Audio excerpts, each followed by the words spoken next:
All right, so we're good. Are we live? I think we are. Hello all and welcome back to the Women's Football Chat Live. We are back with yet more World Sevens football action as we're into day 2 of the tournament. Yesterday, you guys joined us for 6 hours Women's Football action. We're back again today with the World Sevens tournament. We're on to day 2 now, Harry. We've got a bit more of an understanding of how the tournament's going to work. How are you feeling heading into today's action? I'm very excited. I thought yesterday was a brilliant day. 6 games were all pretty, top quality football matches. We saw some goal fests, we saw some tighter affairs, and I think that, as you say, with the understanding of day 1, teams can now take that into day 2 and look to get some points on the board. It's a big day, obviously, hoping to confirm our other 3 semi-finalists. So an important day for the clubs, especially in Group 2, who are going to be in action twice. But yeah, I'm really looking forward to another day of World Sevens football.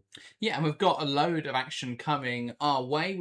Everyone's got something to play for at this stage, apart from London City Lionesses, and of course Chelsea already qualified. But Chelsea want to score more, want to get themselves in a strong position. Definitely won't want to lose that game to confirm them finishing top of that group. So still, for everyone other than London City, there is something to play for on day 2. And we start off with match day 2 in Group 2 then. Group 2 only played one fixture yesterday, so there's a lot on the line. And we start with Aston Villa taking on Man United, the two sides who won in yesterday's day 1 fixtures. So both in a strong position coming in today. The winner would practically guarantee progression. Yeah, exactly that. So a massive game to start us off on day 2. Should be very exciting. But yeah, I think both sides adjusted really well to the format. We knew that Manchester United would because of their experience in playing in the European version a year ago. But I thought Aston Villa took to it brilliantly. They were 4-0 up at half time against Tottenham. They raced into a lead, and although they only won 6-3 in the end, that game was never really close, to be fair. So Villa, bit of a dark horse potentially in this tournament, and I think that this is going to be a really good matchup between two sides who looked very, very strong yesterday, especially in the first half. Both sides were brilliant out the blocks.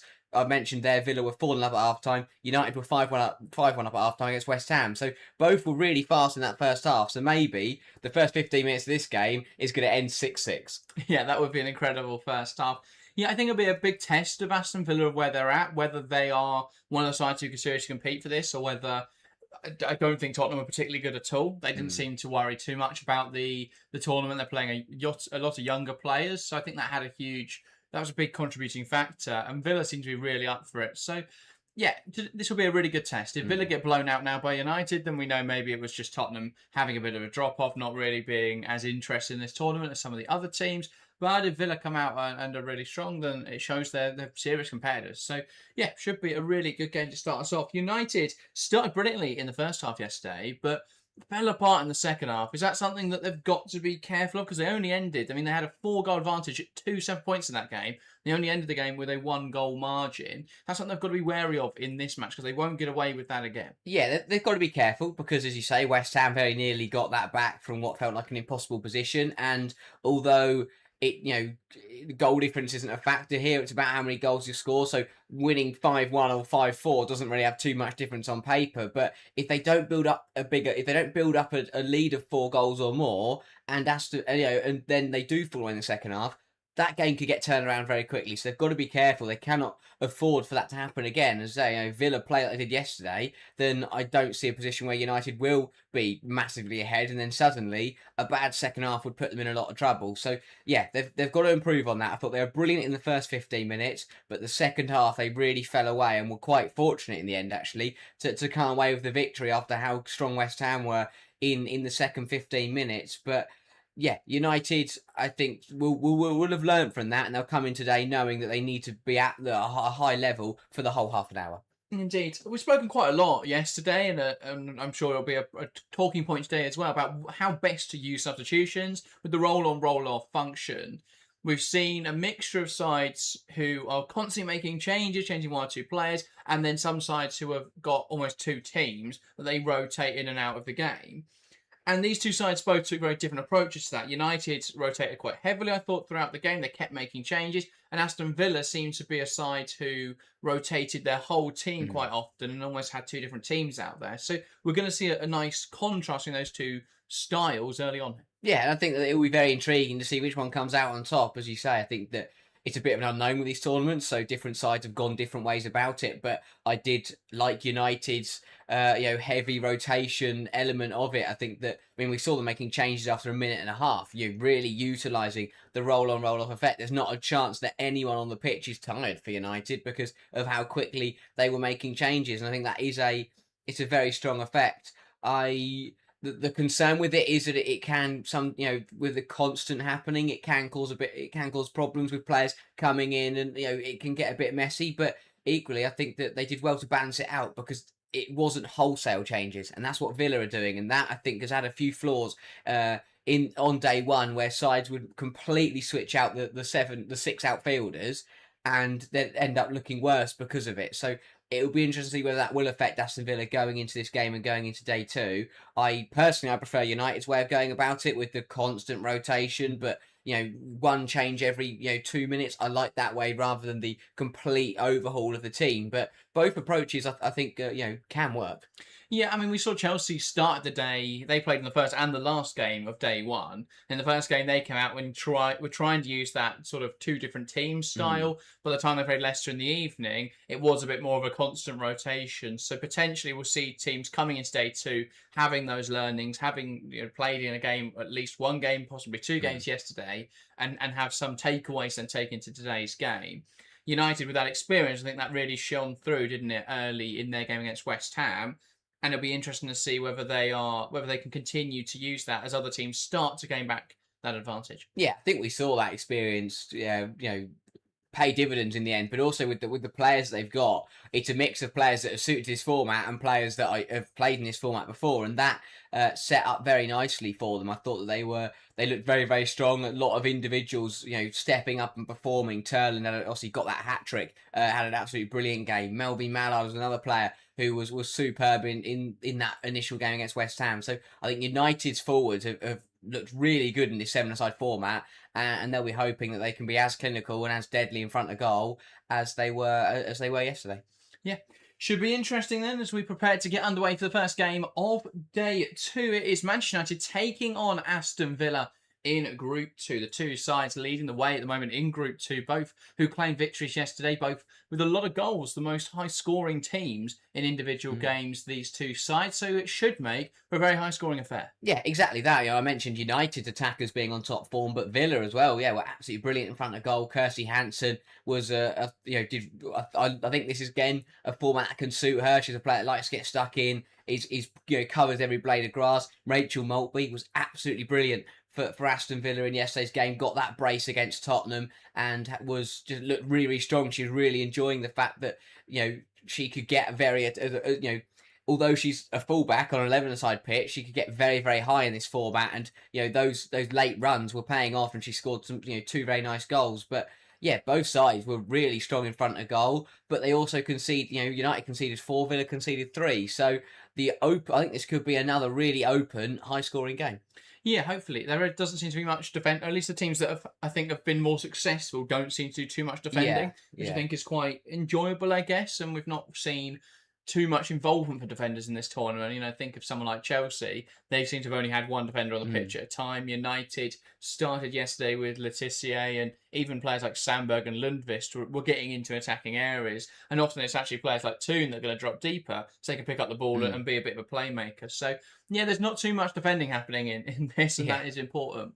But there are still moments where I think packing out the box and understanding the rules is really important, because we saw it, for example, London City got really caught out yesterday because they kept stepping up, trying to catch players offside. But obviously with no offsides, it's just that adjustment to the rules, which I think we'll start to see teams learn a lot more today. Yeah, exactly that. I think that will...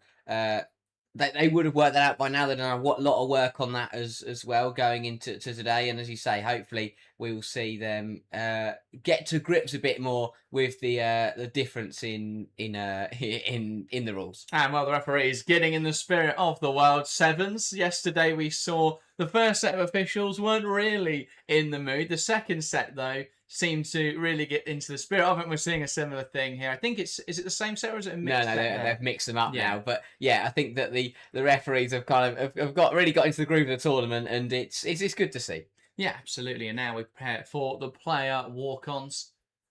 which is a fun thing for a seven-a-side tournament. As Tullis Joyce out first, Man United will start again in this game. Then Fallon Tullis Joyce, and again keeping it simple, the little wave to the crowd doesn't go over the top for Tullis Joyce. No, keeping it quite simple. I think United are all opting for the same thing here as Anna Sandberg comes out and copies Tullis Joyce. Oh, we saw this yesterday from United, quite muted walkouts and then a joint celebration. So have they got something prepared again? Another wave from Jess Park? Are all the United players, have they got something in the locker? Because all their walkouts are the same. And they are just stood away from where they have to line up for the walk. And it does seem like they're preparing something, United. Yeah. And then Vangerheim, didn't see too much from her yesterday. Interesting to see whether she can thrive in this format or not. And Millie Turner as well, not another player who I don't think featured in that first game.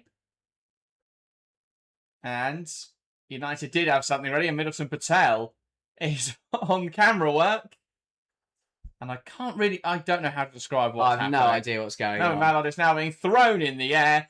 And Owen Mallard, one of the players who's got most involved in the antics of this tournament, absolutely enjoying it. And they're getting thrown in the air there by her teammates. Yeah, I mean, that was quite something. That was we haven't seen that yet at this tournament, I think. So that was a unique move from United. Again, yeah, you can't really describe it, but no Turland in the starting seven either. No, that's a big decision. But I mean, obviously, he scored a hat-trick yesterday. But yeah, I guess they've still got Melvin Mallard in there. Turland's still going to be involved from the bench, we can assume. Just checking the bench, yes, Turland is on there. Villa came out yesterday with the conga, this time just walking out together with the sunglasses, and they have got something prepared with the whole team. This is something we haven't seen just yet. Making a tunnel here for what are they going to do? It is some sort of dance move together. Rachel Daly at the back. Potentially, and now we'll walk through the tunnel that they've created. So both sides really getting in the team spirit of these walkouts. Rather than the individual, which it's great to see. Yeah, I have to say I like that. Villa, the first team to use their whole squad in the walkouts. But I have to say I don't know where they're coming up with these ideas. This must take some practicing. While they're off the pitch, and especially with both sides back in action later on. I'm very intrigued to see what they come up with for later on. Have they prepared two separate ones, or is it going to just be nothing later? Maybe that's what we'll have to wait and find out. We're seeing squads involved now. When do we start seeing managers involved? Until Natalia Arroyo's walking through the tunnel, or Mark Skinner's getting thrown in the air, that's when we've really maximised it. I think that would be something. If I saw Mark Skinner getting thrown in the air by his players, that would thrown. Yeah, that would top World Sevens for me. Anyway, we are about to get underway in this game. Man United taking on Aston Villa in the first game of day 2. Then for United, it's Tullis Joyce in goal, Sandberg, Park, Mallard, Awujo, Vangerheim, and Millie Turner to start then. So it looks like, again, they'll probably go for some sort of 2-3-1 formation. That's what was most popular yesterday. As for the Aston Villa side, Sabrina D'Angelo in goal, Jean-Francois Daly, Georgia Muller, Delandes, Taylor, and Rachel Maltby. Tio Old of the stream says, what's your predictions for this match? Let's get into predictions then. Let us know in the live chat. 37 votes in the poll and a lot backing Manchester United. 70% going for United and 30% Aston Villa. Score predictions. We had some, towards the end of the day, we started to get a little bit closer. I mean, my 11-8 in the first game didn't quite come off. How do you expect this game to play out? I think it'll be pretty high scoring once again. I think United will take it though. That experience will shine through, and I will go for Manchester United 5, Aston Villa 3. Wow, love it. I'm going to say United 4, Villa 4, no goal in sudden death extra time, and then a United win on sudden death penalties. I like it. Because I just think Van Josh could pull off a save, and when it's sudden death, that's going to be really important. Anyway, both sets of sevens out onto the field then at the GTEC Community Stadium, and it will be Manchester United to get us started in this match. It's Awujo from the middle to get us underway in this 30-minute 7-a-side action. Tia going for 4-0 United in the live chat. Keep those predictions coming in as we get underway here in the first game of day 2. Hopefully it's just as action-packed. No clean sheets yesterday. Will that be the same today? Awujo waiting still for the referee's whistle before we can get underway for day 2. Again, when they do the team ones, they do seem to have a little bit more of a weight.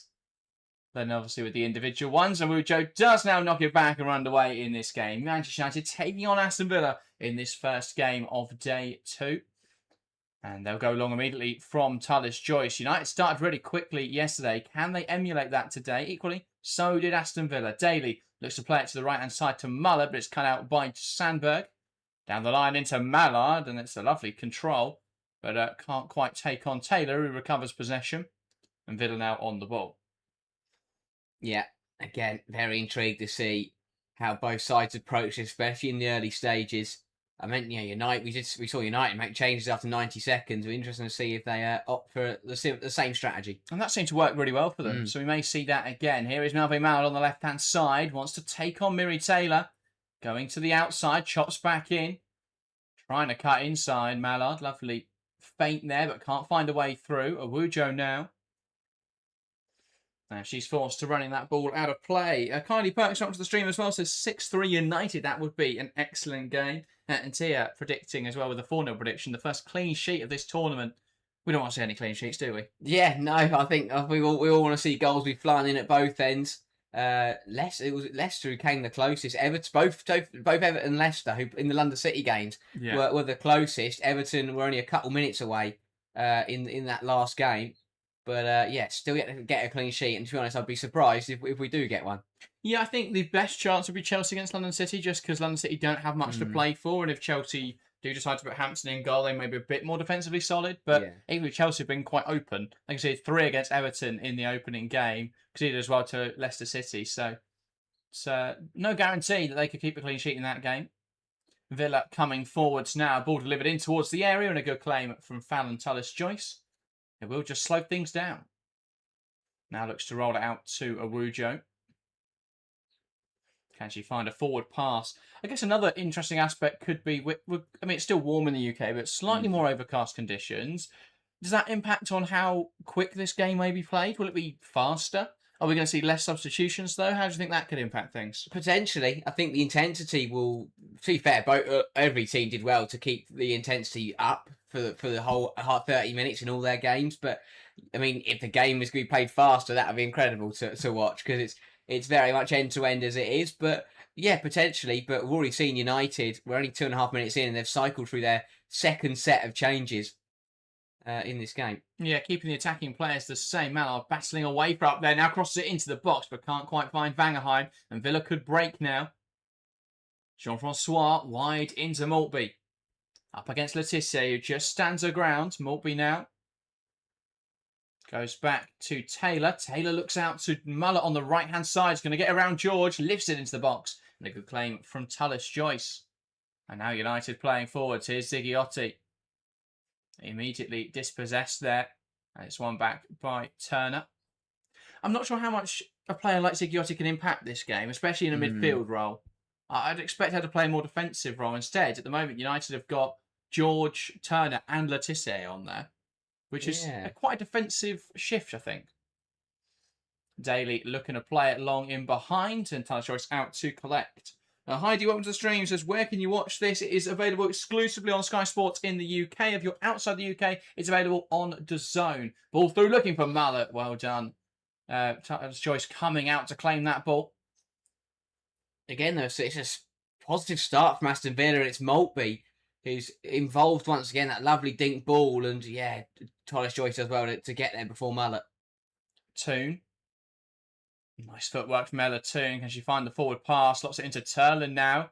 He's been substituted on. Toon again. Losing out to Mullet. Mullet looks to play it out to the left-hand side, and Maltby finding an acre of space. He looks to play it directly into Hansen, who tries there to take on George with something a little bit different. But that touch not quite coming off.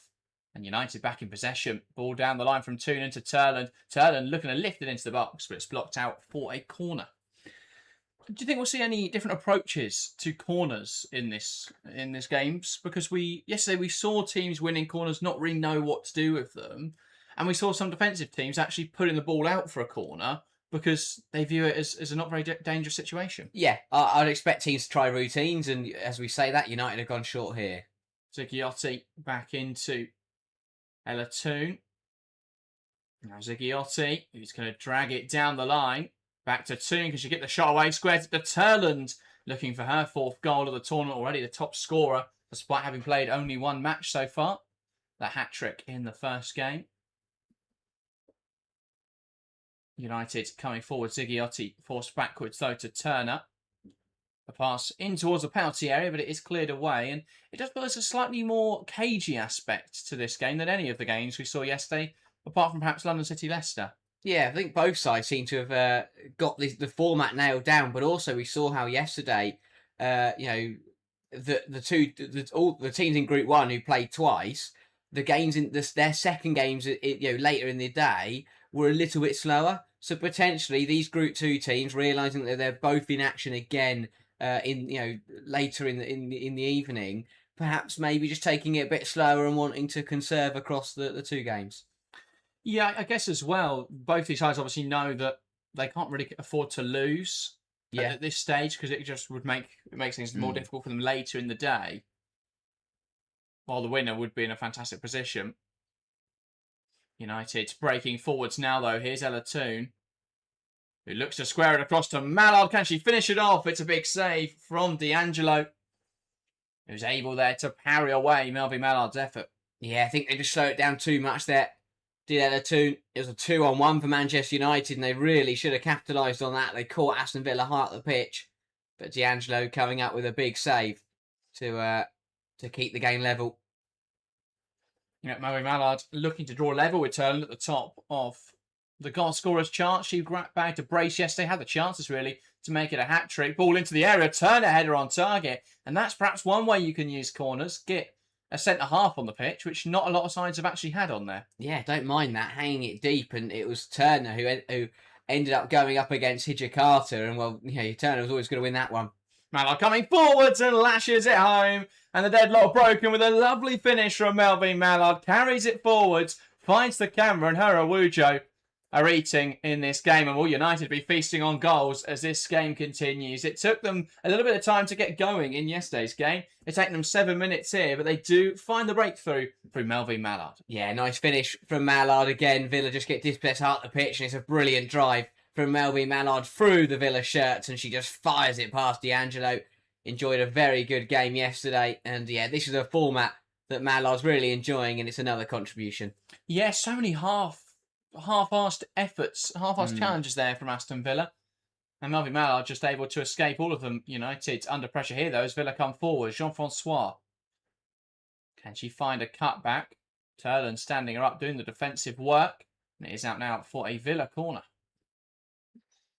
Interesting to see how Villa react from going behind them, because as I say, in yesterday's game against Tottenham, they were always pretty comfortable in that game.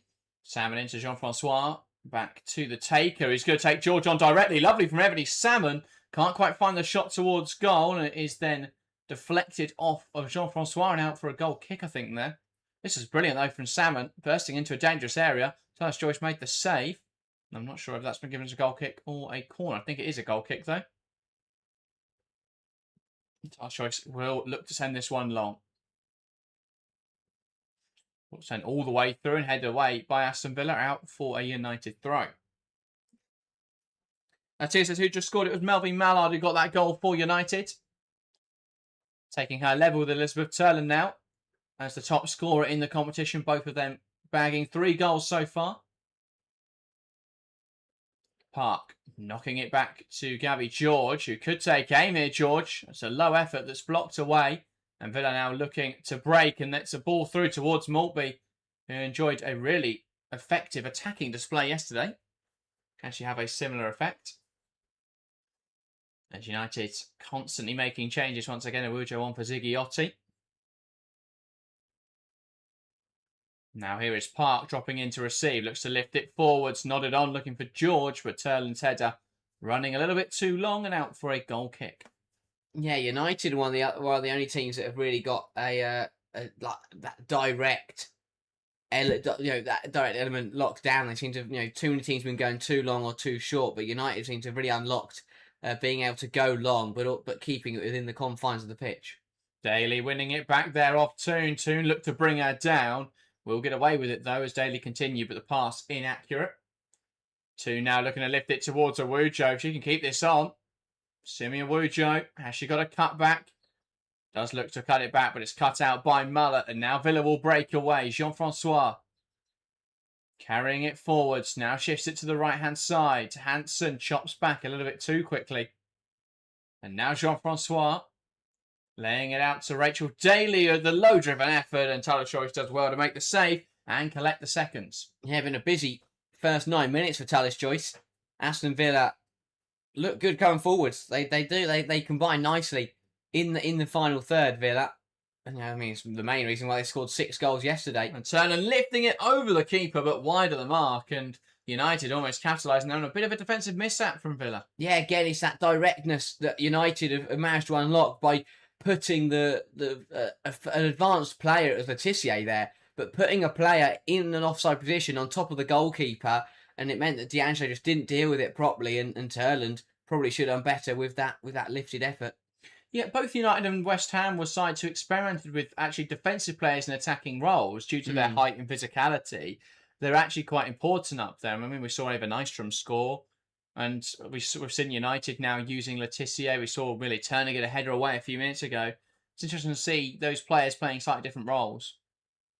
I guess for sides that lack that physical striker, I mean, Turner can absolutely play that role, as she is now, as she wins back. Well, this is Letitia, who was playing up front again. Turner looking for an option, giving it back to Tallis Joyce. Can Tallis Joyce find that forward pass? We'll look to lift it forwards into Vangerheim. Vangerheim heading inside, and no one able to pick it up. Pattern for Villa now. Finding Kendall. Kendall can carry forwards. Lovely step over there from Kendall, but picked off by Turner, who'll look to go direct, but a little bit too quickly there. And Villa back in possession. Salmon. Now Hijikata. Moritz. Kendall. Now Salmon. Looking for Hijikata. Here's Hansen picking up on the loose ball, but Turner gets across and makes a defensive challenge. And out now for a throw-in. Yeah, again, it's nice stuff from Villa. They seem to, on the ball, they look really strong, and although they're trailing, they'll be pretty happy that, they're in this game. A chance now for Salmon, who dispatches the shot, and that is a really good save again there from Tallis Joyce, pushing it wide. Yeah, the United goalkeeper has been called into action numerous times in the first 12 minutes here, and Salmon again, it's not a bad effort, probably a bit too central, but Tallis Joyce does well to get down to it and parry it away. And now United driving forwards. Toon. Here is Vangerheim. That'll be Mallard. Lovely bit of footwork from Mallard. Can they find something at the end of it? Here's George. Wide with Ziggiotti. Puts it through the legs of Hijikata. Brilliant from Ziggiotti. Lifts it towards goal, and it comes off the crossbar. Lovely bit of individual play there from Yulia Ziggiotti. Just can't quite find the back of the net. Oh yeah, brilliant through the legs of Hijikata, and then just pokes it goalwards, and nearly thought it would just go nest in the top corner, but it comes off the crossbar. I think D'Angelo might have got a touch. I think that was a save, to be fair. Brilliant save from Sabrina D'Angelo.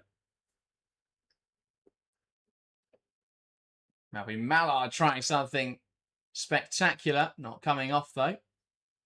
But we have seen this format, even in the low-scoring affairs, it sees the goalkeepers be very busy. And we've seen that on display in this game. United winning, but Tallis Joyce is forced into a few saves. D'Angelo directing towards Hansen. One back by United. Can Mallard get another in this game? Tries around the keeper. Brilliant goalkeeping, though, from the Canadian, who wins it back. Can't find a teammate, though. She throws long. Here is Park. Tries to play forwards. Cut out, though, by Taylor. And Vangerheim takes quickly. And George taking full advantage of no offside, but the dink. Not quite what Gary George had in mind. Yeah, strong end to the half this from Manchester United. Taking the throw quickly and catching Villa out, but George just couldn't keep the effort down. Yeah, I mean, that was an incredible goal from Gabby George. Yeah. Actually finished it off. Soon intercepted there, but George picking up on the loose ball, trying to drive it forwards. One back now by Lisa Nalsoon. Ziggiotti wide into Melvin Mallard. Nice footwork again from Mallard, who squeezes it across the face of goal, but no one able to turn it home. Yeah. a live wire is Melvin Mallard in this seven-a-side format, and I think she'll be frustrated that she hasn't added to her opening goal. She's had a couple of chances now. Forced D'Angelo into a good save a couple minutes ago, and that one just going past the post. But it's been another really strong first half from Mallard and from United.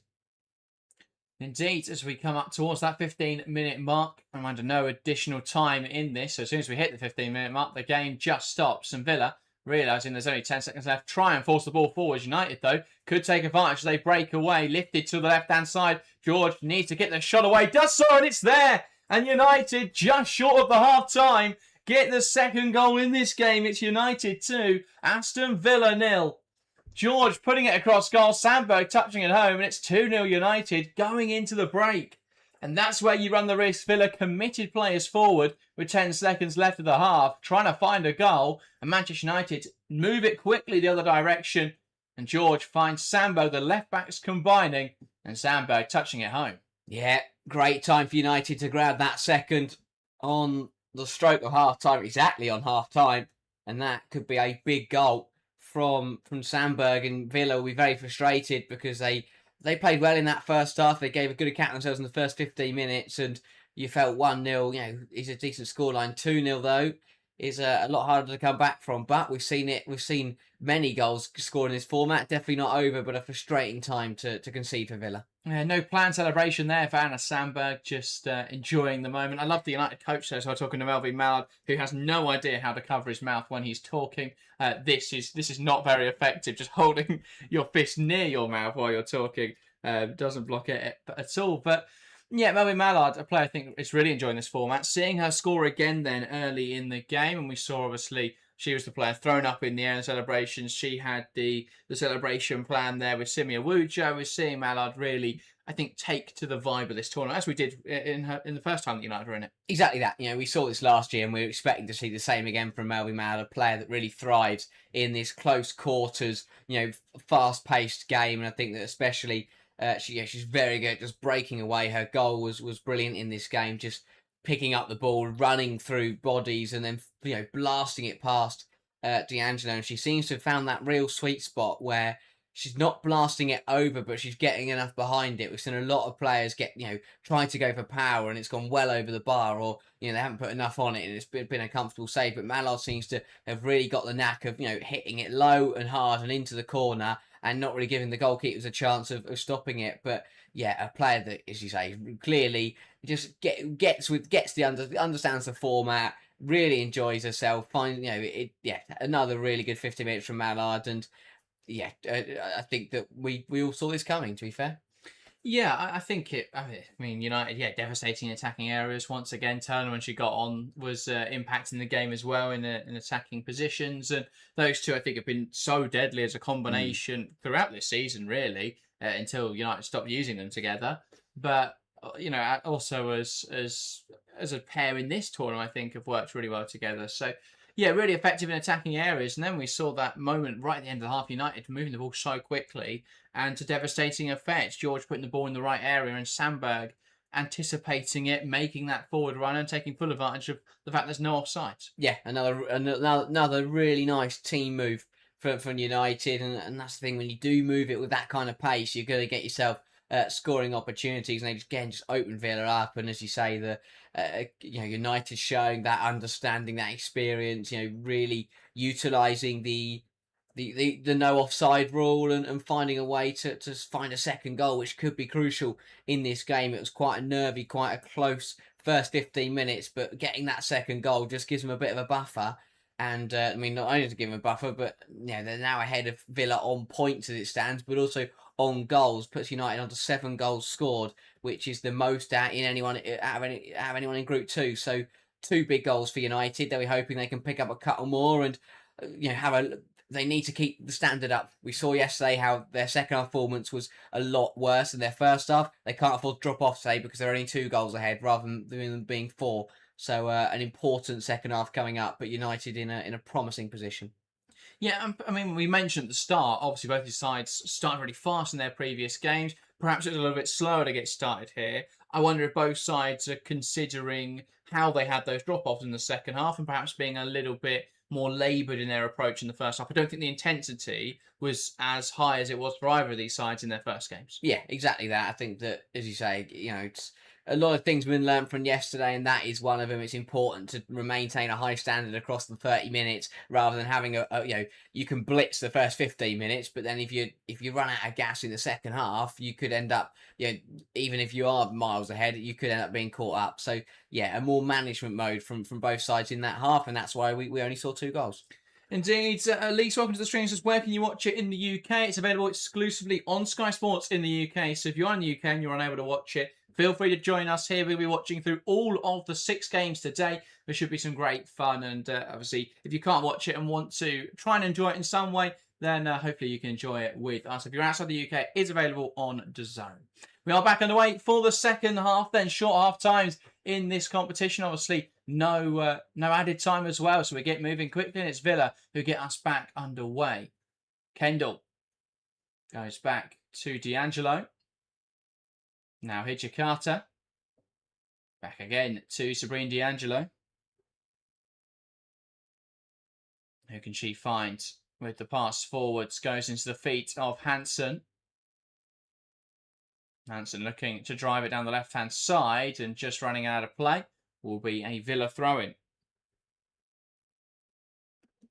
Kevin says, is it too early to forecast a Man United-Chelsea final? Well, it is kind of set up in a way that could happen. Obviously, if both sides top their group, here's a chance for Ella Toon, just dragging wide of the far post. Nice move forward there from United. Tellem finding Toon, not able to find the bottom corner. Yeah, another good move from United to get themselves into that 3-on-3 position. Turland's a nice pass out for Toon, who does the right thing, opens up her body, looks to just pass it into the bottom corner, but doesn't quite wrap a foot around it. Indeed. Here is Patton. Forced backwards into Salmon. I love the behind the goal. Oh, well won here by Toon, who looked to sod it at home again, though. Not able to find the back of the net. Saved this time by D'Angelo. Not so opening the body up too much. This time, not enough.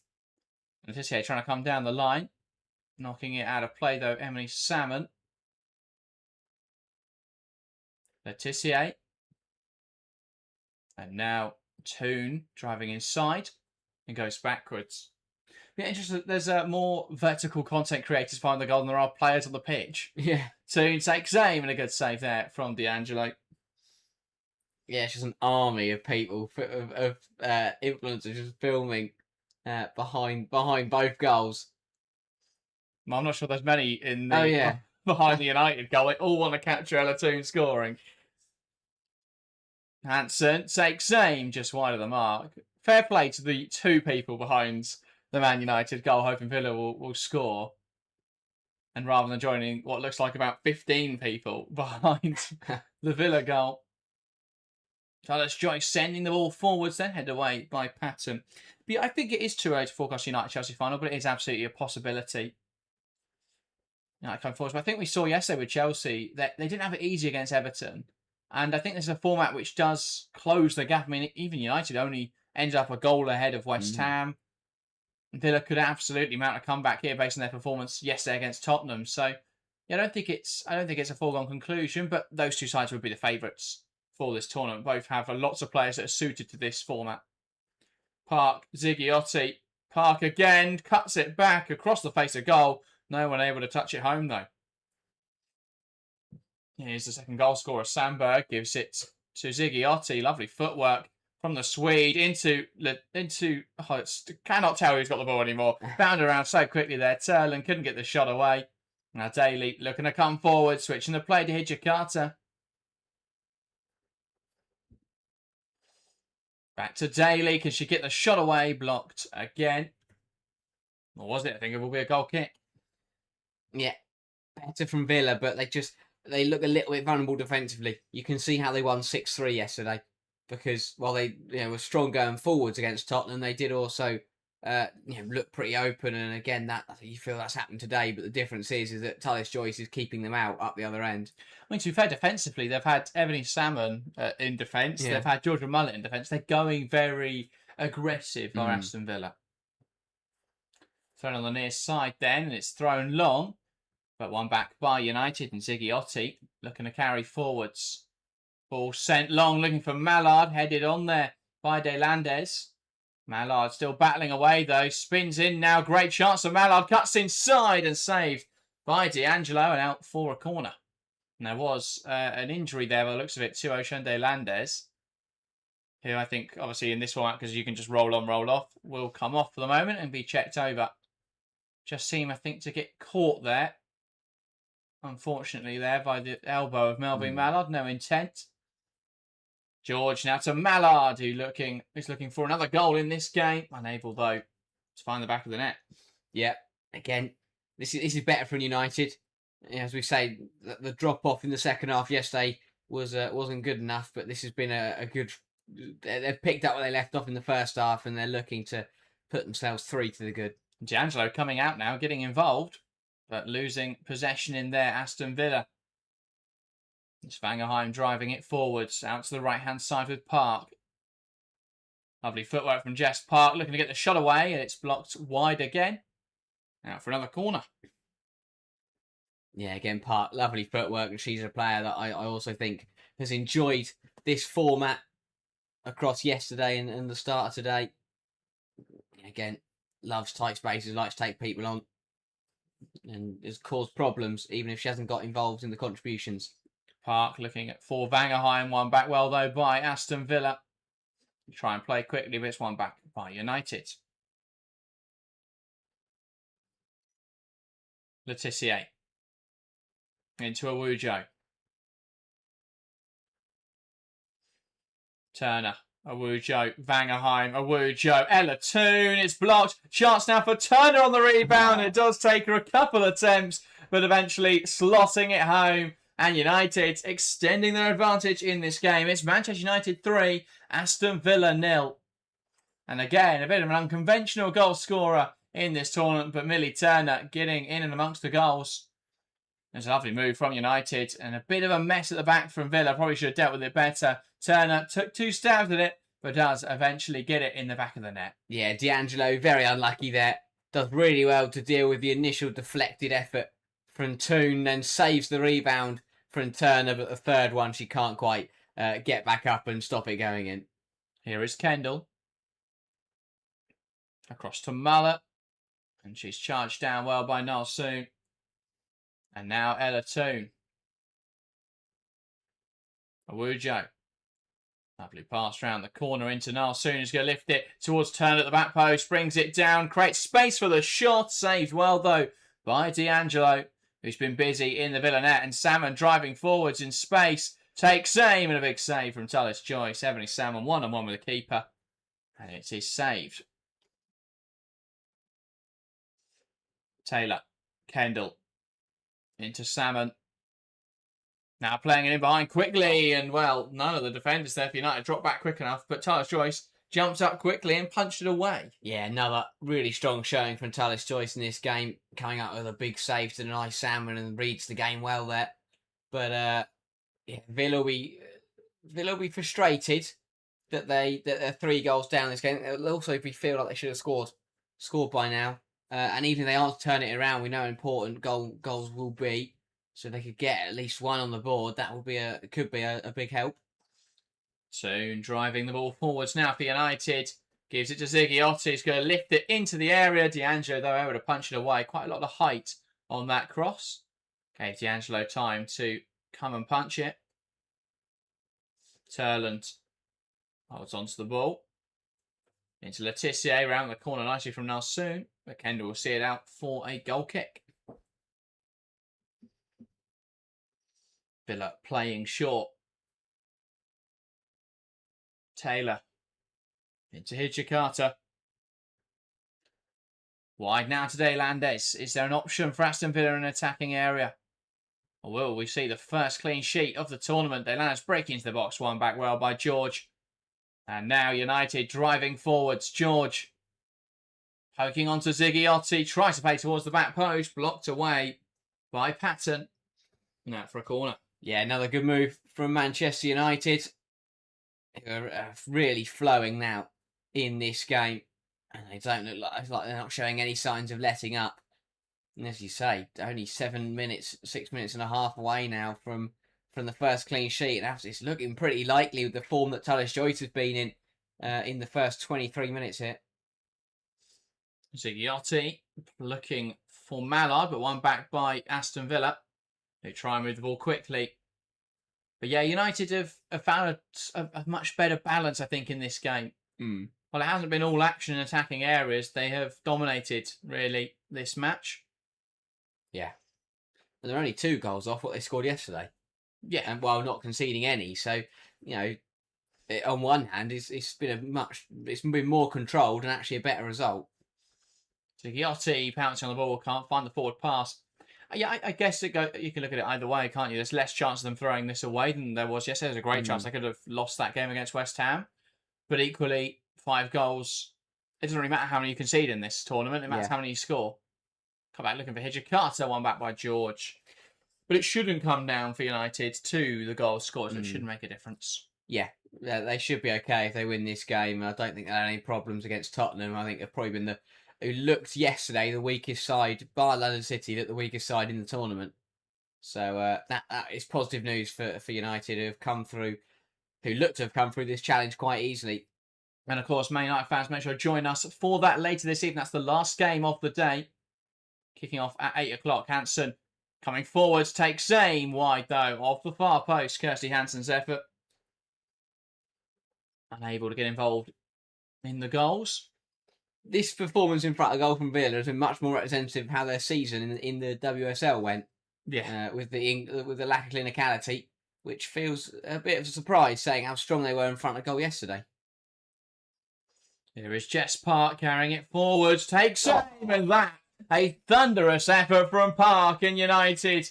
Well, I said they perhaps haven't scored as many as they did yesterday. Well, they're on to 4 now. Only 1 away from their tally against West Ham. They have been the best attacking side in this tournament, and United players picking up Jess Park there after her goal. I'm not sure if she was about to get thrown in the air, but just too much space here for Park to work with. D'Angelo probably should have done better, adjusted across the right, expecting a shot across goal, blasted directly at her though from Jess Park. United now leading 4-0.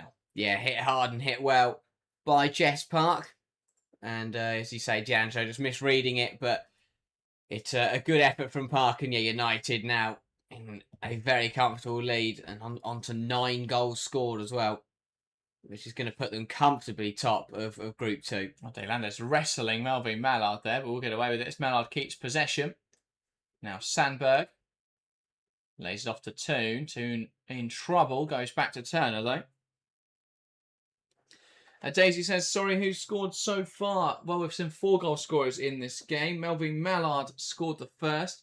Jess Park grabbing the last. Anna Sandberg got the second.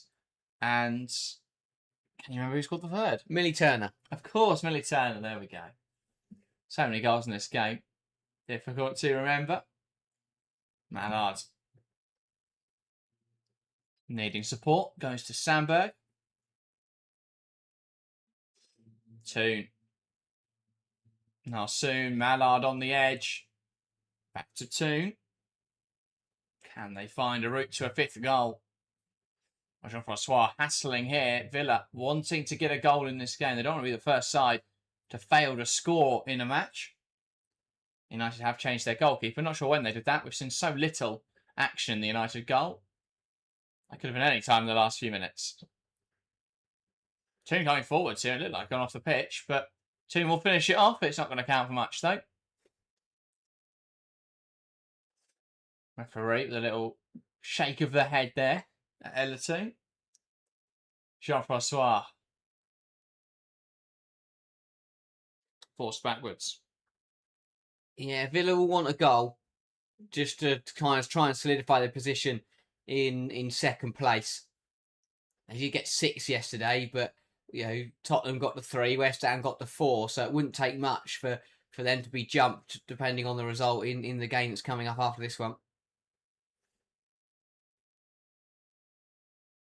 Ball on there, cut out well by Kirsty Hansen. United now with the throw-in. This was that goal then for Toon, and it had clearly gone off the pitch, if there was any dispute. Bangerheim trying to find a teammate, one back though by Muller. And a good tackle from Turner to knock it out of play.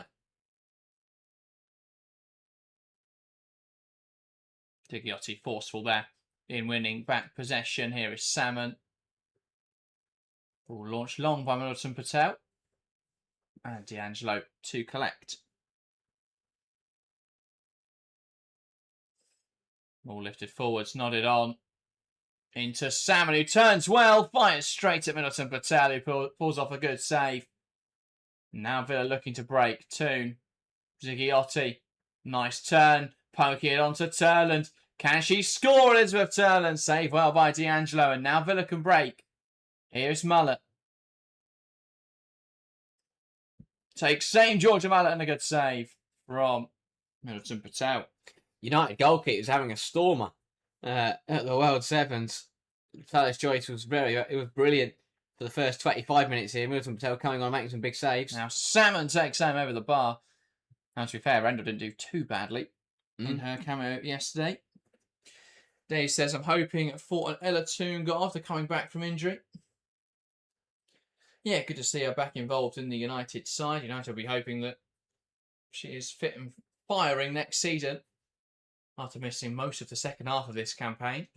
Yeah, she had a couple chances in this game. Probably should have scored early in this second half, but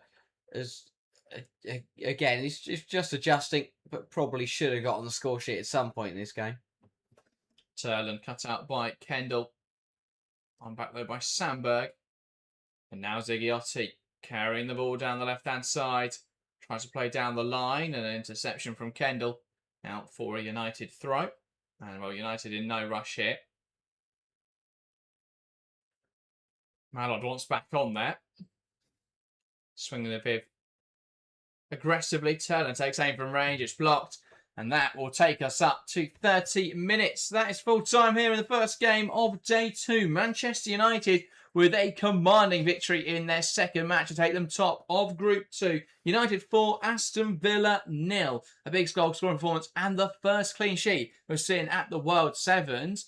Didn't have that on the cards for this game after Aston Villa's attacking performance yesterday. I have to say, I thought this would be a very open and high-scoring affair for both teams, but yeah, Villa not finding the scoring touch. 6 goals in the game yesterday. They had a lot of chances in this one. Forced Talis Joyce and Middleton Patel into some big saves, but yeah, failing to find a goal. And United with another strong performance and sitting pretty at the top of Group 2.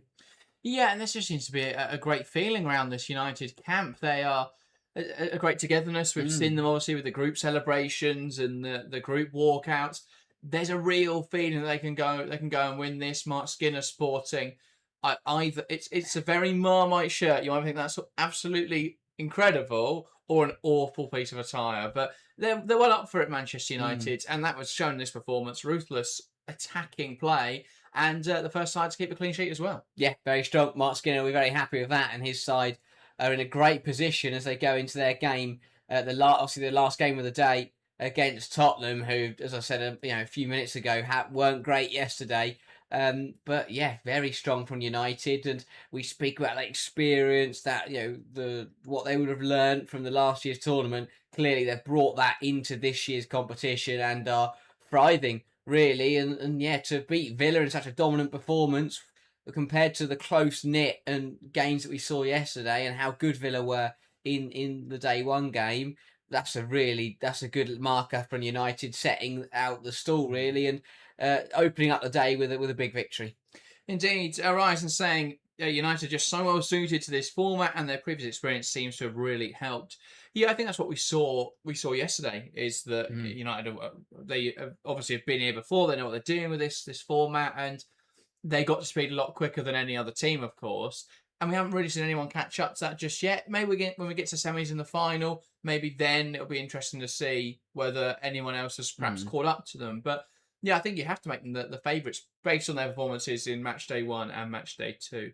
Sharon Doyle says, why can't Ellen Vangeheim and Lea Schuler score in this format? Well, we've seen Mallards and Turland perform a lot in front of goal, Harry, but why aren't United's other strikers performing? Well, I mean, we haven't seen them feature too much. I think that is a point to make, is that Mallard and Turland have taken the bulk of the minutes, but I think what we learned from last year, this is a format they enjoy. I think that they're just not, Vangeheim and Schuler aren't quite the players that are suited to this kind of 7v7, smaller pitch size. Leia Schuler, I mean, there's no space to run in behind. You can't play on the shoulder of a defender in a 7v7 format. So her best tool is kind of taken out of the game. So there's not really much she can impact in terms of that aspect of it. So that's why Schuler struggled, and I don't think she was in the squad for that game there. Sure. And Vangerheim, I think that her physicality has helped. But because we've seen a lot of players with that, the taller players really get into the game. But just not been able to find that scoring touch, and hasn't really been too involved in the attacking areas. Yeah, I think. I mean, with Leia, you say that she likes to break in behind. It's why she hasn't really took her until match week 21, I think, where she scored for Manchester United to get a goal in the WSL. She scored as well against Burnley in the FA Cup. Hasn't had a great success either, but they don't tend to have a load of space in behind to break into. And that's coming up again in this tournament for Schuler. For Vangerheim, I think it's a mixture of factors. I guess when you look at what's the difference between someone like a Vangerheim and a Turlen, because they're both similar sort of height, similar sort of player, good finishers. But Turlen, I think, has better technical quality, and I think it is more physical than Vangerheim. I think there's still work to do in both the physical and technical side of Vangerheim's game, which is why losing Elizabeth Turlen potentially this time for United and trusting Schuler and Vangerheim to make up for it does feel like a gamble that may not pay off for United. Yeah, it's a big risk, I think, to take a player that has been consistently performing in the WSL and in the World Sevens and in the World Sevens, and hoping that Vangerheim and Schuler can step up. It's big boots to fill if Turland is to move on, but I think that it'll be disappointing for those two players, because this is the kind of format, this is the kind of environment that I think that Mark Skinner would like to see them, shining in and scoring to get a bit of confidence and a big boost, because it's, at the end of the day, it's a post-season tournament. It doesn't have a detrimental impact on anything, but it is still a competitive and professional environment. I think that is a nice mix, and I think it would be disappointing for United that Vangerheim and Schuler aren't amongst the goals. In this kind of easier environment where the pressure is off a little bit, and they can just take it, be a little bit calmer in front of goal. Yeah, I think maybe it would be smart to trust them to be the attacking players in that third game now, because Tottenham didn't really look in the game at all against Aston Villa, and Tottenham may well be out, as we'll get onto that game next, by the time we get to the last game of the evening. And so that feels like a great opportunity for United to give some of those other players a bit of an opportunity, and particularly there with Vangerheim and Schuler. But yeah, I'm intrigued to see how United go in as we get into the knockouts, whether they can continue their performances. They look the favourites for me at this stage to go all the way. As for Aston Villa, a bit of a work to do, you'd say. This is a bit of a reality check after a dominant display yesterday against Tottenham. Yeah, a bit of a fall from grace, really. I thought that in front of goal yesterday they were superb. Uber statistically the best team. Yeah, that is a good point. Finding 6 goals, uber clinical, really took their chances. We saw some brilliant team combinations and some really nice football and well taken efforts, and that seemed to evaporate in this game. I do think the football was there. We did see some nice team combinations, but the composure in front of goal was really lacking, and I think that it speaks volumes of how Villa's season has gone. Salmon still can't score, not even in the World Sevens. Hijikata, she wasn't in the squad for yesterday's game. She was in for this one, comes in, doesn't score. And I think that they've got big problems. I know it's only the World Sevens, but it just, as I say, it's a replication of what we saw happen across the campaign. They need to find someone, a number 9 that can deliver week in, week out. Well, they can't do it. Yesterday, Maltby was brilliant, popped up with 2 goals. Hansen, again, obviously, made a difference, but we were seeing midfielders and defenders pop up with goals. Today, they didn't do that, and the strikers didn't deliver again, and they went from scoring 6 goals and winning the game to losing 4-0. Of course, Tullis Joyce made some brilliant saves across the half an hour, and Milton Patel as well at the end, pulling off some decent stops. But Villa really should have scored a lot more with the chances that they created in this one, and suddenly, even if they did lose, they'd been in a much better position with the goals scored. Yeah, and Sabrina D'Angelo equally as busy. A lot of shots to save for her in the game, and under a lot of fire from the United attackers, who are in blistering form at this stage. A few questions coming in, challenges are asking or saying, how did Park score from that angle? I mean, ridiculous goal from Jess Park, the kind of magic we I guess when we spoke about this yesterday, where she showed lots of glimpses of nice play, but wasn't really involved in the goals. But starting to see her now more involved in front of goal, obviously grabbing a very nice goal in this game. Yeah, brilliant finish, and I think it's good for her to get going. Yeah, we've seen some real positive signs. The footwork has been really strong, and again, we know Parker's a player that likes to take people on, likes to create chances, and it's very good in tight areas, and that is exactly what the skills you need to be good in the World Sevens. And yeah, we saw it. We saw her slowly get to grips with it. In the first game yesterday, but in this one looked much stronger. Again, some really tidy combinations, some lovely footwork, good drives, and yeah, the finish at the end there was brilliantly hit. D'Angelo didn't stand a chance really, and yeah, if she can now keep popping up the contributions into the third group game and then into the finals day tomorrow, then United will be in a very good position to go on and take the tournament. Yeah, indeed. Shamanil says Kirsty Hansen a little bit. Well, Kirsty Hansen a little bit quiet. Shamanil was saying Kirsty overperformed this season. We're just saying Hansen's good when she has the space to run. Yeah, I thought we didn't see much from Hansen in this game. We saw a little bit of her yesterday. I think in the WSL this season, I mean, a huge overperformance in terms of attacking play, in terms of XG. Huge overperformance in that regard, and I kind of pity whoever ends up buying Kirsty Hansen if she does leave Aston Villa this summer, because it doesn't seem very sustainable to maintain that. Obviously, we saw links to Tottenham. Tottenham look unlikely to do that now that they've signed Shakira Martinez, who I think could have been a lot of fun in this tournament. Obviously, not a Tottenham player just yet though, so unable to play for them. Doesn't feature for West Ham though, unsurprisingly, considering that situation. But yeah, I think. Yeah, we saw yesterday the players who were impacting the game more for Aston Villa were Maltby, who's not really an attacking player, but was able to get into attacking areas. Rachel Daly, I think, seems to be enjoying this format as well. But yeah, we didn't really see loads from Kirsty Hansen. Let's welcome to the stream. Says, hi everyone, who's next playing? Well, next up, we've got the second match in Group 2. We've got Tottenham taking on West Ham, which is going to be really interesting to see how that one plays out, because yesterday, West Ham really impressed us, scoring 4 goals against United. Their comeback was really strong in that game. Tottenham looked pretty poor, but they did score 3 goals against Aston Villa. So there's every chance they can turn on the style. And, well, whoever doesn't win would likely be out. It depends, obviously, which way round the defeat is, and with the games that are left to play this evening. But, yeah, it doesn't look ideal for either of those sides if they don't win in the last game. Or in the next game, sorry. Yeah, massive game. I think that especially with Villa not scoring there, it has opened the door for one of these two sides to go from being in a big trouble to suddenly being in a great position to qualify for the semi-finals. So yeah, this is a massive game for both sides. The winner could be pretty much there. The loser, is pretty much out. So yeah, massive 30 minutes coming up, and yeah, so Villa obviously on 1 point with 6 goals scored. West Ham on none, but this is what I mean by the even when you lose, if you can score as many as possible, puts you in a great position. West Ham lost to Man United yesterday, but because they scored 4 goals, all they've got to do is win 3-0 here, or win by 3 goals, or score 3 goals, and if they win, they're suddenly into second. So it's absolutely massive getting those goals, even if you do go on to lose the game, because it puts you in a really strong position. And to be fair, very similar for Tottenham with their 3 goals in their loss to Aston Villa yesterday. Both sides are in a good position to win here and to go into second place. Yeah, indeed. In terms of the ramifications then, if Tottenham are to win this game, it creates a very wide open group. Anyone could go through from that point, although you would say West Ham would be unlikely and that United would be unlikely not to qualify.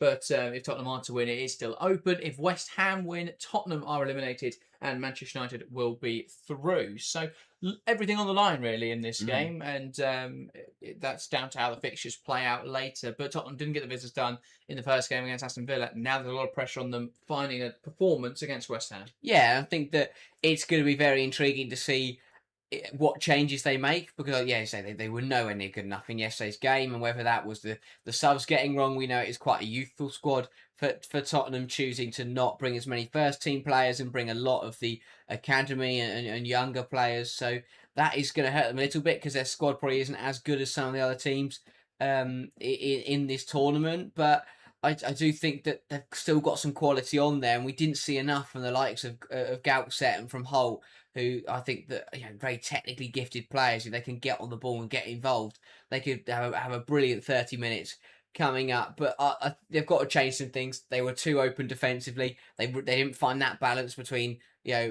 sending players forward, but also making sure that they don't get caught out. I think they were too aggressive in that game against Villa, and that's why they conceded 6 goals. So they need to find a bit of a balance. I'm very intrigued to see what they've changed from yesterday going into today to try and have a bit more stability, while also looking good coming forwards. In terms of changes, then you obviously looking at who may be coming in. Noli's a cop for Tottenham again, but Eleanor Heap's coming in goal instead of Jackson. How important could that be? I think it will help. Jackson, made some saves yesterday, but I mean, conceding 6 isn't brilliant. And I think that there were probably a couple that she would have liked to have kept out. So Heat's coming in, obviously still not the first team, not starting goalkeeper, not as good as Lisa Kopp, but still a very handy player who we did see feature a couple times for Tottenham last season. So that is a bit of an upgrade, and that might help keep the scoreline down, because I think that we've seen in this tournament, no matter how many goals are scored or how one side the game is, both goalkeepers are going to be called into action on numerous occasions, and it is important that when that happens that they can stand and deliver. Yeah, and obviously King of Jericho was an important part of West Ham's side yesterday. It's Megan Walsh, though, who looks to be starting this game based on the team news. So be interesting to see what impact that has. But yeah, goals scored are such an important part of this tournament. It does feel like the most likely group to go down to goals scored in a situation where, for example, Tottenham won this game and then lost to United later while West Ham beat Villa, then all 3 teams will be joint on 1 point with United top on 3. And so it would then depend on goals scored. So that could be a really important factor. And I think both those sides will have that in their mind, regardless of how this result plays out. Yeah, exactly that. I think that it's a bit of an unforgiving format, really. But I think that you need to win 2 games. 2 games to get yourselves through. Really, 1 game you lead that risk, and because there can't be draws, unlike other group stage, unlike the proper 11-a-side group stage formats that we see in the professional game, you can't. Usually you can get through with a win and a draw, but because you can't draw, you have to win 2 games. You only win 1, and you leave yourselves in a position where you could be knocked out quite harshly on goals scored. But equally, it rewards being aggressive and delivering us exciting action. So from a fan's point of view, that's the way we want it to be. Force teams to go score goals, force teams to be aggressive and to play with an attacking mindset. Yeah, absolutely. So it's going to be very interesting now to see how these 2 sides approach this game. Should be appearing shortly for the walkouts. Get your questions coming in there if you're watching along to the stream and have any questions about the format, or if you've been watching all the games and got some opinions, then let us know in the live chat how you're feeling about the tournament so far. Obviously, coming up to the second game now in day 2. Still got 4 games to come later today. Any Man United fans who joined us for the opening game and now are playing, make sure to come back for the 8 o'clock game later if you're not joining us for all of the action throughout today. Obviously now West Ham and Tottenham in action in this one. But yeah, anything else to touch on ahead of kickoff?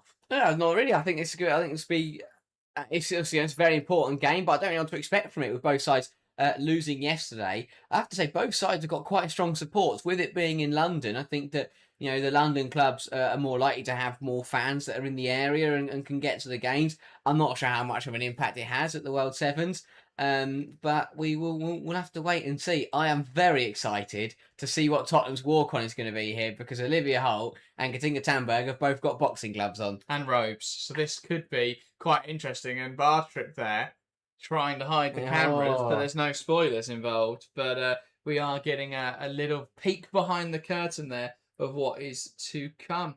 Thank you so much, by the way, to Omar in the live chat, donating £9.99. Thank you so much for that donation. So the best way to support the channel, so we're so appreciative of that and your support. And thanks everyone that is tuning in for our coverage of the World Sevens. And thank you particularly to Omar for that donation. Massively appreciated. Referees coming out. They started with not much of a performance, but now the main referee with a bit more of a performance here. They're going through an acting. This is an improv routine, I think. The referee's turned up with a World Sevens t-shirt on. She's not ready to go, and luckily all her colleagues are going to hand her equipment so that she is ready to go. The choreography from the officials for this routine Fair is play. brilliant to see. I mean, they've gone from dancing to acting out scenes. This is brilliant. By the final, it's going to be incredible. We're going to have like a movie ahead of kickoff. So they're setting the bar high early doors. I can't wait to see what they can come up with today. But yeah, the officials really getting into the groove. And let's see what Tottenham have got planned then, with a lot of props going on. Bartrett's the one coming out first with some sort of sign. We can't read it though because it's facing the other way. Hopefully, the camera will capture it. No, it doesn't. But we have got Olivia Holt in a roving box. Round 1, it says. And they're all coming out together. And Katinka Tamberg and Olivia Holt here have people in their corner and someone throwing water on them.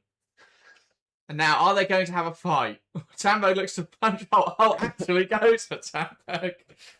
And Bartrip calls the fight. Tamberg sparked out cold by Olivia Holt.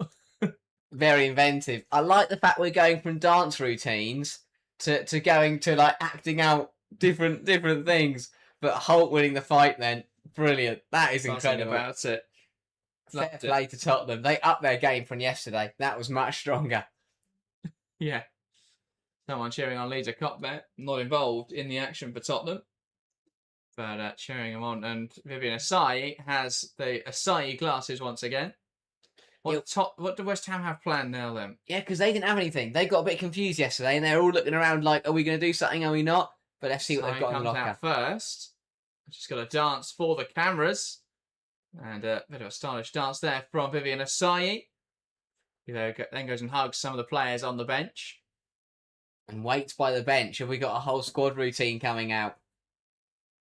Megan Walsh and Una Siren with a fist bump and then cross arms back to back. And now a calm walk from Tuva Hansen. And then a flick of the hair for the adoring cameras there. The media team from West Ham. And Leila Vandela and Tanemo, I think, have joined that. Rico Ueki with a little sign there towards the cameras. Yeah, someone's given Leila Vandela a camera. Yeah. Yeah, she's part of the media now. And Rhea Bose posing for the cameras and inviting Tuva Hansen to dance.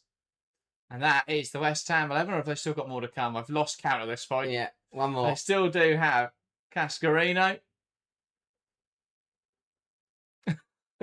who thought about stripping there and thought better of it, by the looks of it. And they've all got a whole squad routine going on here as well. It looks like a team photo, and it is indeed. There's a whole squad photo there for the World Sevens for West Ham. So they're the walkouts, and now we can get into the football. Yeah, all the teams are upping their game on day 2. They're coming out strong with these routines. A whole routine there from both sides. You love to see it, and the referees as well. It was a bit of an improv there from all involved ahead of kickoff. And we start to see the teams combining as part of a walkout. Yeah.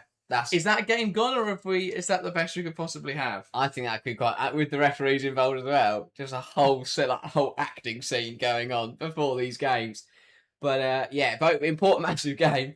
Walk-on's done now. Both sides though need a win here to realistically have a good chance of going through. Indeed, so in case you missed that, it's Walsh, Siren, Hansen, Ueki Bose, Asai and Cascarino in the West Ham starting 7. Alyssa pointing out correctly, am I being daft? But where is Fionn Morgan? Fionn Morgan not in the West Ham squad for this game. And that's a big call after her brace yesterday. Yeah, that is bizarre. Of course, you've got that rotation round. You want to get everyone who's in the whole squad for the tournament. You want to have them minutes in each game. But Morgan was their best player yesterday. So to drop her out for this game is a big call. And they're going to need someone else to step up and deliver without Morgan available. Yeah, she's a player who I think really took to the format quite quickly. Yeah. And so to not play her in this game feels like a bit of an oversight. But they do obviously have deep squads and 14 players available or picked for each match, but they do have more players at the tournament spread across all the games. And we are set to get underway for game 2 of day 2 then. West Ham, Tottenham taking on West Ham. Both sides need a victory. If Tottenham lose, they're out of the tournament. If West Ham lose, it's still alive, but it'll be unlikely for them to progress. Yeah, I'm expecting another quite cagey affair, but maybe both sides wouldn't have learnt their lesson from yesterday and it could end up being quite open again. Well, that is what we hope for. We want to see goals at both ends this time rather than a drubbing, and we are underway quite quickly as Tottenham get us started. The referee making an interception there. The play does continue. Here's Nelden. Tottenham coming down the left-hand side. Outset, unable to find the pass there into Olivia Holt. Not had a play by Rhea Bowes, a player we haven't seen loads of in a West Ham shirt, but involved in this tournament. Yeah, and I think that's good for her to get a run out, and even if it is a 7-a-side tournament, just to try and show what she's capable of. I think she can be, top talent, and hopefully we'll see her get a few more minutes for West Ham next season. Indeed, Tottenham coming forwards. Here's Sinja Outset on the edge of the box, tries to find a pass to a teammate, but it's picked off, and now looking to drive it forwards, Rhea Bowes. Wide into Asai, who lifted into the box. Ueki trying to get there. Bar trip deals, and a good claim then from Eleanor Heaps. Tottenham trying to play direct now. Tamberg nodding towards goal, and a good claim from Megan Walsh.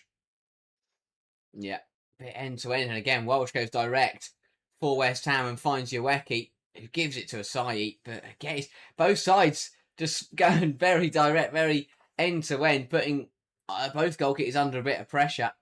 Asai just couldn't work that one goalwards, but she has won herself a corner. Yeah, West Ham's looking to put Tottenham under pressure. Tottenham likewise trying to be direct after 90 seconds already. Changes coming then for West Ham. But Tottenham play through. West Ham too easily. Holt into Tamberg. Tamberg with a nice touch. Now finds Morris. Can Morris find a teammate? Not quite.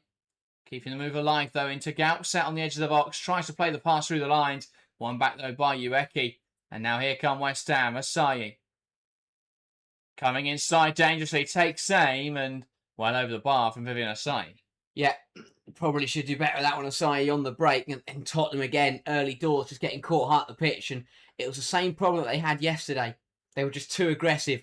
They didn't find a balance, and it meant that although they scored 3 goals and looked pretty decent coming forwards, as they do now. There comes Sinja Outset. Tries to play the pass to Morris, who scuffs the shot towards goal, and it rolls into the gloves of Walsh, and Walsh will play directly. Can they find a route towards goal? Heaps makes a bit of a mess of it, and West Ham have a chance now. Shot towards goal, saved by Eleanor Heaps in the end. Yeah, it's a 2-on-2 every time West Ham come forwards. I mean, it was... Rosario Carrera just couldn't quite make this happen here. Yeah, Heaps gets away with one. West Ham going direct again, and Barshop in a little bit of trouble. Yeah, I don't believe Toko Koga is in the squad. I don't remember seeing her yesterday, so bit of a loss there for Tottenham. Not wanting to be involved in this one, which I think obviously after a full season of action, and she played in the Asian Cup as well, is very fair, but has been a big miss, I think, for Tottenham defensively, just lacking pace in their back line, with Molly Bartrip the only defender they seem to have. Here is Balumu. Lifted into the box by Poibel, but it'll run through into Megan Walsh. Into, wrong end, sorry. It is Eleanor Heaps in the Tottenham goal. That'd have been a terrible shot if it had got into the hands of Megan Walsh. So, coming forwards now with Heidi Hills. In towards Chris, who lays it off, and a shot now, and a goal from Aria Dennis in this game for Tottenham. A tidy finish, and Tottenham open the scoring. Laid off well by the youngster, Reina Okris. And a tidy finish then from Aria Dennis. Hills into Okris, into Dennis. Lovely give and go. And nothing Megan Walsh could do there. You think of the front post, shuffles across quickly. Maybe should do better at front post, but Dennis slotting it home. Yeah, the youngsters combining for Tottenham there. Lovely move between the three of them, and it's a good finish from Dennis, but Walsh, will be disappointed. But a good start for Tottenham. Indeed. Here is Ruby Mace. Tries a forward pass. It's cut out, though. As West Ham drive it forwards. A good challenge from Dennis to stop that pass getting through to Asai. And now Nildum. Lifting it forwards.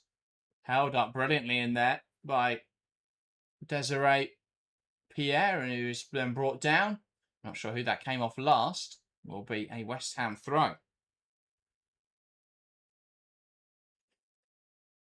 Throwing forwards, looking for Asai. Can't quite hold on to it. It's knocked out of play, though. For a West Ham throw. Asai thrown into the box. Good hold up from Ueki, trying to poke it goalwards. Still alive for West Ham. And Cascarino just can't quite divert it goalwards. Bose, lovely turn to get away from Ukris. Mace comes across, though. And it's out for a throw-in. And now Tottenham do have a player down here. They won't see the clock stop just yet, but you think this will take off? Amanda Nildon, I think she will continue. Just getting checked over by Morris, who part-time as a physio by the looks of it. Real professional job done there. No concussion. Balumi, can she turn and get the shot away? Lays it off, and it's charged down there as Nystrom. Looking for another goal in this tournament. Balumi with the throw in towards the box. Can they work it towards goal? Bracero Carrero not quite able to, though, and Heaps now looking to go direct. Looking for Ukris. Cut out well by Balumi. Here's Bose. One back in there. Rainier Ukris battling away. Holds onto the ball, and now she'll look to carry it forwards. Into Bartrip in attacking position. Now Gaupset. Can't hold on as Bose gets there, and now Megan Walsh. She can't pick it up as she comes into this wide area. And that's taking a final touch there, I think, off Bartrip, and it will be a throw-in for West Ham.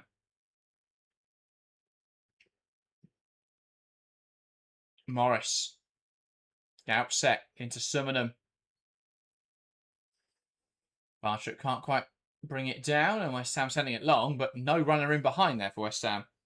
Yeah, I don't think they'll be too disappointed with how they started West Ham. Although they're trailing, I think they've been the better side and definitely had possession higher up the pitch. Tottenham haven't really come forwards too often, but obviously have got that important goal. And again, it's a bit messy in the middle of the park, and West Ham do get it back, although... Tamberg laying it to Gaupset. Can she finish? Saved well by Megan Walsh. And Bartrip into Gaupset. Laying it into Molly Bartrip. And now Morris, and that's a well-worked goal again by Tottenham. Ella Morris, the fullback, stepping up and smashing it home. It is Tottenham 2, West Ham 0. Lovely exchange in midfield, and Morris coming up with a wonderful strike. Lashing it past Megan Walsh. Lovely from Gaupset here. Cuts it back. Holt goes one more to Morris, who just lets it run across her body, opening up space for the shot. And fires home past Megan Walsh. Really nice strike from Morris. And Tottenham, again, it's brilliant demonstration of how clinicality makes a difference. West Ham had more chances, had possession high up the pitch, but Tottenham have created two good chances and have scored them both. Ball sent forwards. Here is Holt. Siren back to Megan Walsh. Launched it forwards, and it's headed away by Dennis. Cascarino into Asai. Touch out of play by Katinka Tamberg. Yeah, Asai's just not been effective at all in this tournament. I don't have any statistics on it, but I guess she's put the most shots over the bar. Yeah. Cuts inside a lot and just can't quite finish it off. Asai comes forwards here, tries the cut back. Cut out though by Ruby Mace. Katinka Tamberg trying to play the forward pass. Straight into Asai. One on with the keeper. Shots past Dennis and fires wide. Oh. Has to be a goal there from Vivian Asai. Great opportunity. Just cannot dispatch the chance. Yeah. Speaking about the importance of being composed in front of goal, and to be fair, she does the right thing, dummies it, opens up the body. It should be an easy goal to score and just puts it wide. Ball across the box from Tamberg, and well, an ambitious cross. Similar to one I think Sunday Baltimore that put it across yesterday for Chelsea, and it seemed to have an incredible amount of pace on it. Cuthbert couldn't get there. Similar situation there. Hamburg, that time a bit too much height as well. That's the pace. Here is Heaps. I think West Ham, we're wondering how they're 2-0 down here. Yeah, they've just been opened up twice. Tottenham took those chances. West Ham come forwards and just not been effective in the final third. Yeah. I guess it's kind of been their problem all season. Balumu. Under pressure from Morris. Forced backwards here in Balumu. Morris keeps the pressure on as Walsh launches the ball forwards. Bartrip's header. Mace unable to keep that under her control. And Poibel will go quickly with the throwing down the line. Hooked away by Evelina Summonen. Poibel there caught with a high boot of Ella Morris.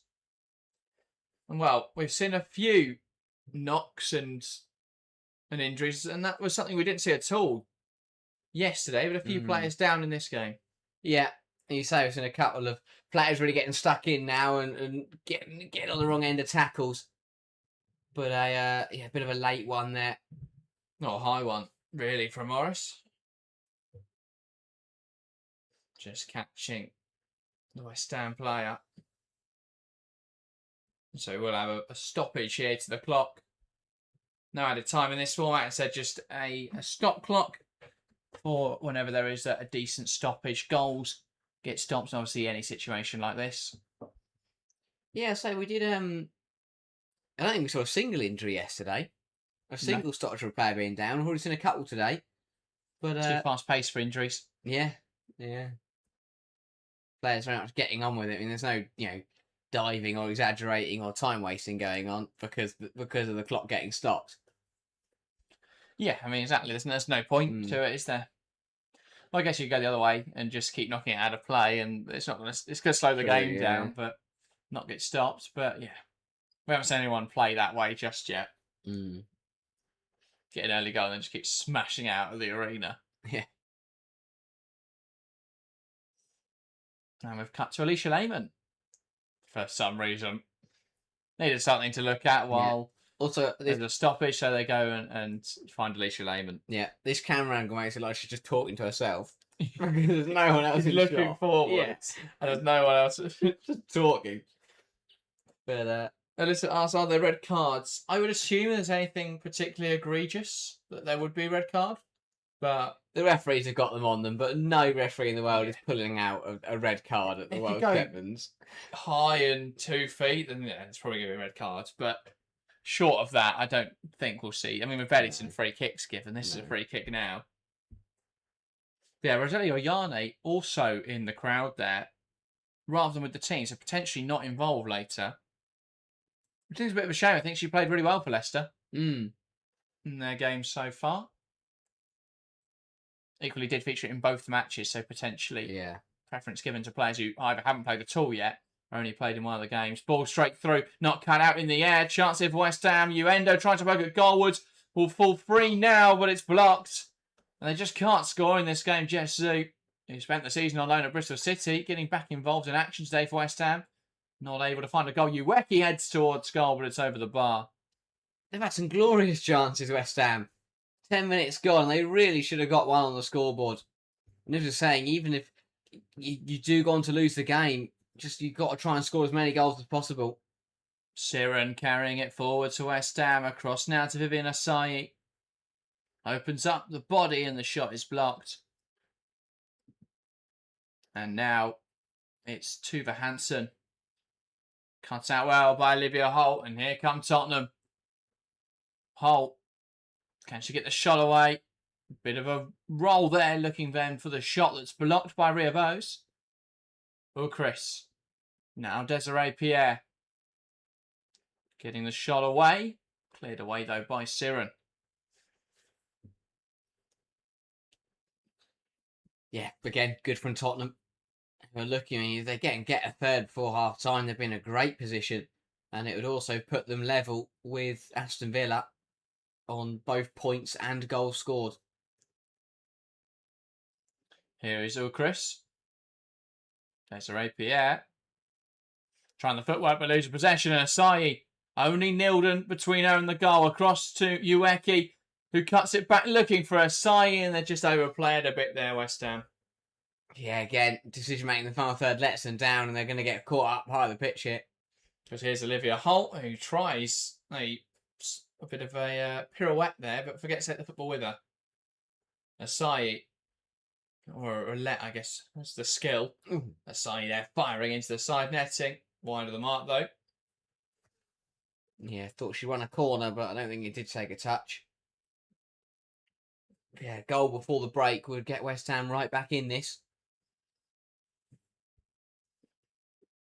Yeah, of course. Full forwards from Heaps. Oh, what a save from Heaps. Makes herself big and stops the shot. How have West Ham not scored? It's a really good stop from Heaps, but Hansen really should find the back of the net. How has this not gone in? Again, it's another brilliant breakaway. The ball across the box is good. And Tuva Hansen just can't find a way to get it past Heaps, who, to be fair, narrows the angle brilliantly. West Ham then with the throw-in. Here's Bracero Carrera. In towards the box. No, there's a foul in there, and it is going to be a penalty. The first penalty of the World Sevens. Mace there, committing the foul. Looked a little bit soft, but what did you make of it? Oh, I'm going to see that back. Yeah, I'm not quite sure, but yeah, first penalty of the World Sevens there. Yeah, she does have a nibble. To be fair, she's got her arms on Paul. Does catch the player twice there and doesn't get any of the ball. Catches the air. I think it is a fair penalty. It's a good decision. Point ball brought down. Penalty then. A long run up and smashed home by Cascarino. West Ham have a goal back in this game. It's Tottenham 2, West Ham 1. Estelle Cascarino finishing that penalty off. Having a run from well outside the box here. And blasting it past Heaps in the Tottenham net. Yeah. I mean, there's a reason that in these kind of matches, usually there's like a 1 or 2 step rule from penalties, because Heaps didn't stand a chance. The fact that Cascarino ran up point blank range from the edge of the D and just smashed it at her. Or you have like a hockey style penalty. Yeah. Where you run it up from the halfway line. But that, I mean, in this obviously, as it's a 7-a-side game, the pitches are still quite decently big. So hockey style penalty would be a bit ridiculous. Morris trying to invert with possession. Into Holt. Now Goutset. Can she get the shot away here, Senior? Goutset! Brilliant finish. Slicing it home, Goutset. And has she got a celebration prepared? Well, we don't know because they've cut to Leicester. They do have something prepared on the corner flag. As Tottenham find a third in this game. A lovely finish from Senior Goutset. Firing into the bottom corner. Lovely stuff. And Tottenham lead now. Tottenham 3, West Ham 1. Yeah, Tottenham just opened them up again. And it's a nice move. A good finish from Goutset, getting her first of the tournament. And yeah, they'll be... West Ham were disappointed with that one. Penalty gets them right back in the game, and they go and immediately concede and undo all their work. Ueki goes back to Megan Walsh. It's fascinating there wasn't many content creators stood behind the goal on that one. Yeah. It disappeared suddenly. Well sent forwards. Tamberg battling away. Gets the shot away, but it's saved well by Walsh. I thought it may be given as a foul, but deemed a fair amount of physicality there from Katinka Tamberg. Here is Goutset. The drag back, now looking for some support. As it's turned over, here come West Ham. Zadorsky pokes it into Hansen, who tries to touch it on there towards Ueki, but it's behind Rico Ueki. And out for a throw. Yeah, Hansen just rushes it and gifts possession back to Tottenham. Header inside. On back by Zadorsky, who passes it to Walsh. Walsh will go long. And we're here at the 15-minute mark, so it's half-time in this game. Tottenham leading by 3-1 then. Aria Dennis kicking off the scoring for Tottenham. Senior Goutset, though, probably with the nicest finish of them all. And the Morris with a great finish as well, to be fair. And West Ham, the penalty from Cascarino, giving them something to fight for in the second 15. Yeah, a weird half. Tottenham ahead, but to be completely honest, I don't think they've played or changed much from yesterday's game. I don't think they played better or changed much from yesterday's game. They were good going forwards yesterday. They've been good going forwards today. They've been clinical in the final third. They've opened West Ham up and taken their chances. But by doing that, they've been extremely open themselves. And I think that although West Ham only got one, West Ham had the chances to score at least three of their own. I mean, Villa, it's not, Villa got four in the first half yesterday. And I think that you could argue that West Ham could have scored three or four in that first 15 minutes. So Tottenham are leading. It's been a similarly good attacking performance, but I think they're still way too open. And I think West Ham have let them off in that first half by only scoring from the spot. Yeah, taking advantage really of the weak, the lack of clinicality in front of goal. More in saying volume. We can't hear you guys. Kevin's saying volume as well. Have we got an issue with the volume? It's not showing as an issue. Don't think so. But thank you for bringing it to our attention. We'll have a look. Alyssa says West Ham need to be more clinical. Tottenham have been very clinical. Well, Tottenham I think have scored every time they've come forwards, really. West Ham, on the other hand, have had a fair few chances, not really been able to take any of them in this half, apart from, of course, that penalty, which is the first penalty we've seen in the World Sevens. So, yeah, outside of that, they've had chances, just been a little bit wasteful in front of goal in the first half. Yeah, exactly that. I think that it's a bit of a surprise. I thought players like Ueki would really get into this game and really enjoy this format, but it just hasn't been able to hit the ground running. Asai has really struggled with keeping shots down. She's blasting things over and just looks really rushed and just putting too much on every shot, which again just hasn't adjusted to the format. Smaller pitch, smaller goal. You don't need to put your foot through everything in these kind of games, and they've lacked a real composure. Without you look at yes, they scored 4 goals yesterday, but 2 of them were scored by Phil Morgan, who isn't in the squad for this game.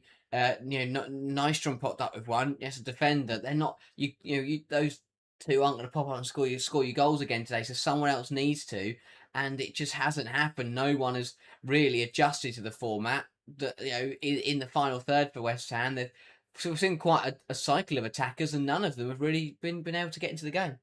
No, we haven't really seen anything in the final third from West Ham. A lot of overplaying. I think the relationship between Asai and Ueki a few times now, they've just not been on the same wavelength. Either been a cutback when someone's made a burst towards the front, towards goal, or just like misreading, mistiming of passes, holding onto it a bit too long. Asai's had a fair few chances she really should have scored by now. One at point blank range, cut inside and blast over the bar as well. So lots of chances that have gone begging really for West Ham, and they really should have done more. First penalty of the tournament though, which was interesting to see how that works. Yeah, great that we got a penalty. It definitely was a penalty.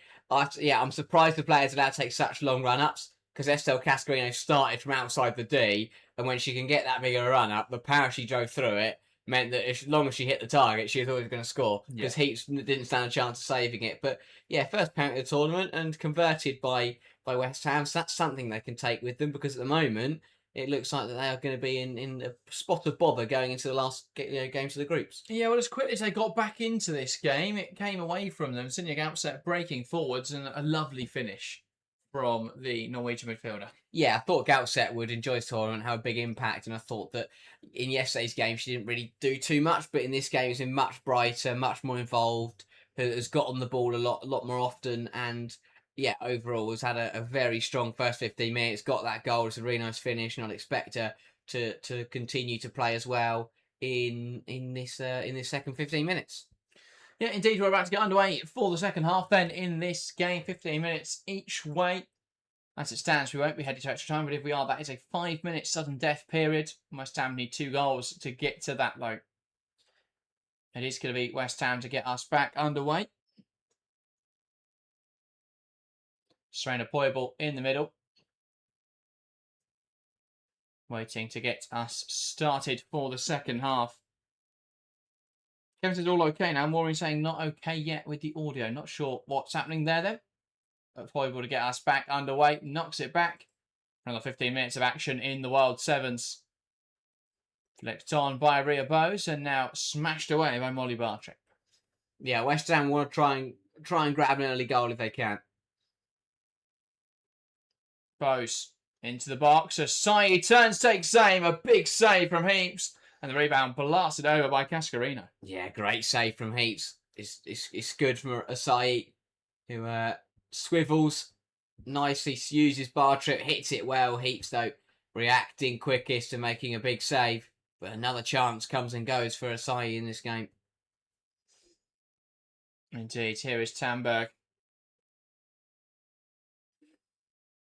Goes back to Heaps. Heaps lifting it forwards. Poibel cutting it out and now cleared away by Katinka Tamberg. Out for a West Ham throw-in on the far side.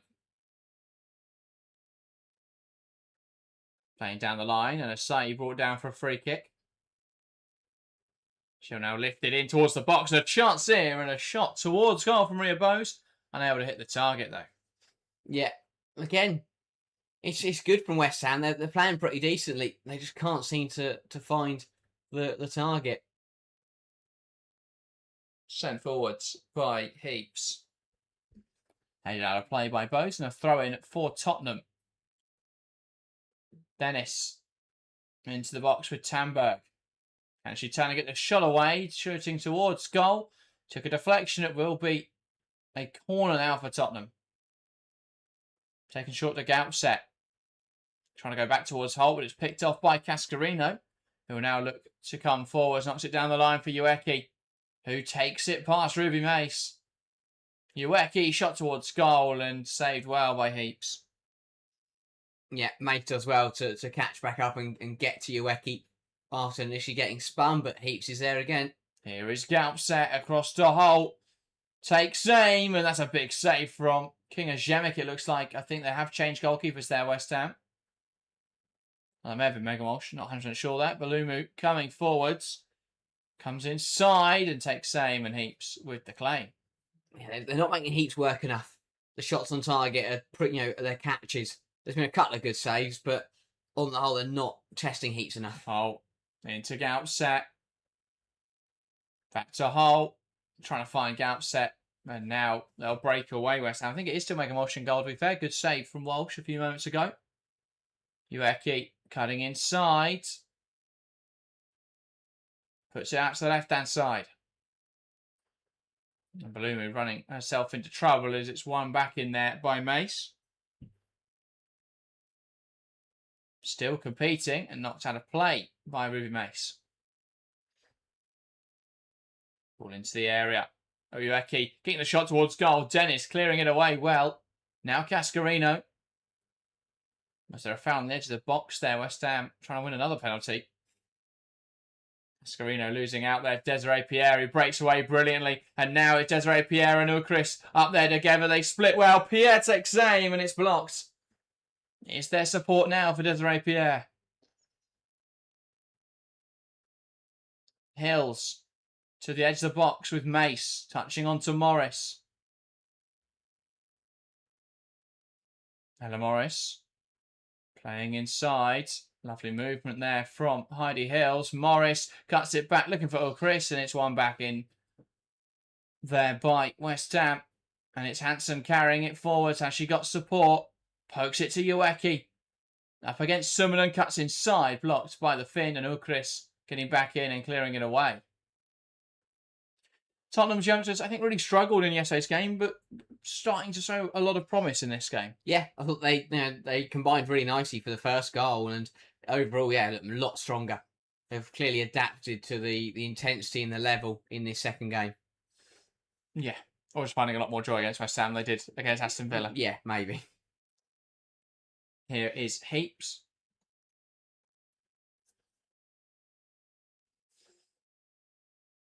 Who is surveying her options. Now looks to lift it forwards. Chris chesting it down, and Holt can't quite get there. Now we're seeing Tottenham's first teamers re-emerge. Morris. The constant roll on, roll off. Simon and Holt have just appeared. Heaps. Trying to play out boldly from the back as Sai blocking it out for a Tottenham throw. Yeah, West Ham will ideally need a goal in the next couple of minutes if they want to have a good chance of sending us to extra time and getting back level. Great block there from Desiree Pierre, and here's Chris. Can she find the pass or take the shot herself into Holt? Through to Desiree Pierre. Can she finish it off? Tries to round the goalkeeper and just overplaying there. The youngsters had a chance there. Desiree Pierre to get herself on the score sheet. Just overplays it. Yeah, someone just needs to pull the trigger. The longer they don't kill this game off, the more it could invite West Ham back into it. Indeed. Bose. Zadorsky into Asai. Interesting and turning, and actually drawn a penalty there for Asai. Not in the opinion of the referee. Tottenham breaking forwards now. Here is Holt. Out to Chris on the right-hand side. Nice footwork.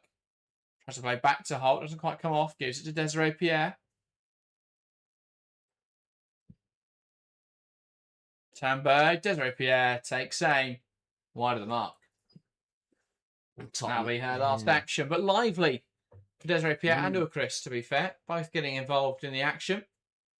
Sai now trying to cut inside. Tamberg stopping in her tracks, and that is too abrupt from Katinka Tamberg. And will be a free kick for West Ham in a good position. Yeah, good chance. Trace how they use this. From this close, you expect it to be a bit of a routine. Because there's not really much you can do with free kicks. What was it Tottenham who scored the free kick yesterday where they rolled it and then Morris slashed it home? Yeah, they were. Did they have some sort of repeat of that goal? Because the West Ham, sorry, taking this one, but could they try and find a way of replicating what Tottenham did so effectively? Laid off to Asai, fires into the wall. Zadorsky still going though, tries to get the shot away, trickling wide. Nowhere near as effective. No. And again, Asai just struggling in front of goal. Yeah, risky outset. Yeah, I mean, it's going to be interesting to see what West Ham do in attacking areas, losing their best goal scorer, their most effective goal scorer in Shakira Martinez. Next season, losing their midfield partnership by the looks of it of Katrina Gorey and Una Siren. It's going to be all change. And well, how positive it's going to be remains to be seen. Heidi Hill's giving it back there to Heaps, who launches it forwards. Zadorsky makes a bit of a mess of the header. It will be kept in well by Siren. Zadorsky.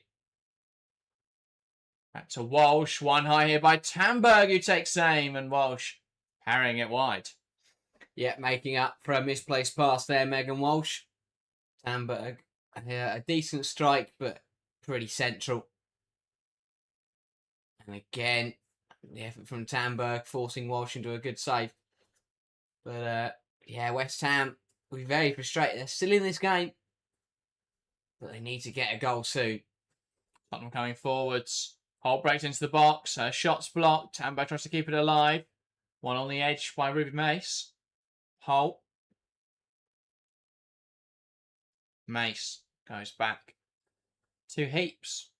We really need Ruby Mace to make it at Tottenham, so we've got two Ruby Maces in the league. Yeah. With Sam Kerr departing Chelsea, we never got to see Sam Kerr and Sam Kerr on the pitch together. No, devastating. Maybe one day we'll get to see Ruby Mace and Ruby Mace on the same pitch together. Siren. Does she run that out of play? Oh, there's a ball on the pitch. It will be a West Ham throw, though. Thrown in towards the penalty area. Ueki can't quite get it away as it's blocked by Dennis. And now Tamberg carrying it forwards. I think she took the last touch, then it will be a West Ham throw. And Balumi will go down the line. Cascarino now. One back well by Tamberg. And a mid-game interview with Zadorsky feels like an unnecessary addition to this broadcast. In a half an hour format, which is 50 minutes each way, you don't need a mid-game interview. Just wait 6 minutes. Yeah, I mean, even like a half-time one. It's fine in the WSL. Here comes Tamberg looking around the goalkeeper. Can she finish it off? Cuts it back to Summerlin, and that should be job done for Tottenham. Evelina Summerlin tucking it away with 5 minutes left of this game. And it's 4-1 now to Tottenham. West Ham have had chances, not been able to take them. Tottenham have broken effectively a few times and not taking their chance in the second half. But eventually, Evelina Summerlin here capitalising well. She was the one who pounced on the pass. Tamberg round the keeper, squares it to Summerlin, slots it home. Yeah, really good from Tamberg. West Ham just get completely caught out. And they'll be frustrated because this game could have been very different. But Tottenham, clinical in the final third and putting this game to bed with that goal. Hoiberg. Ascarino.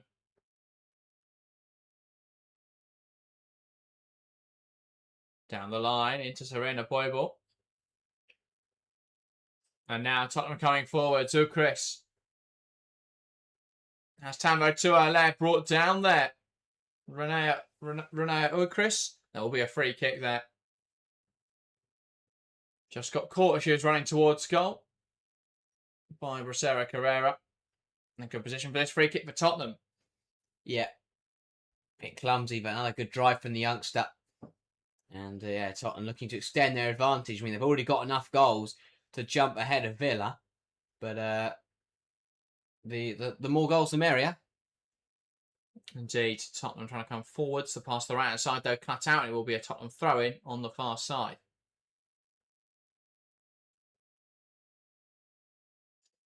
Ball in towards the penalty area.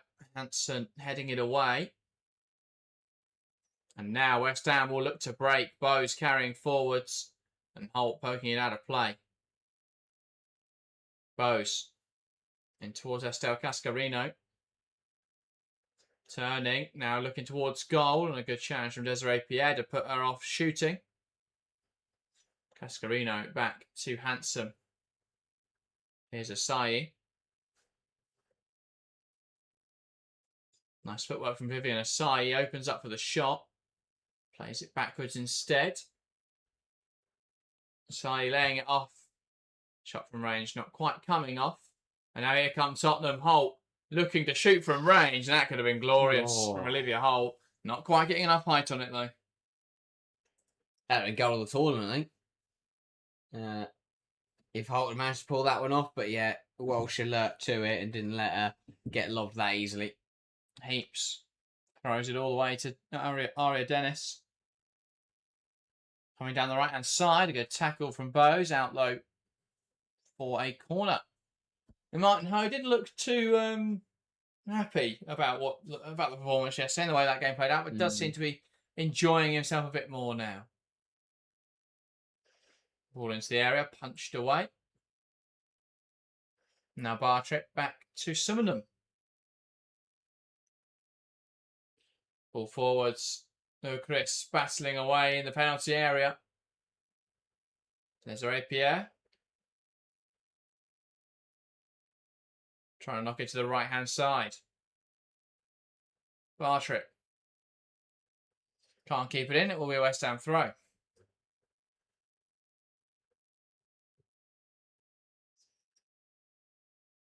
And Zadorsky finds Una Siren. And one back cut the pitch here by Tottenham. Tambo trying to drive towards goal. Siren gets back in there. And now Shalena Zadorsky. Headed away well by Summerham. Poked forwards, but turned over by Una Siren. Desiree Pierre's forward pass. Cuts out by Zadorsky and runs through into Eleanor Heaps. Ueki brings it down. Now with Zadorsky.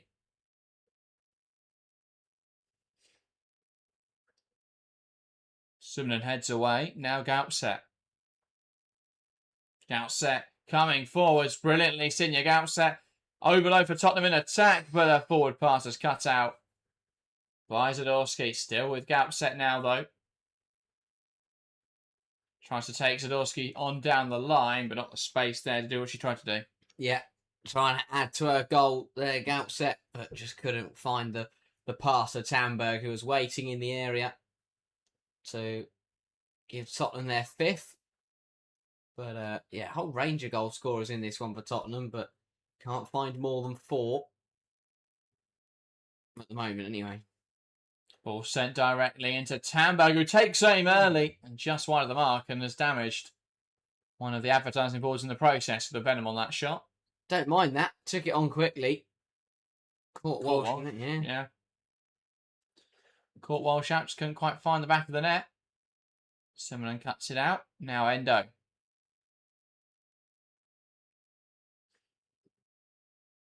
Lifting it in towards the penalty area. Boy ball. This is one backed by Holt. Mace Dennis is a little bit messy at the back from Tottenham. And it's seen out of play by Uendo.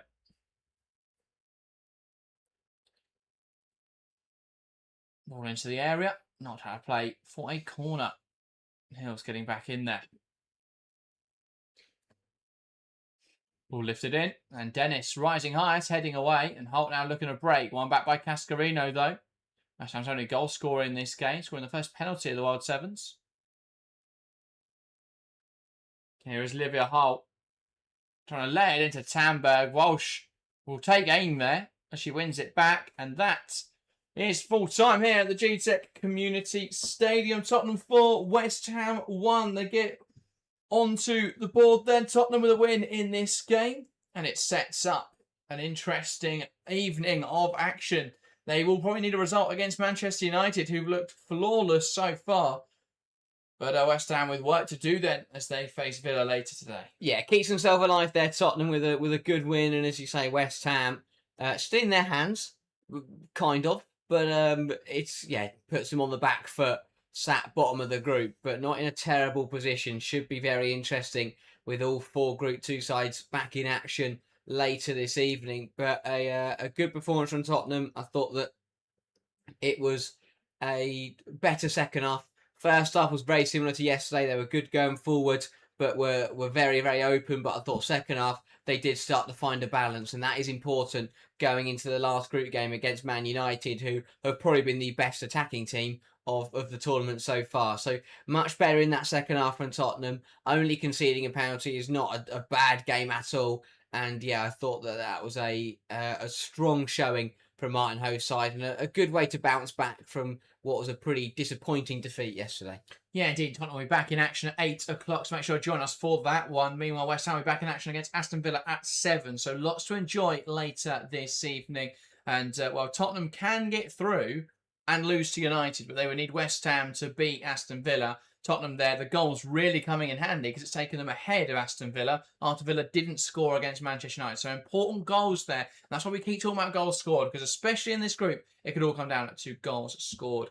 I'm going to let you continue talking about that game, and then we'll get into Group 1 with their last match day, of course, which has some big games. But I'm going to go and take the first break of the stream. Yeah, but as you say, goals very important. Looking at the goals scored then, so Tottenham and Villa obviously both on 1 point. Tottenham though have scored 7 goals, while Villa have only scored 6, and that's why we're saying even when you lose, you've got to get goals on the board.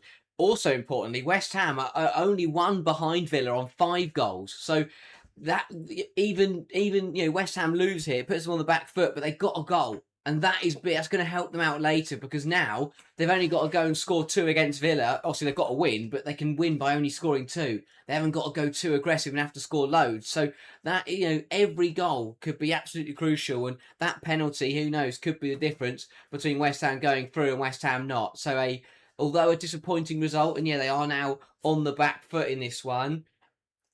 Who knows what can happen in that last game? That goal though could be a big help for the Hammers, who were they lacked clinicality in that one. I feel like they could have scored a couple more in that one. In this game, a lot of missed chances. The only goal coming from the spot. Asayi was really wasteful, I thought. Yaweki as well had plenty of chances. Poibal, all the attackers had 2 or 3 chances to score, and none of them managed to make any of them count. They'll be disappointed by that one, but again, defensively, West Ham struggling a little bit. They've now conceded 9 goals across 2 games, which doesn't really matter in terms of going through, because goals conceded or goal difference isn't a metric. But it's not. You're not going to win games if you're conceding that many, and that's something that they've got to make sure they can sort out for the game coming, the penultimate game coming up in a couple of hours' time between West Ham and Aston Villa. But of course,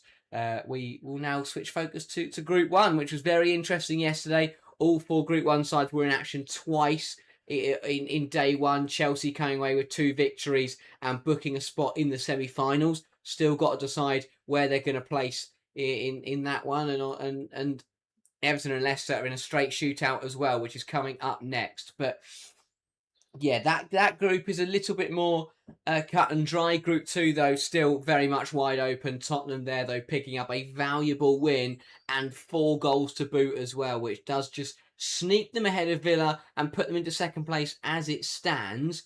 They probably would like to have got a couple more because they are only 1 ahead of Villa and only 2 ahead of West Ham. And there were chances, especially towards the end there, where they could have made it 5-1, 6-1, and suddenly there'd have been a good 3 or 4 goals ahead of West Ham and Aston Villa, which would have put them in a very, very strong position. But still, 4 goals, not to be sniffed at, and it is enough to put them second for the moment. So positive for Martin Hove's side, and saying, from conceding 6 yesterday to only conceding 1 today, that is a very good improvement on performance. And I think that we saw a real adjustment made by Tottenham. We didn't. I don't think that integrating the youth is a bad idea in this tournament, but I think that the squad yesterday was very youthful, and that inexperience did show in that loss to Villa. But I think that the prospects in this game today were a lot stronger. Ukris looked very, very tidy. So did Desiree. So did Mace. And Hills was the other one. Those 4 have been the prominent ones alongside Dennis, who's been a bit more involved in the first team. But overall, the youngsters really coming up trumps for Tottenham in that one. They combined really nicely for Tottenham's first goal that was eventually finished off by Dennis, and they managed to match the intensity of the game. I think yesterday a couple of the youngsters were passengers as they lost to Villa, but in this one they got on the ball, they got involved, and they really made a difference and had an impact on the game. And Tottenham obviously going on to pick up the victory. But yeah, really good to see them bounce back from a disappointing day yesterday. And of course, if you are a fan of either of these 2 sides, make sure to join us later, as both of these teams will be in action towards this evening. But Group 1 coming up then, very much looking forward to this. We've got the straight shootout between Everton and Leicester. It is winner takes all in this contest. The winner will progress through into the semi-finals, into finals day tomorrow. The loser will be out of the World Sevens tournament. So a massive game coming up between these 2 sides. I thought they both played quite well yesterday. They both picked up victories. Leicester beat London City in the second game of the day, and then Everton also beat London City in the penultimate match of the day. They both fell to defeat against Chelsea, but it means that it's all to play for with 1 win on the board. Currently, Everton are ahead because they scored more goals across the 2 games. So Leicester it doesn't really matter because obviously they'll be ahead on points. But in terms of, if we're talking about whether they could finish top of the group or second, goals scored is going to matter relative to what Chelsea's result is. But a straight shootout coming up in just over 10 minutes' time between Everton and Leicester. The winner progressing, the loser going out in what is the final game of the group stage for these 2 sides. And of course, Group 1 coming to a close in the next 2 match weeks. But both groups will be done and dusted going into today. And then tomorrow is all about finals day. There's 2 semi-finals and then the final. Of course, seeding. The semi-finals are seeded. So the winner, the team top of Group 1 will play the runner-up in Group 2, and the team that finished second in Group 1 will play top of the group in Group 2. So there is a bit of an advantage to finishing top of the group. It should mean that you get a slightly easier tie in the semi-finals. Of course, Chelsea and United both sitting top of their groups right now. That is the expected final, but as we've seen with the World Sevens, anything can happen in this format. Definitely opens the door for some upsets and for some surprising results. United only winning by 1 goal yesterday. Chelsea Chelsea played twice yesterday and only won by 1 goal margin in both of those victories. So the games have been very, very tight. United admittedly did stretch their legs in the first game today. If you are just joining us, Man United ran out 4-0 winners against Aston Villa in game 1, and of course Tottenham winning quite convincingly here as well by 4 goals to 1. But I'm expecting the next game to be a lot closer between Everton and Leicester. Quite a cagey affair as they both battle it out to fight for a place in the semi-finals. It's advantage Everton with the goals scored, but at the end of the day, it's going to come down to points, and it is going to end up probably being quite a tight one. I don't see either side really blowing the other out of the water. I'd expect quite a closely fought game, and it'll be very interesting to see who can find a way to victory and get themselves into finals day. Yeah, it's a straight shootout. I'm sure you've mentioned. It's going to be interesting to see Everton versus Leicester City then. Everything on the line. I think for both sides, I love this opportunity. Everton didn't have the season they would have wanted in the WSL. There was a lot of promise, lots of investment last summer. That move to Goodison Park. None of it really came together and materialised the way they would have wanted it to. And as for Leicester City, well, I think it's been well documented, the trials and tribulations of their campaign. They've not really had the joy and the success they would have wanted, going down with only 9 points. But they did claim their first win since December in the game against London City. If they could win today, the side relegated from the WSL this season would be into the semi-finals of the World Sevens, which I think would be fascinating and a great moment, of course, for a side who haven't had much to cheer about this season. But it will be difficult. I thought Everton played really well in both their games, really, particularly in their opener against Chelsea. Looked good in patches, took them to extra time, of course, I think is a big positive, and then were dominant, really, against London City Lionesses. A late goal made that look closer than it was. They probably should have kept a clean sheet, and I think that you'd probably have to make them favourites going into this one based on what we've seen so far. Yeah, I think so. They did look a bit stronger, and they contested well. I think they contested better with Chelsea. They've been better in front of goal as well, which I think it could be a massive positive if this is a bit of a open game, and if it does come down to clinicality, which I think this tournament is really highlighting, that you've got to take your chances when they come. I think Everton are more likely to do that, and yeah, for that reason I probably would have them as slight favourites. But I thought Leicester did a very good job of being a little bit more defensive, a little bit more reserved, and making it difficult for both London City and Chelsea to score. Obviously, they've only conceded 3 goals. It's a shame that goals conceded has no bearing or doesn't matter at all on the position in the table, because they've actually been one of the best defensives. They've been the best defensive side in the tournament. So it's a bit of a shame, but I mean, that's what you expect when you turn up to a 7-a-side tournament and play a reserved and defensive style of football. But equally, because this is likely to come down to points, if they can shut Everton out and win 1-0, happy days. They're into the last 4, and suddenly it's a great way to play. But I expect Everton's goal scoring prowess to really shine through in this contest. Yeah, as you say, it all depends on how effective Leicester's system is, because it will go down to points now rather than goals scored. So that's kind of arbitrary now. It's all down to whether they can get a result in this game. It would mean that if they do win here, they can't. There's very little chance of them finishing first, because they would need a strong turnaround in goal difference, and then they would need Chelsea not to score against London City. So, yeah, it doesn't seem incredibly likely. And obviously, if Chelsea did win that game anyway, they couldn't finish first. But, yeah, I think it's going to be interesting to see who can come out on top in this game. Whether it will be Everton, I think, have looked really good in attacking areas, but at times were a little bit inclinical in both their matches. But, obviously got those 3 goals against Chelsea, or the Leicester City's more defensive, transitional kind of football is going to work out. Yeah, I think it's quite cool that we've got a straight shootout between 2 sides that have adopted very different styles, and it will be very interesting to see which one is going to work in this game. What have they both learned from yesterday? Obviously, it's a bit different to the Group 2 teams, because the Group 2 teams that we've just seen only played 1 game, whereas these guys have both played 2. So you'd think that they've learned more, they've got more experience, and that they can bring more information into this winner-takes-all clash. Maybe not, but we'll wait and see. I thought we did. To be fair, we saw quite a bit of change in strategy and in performance between game 1 and game 2 for them, even though it was on the same day. So you'd expect them to bring even more differences and have learned even more coming into this one. And who knows, the side that implement that the best, it could just swing it in their favour. Yeah, loving the World Sevens website, by the way. Apparently, Yuka Mimiki, Tony Payne, and Courtney Brosnan are all now American. Wow. That's one way to make the American national team even stronger. Just keep still some other players as well. But yeah, interesting to see the referees. What have they got planned this time? Oh, the referee's coming out in goalkeeper gloves. Are they going to do a penalty shootout? Each referee has got a football.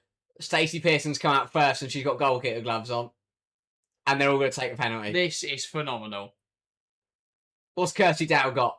Good ref. Kirsty Dow finish from the spot. Oh. Slots it home. No chance for Stacey Pearson. And a sue from Kirsty Dowell as well. Can Pearson deny the second? Does get the glove to it, but it's in the back of the net. And pumping the badge there of the referees. And penalty over the bar from the last official. Brilliant. Never thought. We got a penalty shootout with the refs. Never thought I'd see that. WSL and WSL 2 officials taking penalties at the World Sevens. But there we go. Well, yeah, we often wonder if referees can play football. The answer is no on this in this case. Well, Everton now coming out with their walkouts. What does Katja Snois got for us? She's pregnant. She's pregnant and old. Old and pregnant. I know she's gonna have a baby. Oh, she's not old. She's just pregnant. Now picked up by 4 of her teammates: Brosnan, Mace, Kitagawa, and Hayashi. But Payne and Mamika quick on the scene with a medical bag. This is brilliant. And they've delivered a football to the World Sevens tournament, and it's scenes of celebration from the Everton players. And there are pictures of... We can't see because Katja Snois is moving the ball around too quickly. I think it's all the Everton players. Okay. These are getting inventive. Yep. How are they coming up with these? We've got penalty shootouts, and we've got pregnancies, we've got boxing matches. It's all here at the World Sevens tournament, and some fantastic football as well, which I think should be the focus, but also some good fun on the side. Leicester coming out of the tunnel then. What have they got prepared? Do you know what? I'd love it if one team just walked out normally. Like they do, just line Single up. file. Yeah, just line up. Took it really seriously. Yeah. It's going to be a jog out from Yanina Leipzig and a wave. Tierney with a clap. They're all jogging out as a team. Have they got something planned then on the pitch? It's going to be a classic rowing boat, I think, here for Leicester. It is indeed. It doesn't look like there's going to be any twist on the classic. And why would there need to be? Love a bit of the rowboat. Yeah, don't mind that. Keep it, just sticking with a classic there. But I have to say, the Everton having a baby one, that is the best by far. I didn't think we'd witness childbirth at the World Sevens. No. But there we go. We have. Right, well, in all of that, I've got absolutely no idea who's starting for either side. So let's take a look at the lineups. For Everton, it is going to be Courtney Brosnan in goal. It was really important in that Chelsea game. A couple big saves in that match from Courtney Brosnan. In defence, it looks like it will be Hanoko Hayashi and Hikaru Kitagawa, according to this. Of course, positions are very loose in this format. Then, in terms of what they've called midfielders, they got Ruby Mace, Tony Payne, Yuka Mamiki, and Katja Snois. I think that's a lot of players then who really shone for Everton in both their matches so far. They've gone for a sort of an all-star 11 of the players who did well in the first 2 games. Yeah, and I think that's the perfect way to do it. Use your first 2 games as a bit of a feeler, and then, of course, you still need to get results, but then in your last game, you can then pick the best players from both the different teams, and that's exactly what Everton have done. I think that is their strongest 11. Indeed. As for the Leicester City side then, in goal, Yanina Leipzig keeping her starting spot. She started the second game in now for the third as well.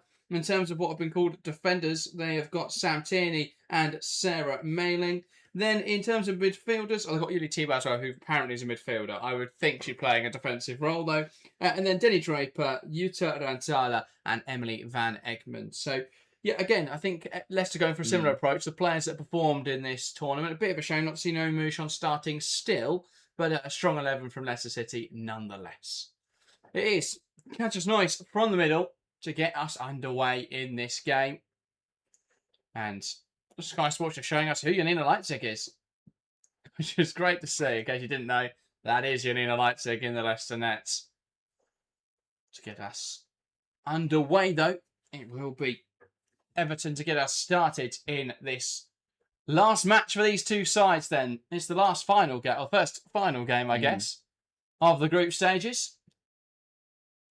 As we get into match day 3 for the Group 1 teams. Katja Snois from the middle, waiting for the referee's whistle. Referee perhaps a little bit tired after all the penalty shenanigans. And now, still we wait. Of course, after 2 team celebrations, it's going to be a bit of a delayed start to this one. Haven't seen an individual walk out one now for a while. A lot of team celebrations, which is good fun. Good to see, but be interesting to see how the last 3 games, whether any teams go back to the sort of original individual walkouts.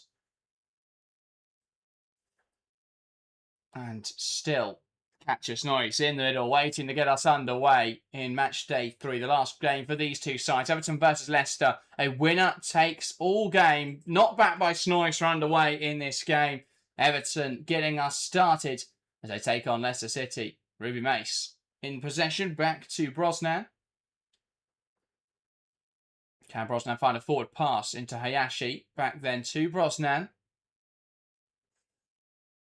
Tries to play direct. It's cut out by Draper, who knocks it out of play. And a throw in now high up the pitch here. And they'll take it quickly, Everton. Here's Mimiki pushing it towards goal. And it's cut out by Van Egmond. Yeah, Everton looking to start quickly. Trying to get the ball into the area towards Catch Noise, who I think actually had quite a good game. Played quite well across the 2 games yesterday. Yeah, absolutely. I think looked quite lively in this format. There's been a few players like that who perhaps didn't have the best WSL seasons, but have performed quite well. I think Heather Payne, for me, was one at Leicester. I don't think she even played for Leicester this season, but seems to have done okay in this. I mean, no Amy Mouchon, of course, but she should have played every game for Leicester in the WSL, but there we go. Everton coming forwards. Kitagawa now into Snice. Payne laying it off. Can she find a teammate? Well, Kitagawa can't quite get there on the overlap. Here is Katja Snice, who'll take aim from range. It's snuck through there at the front post. A big goal in this game. Just 1 minute and 15 seconds in, and Snice celebrating with her teammates because Everton take the lead in this one early.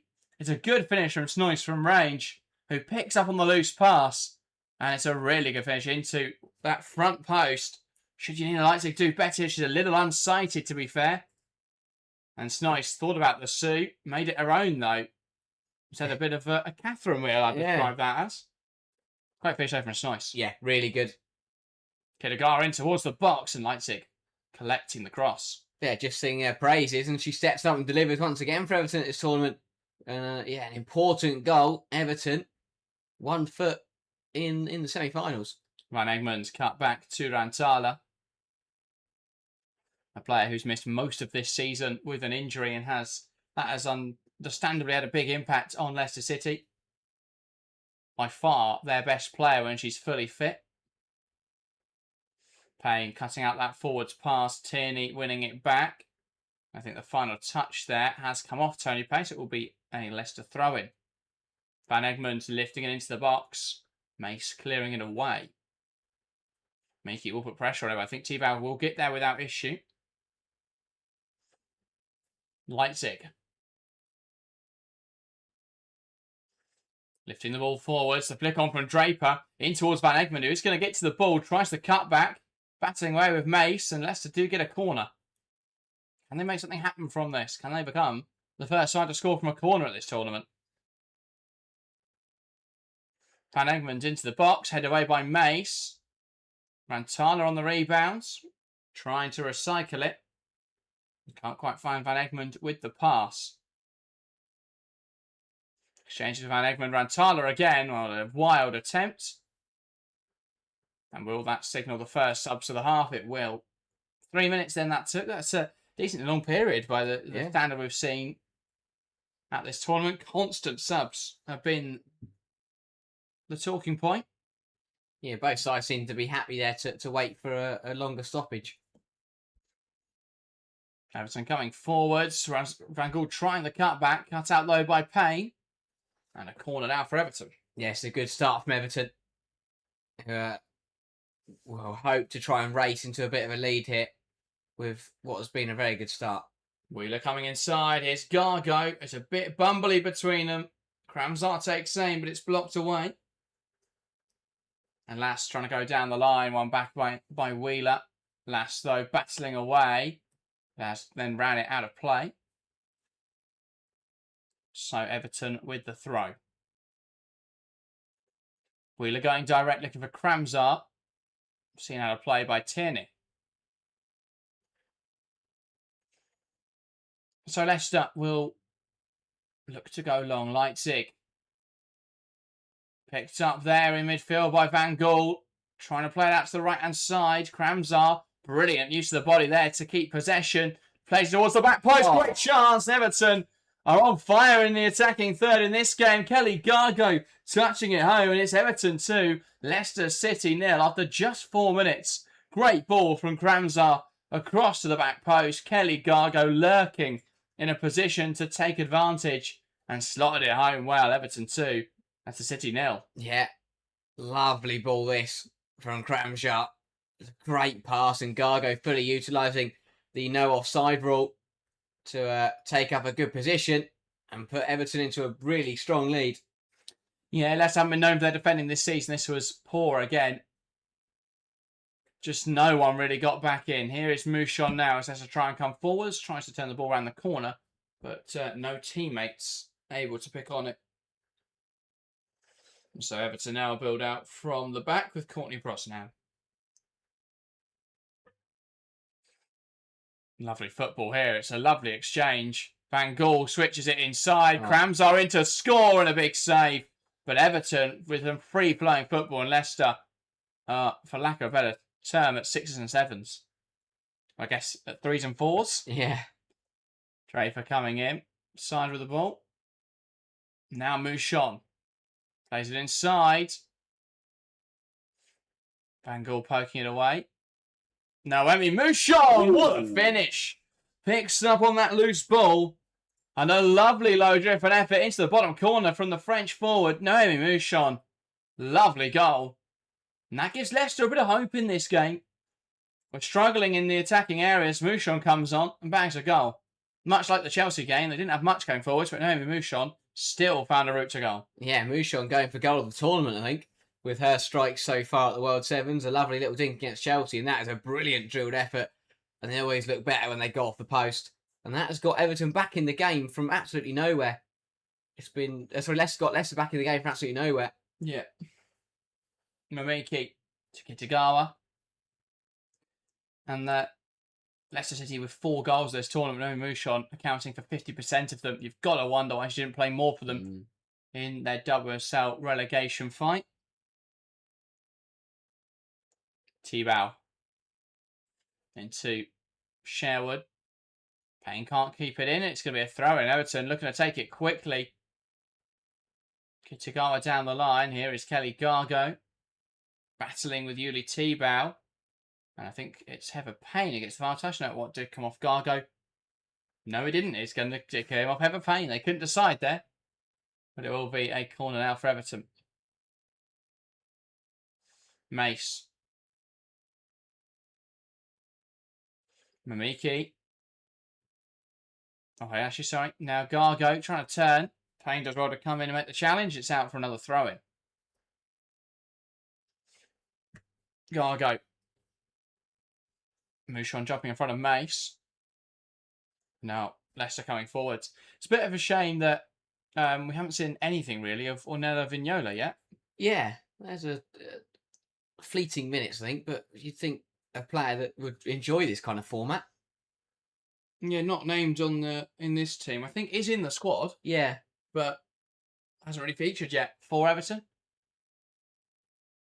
Mamiki goes down the line. Kitagawa. Slipping it through. Snice battling away, but it's one back, and now Leicester will come forwards. Van Egmond lifting it in behind. Van Thaler's got the right idea. Goal hanging, really, and wins a corner. Just a little bit too wide, that ball forwards. Yeah, took up a great position, Van Thaler. Stood in the Everton penalty area, just couldn't make it count. Ball into the box. Still bouncing around. It is then cleared away by Payne. Corners just don't work. No. No, it's just, there's nothing you can do with them. No. No, you don't want to commit too many players forward and then get caught on the counter. Van Egmond, Payne, cut back, looking for Rantala, Draper, Rantala. Just trying to find a way towards goal, Ale. Van Egmond, you think it's got to take the shot on here, clips it into the box. Not sure why she didn't just shoot there, Emily Van Egmond. Yeah. Again, decision making is crucial on these smaller pitches. Just a couple moments now for Leicester where they've probably made the wrong decision. But they've responded well to going. They went 2 goals down very early doors, and they've responded well to that deficit. Indeed. Show up with the streams this afternoon. Come on, you toffees. Do we need to win, lads? Yes, it's a do or die game for both the sides involved. Whoever wins this progresses. Whoever loses is knocked out of the competition. So Everton currently leading 2-1. It is a little more precarious a lead than the first 8 minutes based on the play should be. But no, Mouchon scoring against the run of play to bring Leicester back into this one. Yeah, it's what Leicester did quite effectively yesterday. I mean, Mouchon's goal against Chelsea was very much against the run of play, and even though they did lose that game, it did help them. But yeah, they've got to find a way to turn this one around. Pacheco, Wheeler, now Payne. And Payne finding some space to run into, but Van Egmond coming across, taking the ball off her. Leipzig. Finding Mas Pacheco, which wasn't her intended target. Pacheco. Pass inside to Van Gaal. Pacheco. Payne trying to get the flick on. One back by Leicester. And Leicester says we need the ball league style when it comes to corners. 3 corners equals a pen. Yeah, it's not the worst idea. I think they've got to have something like that. It's Van Egmond. And it's blocked away. And now cleared by Everton. And Snyder's in here. Can she get the shot away? Can she score? Katja Snyce, brilliant finish. And it's a brace for Katja Snyce in this game. Everton 3, Leicester 1, a big goal. And Snyce performed so well in this tournament. Scoring again and will be substituted in that moment as well. Lovely lifted ball in behind. Snyce, I thought for a moment had overplayed it. And it did take a big deflection off of Janina Leipzig, who probably should have kept it out. But Snyce finding a goal in this game. Yeah, big goal. And Snyce had a brilliant day yesterday and has picked up right where she left off. Another brace in this one. And Everton... Here is Dargo. Everton want to put this game to bed. Kitagawa lifting it in there. Deflects it up in the air. Ruby Mace takes aim a goal. And Leipzig does keep this one out the back of the net. But I think with because penalties seem to be so ridiculously overpowered. I mean, they already are in football anyway. It's about an 8% chance of scoring a penalty. This is 100%. Yeah. You'd have to miss the goal for it not to go in. But given how close they are. But even like 5 corners being a penalty, I think would work. And then it rewards teams who are taking lots of shots and having them saved. And it kind of forces teams not to be able to sit defensive and just block shots because eventually you're going to give away too many corners. Into Snyce. Now Hayashi, back to Snyce. Can she complete the hat-trick? It's saved well by Leipzig. And Snyce just couldn't react to the rebound there. Really, should have been 4-1 Everton. Yeah, another big chance there coming for the Toffees, who have got a good lead here. But I think there's a good argument to suggest that they could be in an even stronger position. Mamiki gets away from Payne. Gives it to Gargo. Back to Mamiki. And a good save from Leipzig. But Leicester are so open right now. Many opportunities. They just haven't been able to take them. Yeah, they've got a different approach, haven't they, Leicester? They've gone more aggressive compared to what they did yesterday.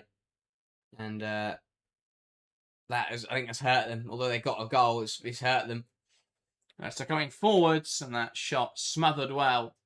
That's Hannah Kane getting involved in this game.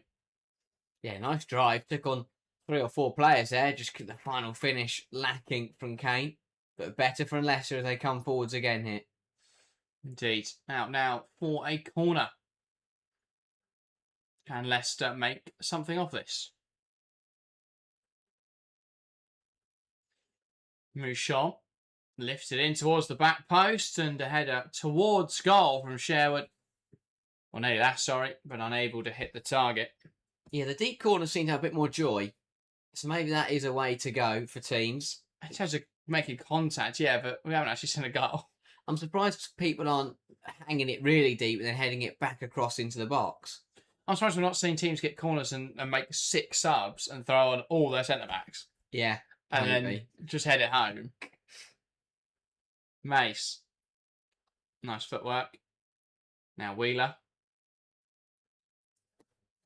Man City couldn't be in this. They keep scoring corners. Rebecca Kanak would just stand there and they'd win every game. Probably would end up going over the bar quite a bit. True. Here is Wheeler. Gargo. Wheeler breaking in towards the box. And now across to Kitagawa. Wheeler creates space for the shot and dispatches of it tidily in towards the top corner. Lovely finish from Claire Wheeler. And Everton are in a great spot now. And, well, water being thrown around there in the celebrations. 4-1 up in this game. Leicester have done more defensively in the games they've played, but they're being opened up far too easily here by a really efficient Everton attack. Yeah, brilliant from Everton again. And they are in great scoring form in this game, understanding the task that they need to do. And they are in a great team minutes here from Everton. And yeah, brilliant position to be in. They're taking Leicester to the cleaners. And they put themselves in a position now, Everton, where if Chelsea were to play a younger team against London City or something and not take it too seriously, they could end up finishing top of the group. Yeah. Which would give them a beneficial draw, because rather than playing what's likely to be Man United, they would meet whoever finishes second in Group 2 in the semi-finals. Yeah. I mean, Everton are on 9 goals. Chelsea got to 6, was it, in the end? So, yeah, they're in a great position.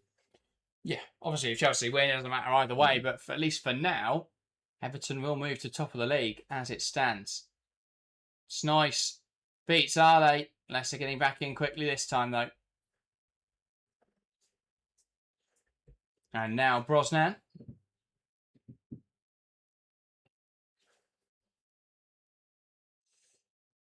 Van Gool. And Pacheco into Hayashi. Payne. Back to Mas Pacheco. Brosnan. Payne. Lovely give and go. Creating the space for Van Gool. Can she find a teammate? Cuts it back. Great chance. Cleared away, though. Out for Everton throwing. Leicester against the ropes and get the reprieve now of the half-time whistle. It's Everton 4. Leicester City 1, though, at the break. And Everton in the driving seat with one eye now on that semi-final awaiting them tomorrow. Yeah, brilliant. First 15 minutes there from Everton, who have completely taken control of this winner-takes-all match. Katja Snoyce in superb goal-scoring form, finding another brace. And, yeah, Everton on the money at the moment. Leicester with a lot of work to do, but credit to Everton, because I thought they played really well yesterday. Were unlucky they took Chelsea to extra time. They beat London City, and now they're coming to this game today, knowing what the objective is, and at the moment they are smashing it. And as you say, looking like they're going to be featuring again in the action tomorrow.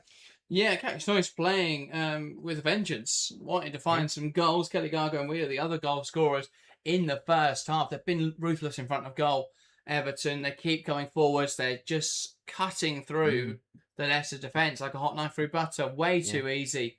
They found it in that first half. But if they continue like that in the second half, it is going to be a very quick and easy game, you think, for Everton, and progression to the semi-finals. Yeah, exactly that. And I think that they've done very well to take advantage of Leicester being a little bit vulnerable and playing, being a little bit more too aggressive. And I think that I'm really compact defensively and then just getting goals against the run of play. They've gone a bit more aggressive today because they know they need to win the game, but they've gone aggressive, haven't scored any more than they did in the games yesterday, and have conceded 4. So I really don't think that was the way to go, especially when this group wasn't going to come down to goals scored. They just need to win the game. So I'm surprised they went as aggressive as they did, and well, it's come back to bite them in that first 15 minutes, and they've got a lot of ground to make up. Be it Everton, incredibly clinical, brilliant in front of goal, and have looked really strong in the final third across the 2 days.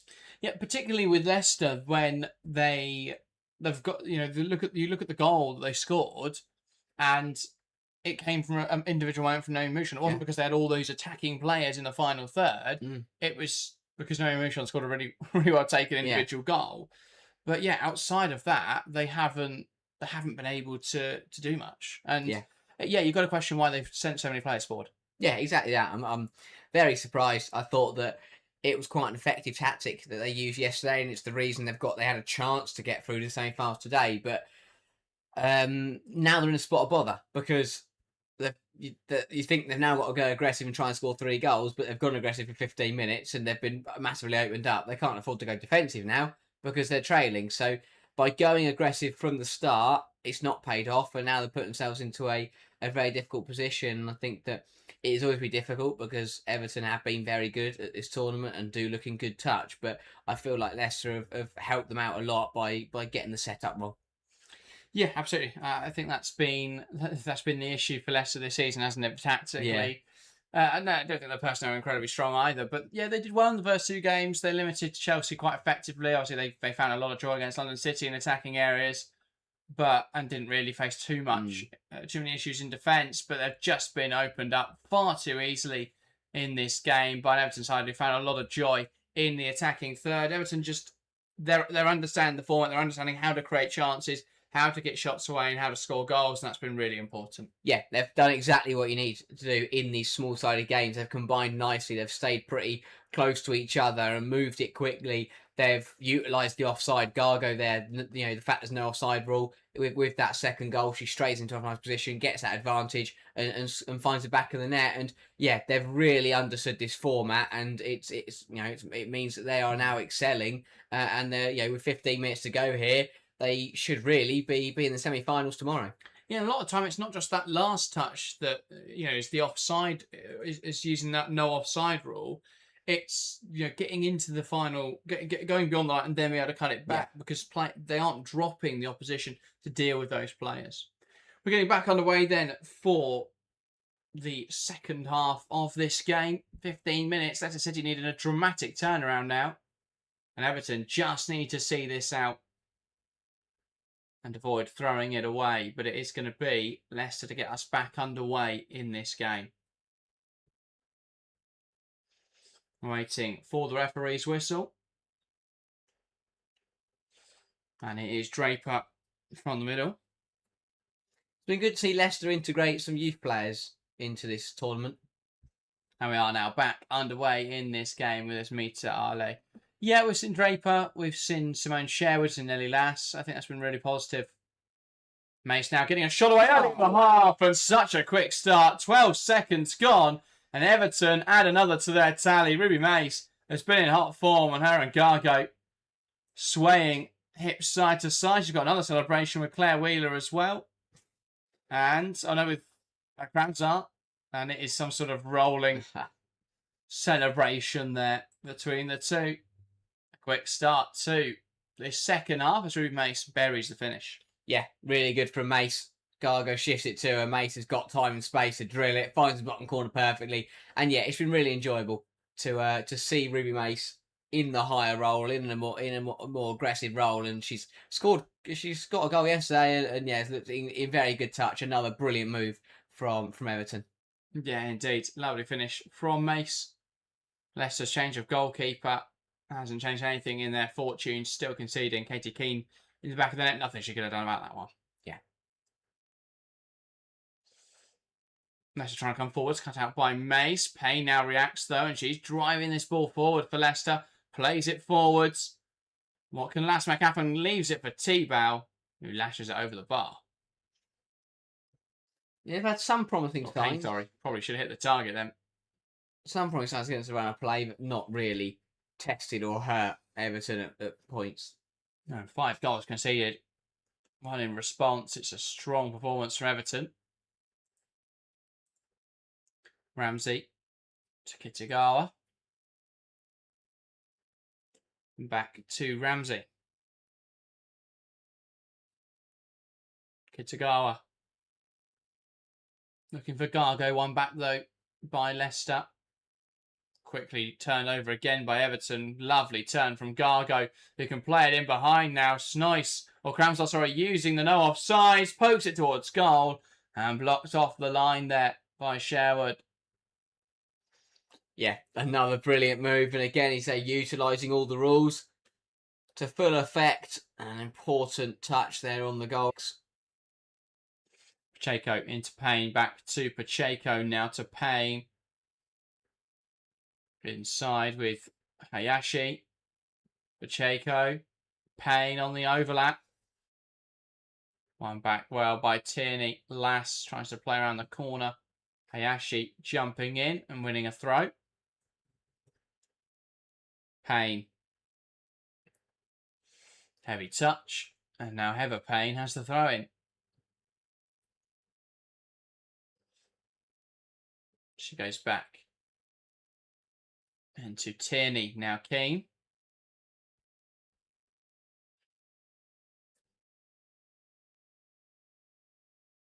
Great hold it from Kane before giving it back to Asmita Ale. And now Keane. Looking up to try and progress this ball now, Leicester. Payne going direct round the corner from Kane. And here is Nelly Lass. Lass plays it down the line. Draper loses out to Pacheco, still battling. And out for another Everton throw.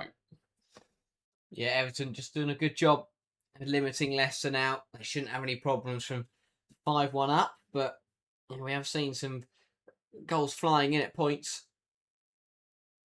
Here's Sherwood. Payne. Carrying the ball forwards now, Heather Payne. Hayashi trying to keep with her. Does brilliantly to get back in there, Hanoka Hayashi. And now will carry the ball forwards. Blundell. Into Pacheco. Trying to play it wide. And again, they're just not picking up the run there. It's nice. And Pacheco pulls that pass off. She's in again. Rantala takes aim straight down the throat of Emily Ramsey, though. No issues claiming that. Yeah, and that's when Leicester have had the most joy. Is when the match turn the ball over half the pitch and be aggressive. But yeah, on that occasion, just Rantala's effort was a bit too central. And again, it's not a bad ball through. Van Egmond can't quite get there. And Pacheco does a very good job of seeing it out. And yeah, I think they'll be a little bit frustrated Leicester. They haven't been able to be as strong as the counter as they like. And yeah, they've been played through too easily. It's a rare occasion that they do end up picking it off and being able to bring it forwards. Van Gaal into Tony Payne. Now back to Cassius Nice. Van Gaal. Payne. Van Gaal battling for it up there. Mouchon gives it back into Katie Keane. And now the ball sent forwards. Here is Ramsey. As Everton happy just to slow things down now. They can manage the rest of this game, given their strong lead. First element of time wasting at World Sevens. Yeah, it's. I guess you're always going to get that a little bit towards the end of these games where neither side now. I mean, Leicester will want to get back in it, but realistically, they're not going to find 4 goals in 9 minutes of the way they've been playing. And Everton just want to protect against anything ridiculous happening, and slowing the game down makes it easiest to control this match. On back up the pitch by Tebow, but Miki gets back in doing the defensive work, and Tebow commits the foul. Everton play on though, and here is Ramsey. Lifting it out to the right-hand side, brought down well by Blundell, who cuts inside and lets fly, and it's blocked away, and they don't react particularly quickly there, the Leicester defence. Blundell trying to pounce, ends up catching Katie Keane. Yeah, good initial effort from Blundell, just couldn't get to the ball before the Leicester City goalkeeper. But again, another nice move from Everton. Probably could have ended in a goal. Yeah, nice from Blundell to cut inside there against Mailing. And then, yeah, just too eager to get to the ball. Catching Katie Keane. Here is Pacheco. Across to Blundell, finishes it brilliantly, and that's tidy from Anna Blundell. It's excellent from Everton. She's taken off her shin pad, raising it to the sky, and Everton look like they're through now to the semi-finals. 6-1 in this game. Everton cruising through into the knockouts. And Blundell, with someone on the sidelines there, with a bit of the sway of the hips. Not sure if that, I couldn't see who that was, whether it was an Everton player or a member of the staff. Yeah, it's a good finish. Composed from Blundell. Takes her time because she's got plenty of space and just passes it into the bottom corner. And Everton are in a great position here. They are loving this game. They have taken this tournament by storm and they are in a brilliant position after only 23 minutes. Here is T-Bow. Goes back to Katie Keane. One high at the pitch here by Mace.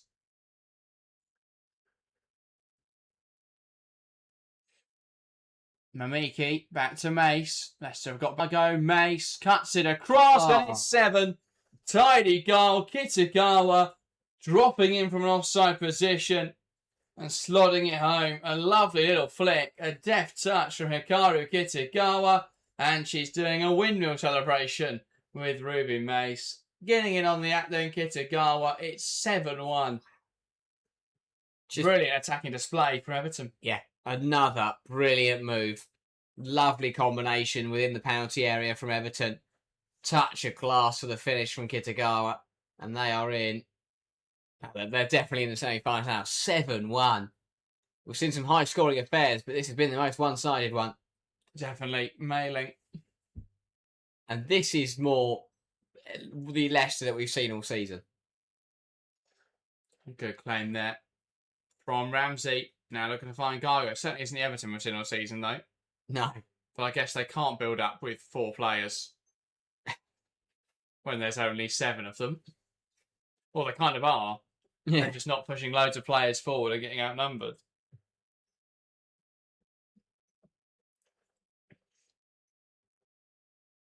Ramsey. That's right, Kane throwing it all the way through to Ramsey. Yeah, the direct approach just hasn't worked for Leicester in this game. No, Everton have been too good at winning those balls and then coming back the other way. And Leicester's defence has just been so open.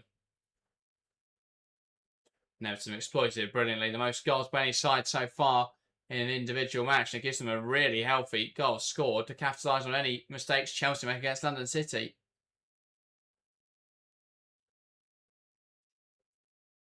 It's nice poking forwards, cut out well. Kane on the right-hand side, clipping it into the box. Here is Mace. So is that 12 goals now for Everton in this competition? Yeah. Chelsea's at on 7? Yeah. United on 9. Obviously, they will still have they've still got a game to play later, but as do Chelsea, of course, at the moment. Gargo, Van Gaal. But it means that the only way Chelsea can lose and progress is if they lose 7-6. So that does put a little bit more pressure on their game against London City coming up next. They want to finish top. Yeah. Sorry, I should say, not progress. They're already through, of course. But if they don't want Everton to catch them, but they still want to lose for some reason, it'd have to be 7-6. Yeah.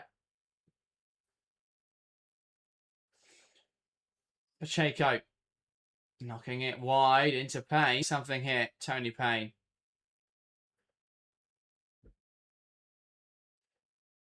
Nice footwork, Pacheco overlapping. Trying to play by Sam Tierney in an Everton corner. Either way, though, I did not have, halfway through day 2, I did not have Everton as my top goal scorers. No. Ball floated in towards the back post and Snow's getting a touch. Heading it wide, though. Yeah, a very good couple of days for Phelan and his team. And they'll be hoping that they can carry this. If they play like this tomorrow, doesn't matter who they're playing, they're going to give them a very good game. Yeah. Absolutely. They've got they seem to have got the format down. Ale, Tierney, in towards the back post. And it is there. It did sneak in there. Draper at the back post. Will have a bit of a jig after scoring that goal because it's 7-2 now in this game. And Leicester City, well, it won't count for much, but one for pride there as Ramsey can't keep out Draper's effort at the back post. Yeah, well, in their bid to potentially finish 3rd, that could help a little bit with the goals scored. But obviously, it would require London City to still win, and they would score by doing that. But still, It's a goal. It's something to They can celebrate. finish third if Chelsea win, though. And I think they'd be fairly happy with that. They'd love to have made the semi-finals, but they've not given a terrible account of themselves until this game, where they've been awful. Yeah. Stark contrast. Unfortunately, that's all we're going to remember from this tournament. It's Pacheco. And trying to, I think, win a penalty there, which would have been a little bit soft. Dave Ginola, welcome to the stream, says, are you doing all the games today? We are indeed. We'll be live for the last 3 matches of the group stages. Coming up next, Chelsea versus London City. And then on 7 and 8 p.m, we have got the last kickoffs in Group 2. Which, still everything to play for in that group. Any team can go through, any team can get knocked out. Seems very unlikely that United would get knocked out, though, and it seems very unlikely that West Ham would go through. But you never know. One high here by Pacheco, takes aim. Lasting wide, though. Yeah. They're going for goal of the tournament now. Everton trying to pull off some cool moves. And that goes in for Pacheco. That would have been goal of the tournament contender. It's nice that we've got to the end of day 2, though, and it's kind of there's still loads to play for. Because there's a chance that it could have been all done by this point in the day. Shot from range and a good save for Emily Ramsey to stop Leicester scoring a third in this game. But yeah, there's a chance it could have been all done if yesterday and then obviously this morning this afternoon we'd seen 2 teams win every game. Yeah.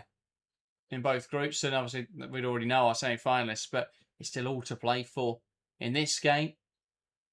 It was all to play for in this game. It seems not so anymore. Yeah. Leicester need 5 goals in a minute. Mouchon clips it in. And well, not a good start there. Push for 5 goals. Here's Snoyce looking to switch the play. Can Everton find an 8th? Blundell with a heavy touch. One back though by Wheeler. Now Payne puts it into the box and it's cleared away well. And now one high by Pacheco. He knocks it over the bar. Hit that high and wide. Good dodge from the bloke behind the goal. Stood up on the wall. And yes, Dave, Spurs United is the last game. That's the 8 o'clock kickoff. We've also got Aston Villa West Ham. Van Gaal looking to add another, and it's 8. Everton break forwards after the pass from Katie Keane. Went long, and Rosa Van Gaal celebrating with a bit of a dance there after adding an 8th to Everton's tally. It's been dominant from the Toffees, who are beating Leicester 8-2 in this game. Leicester, they looked promising coming into this game. They didn't do too bad in their first 2 matches, but they've been well and truly drubbed in this game. Keane, I think, will be annoyed with herself that she didn't save that one.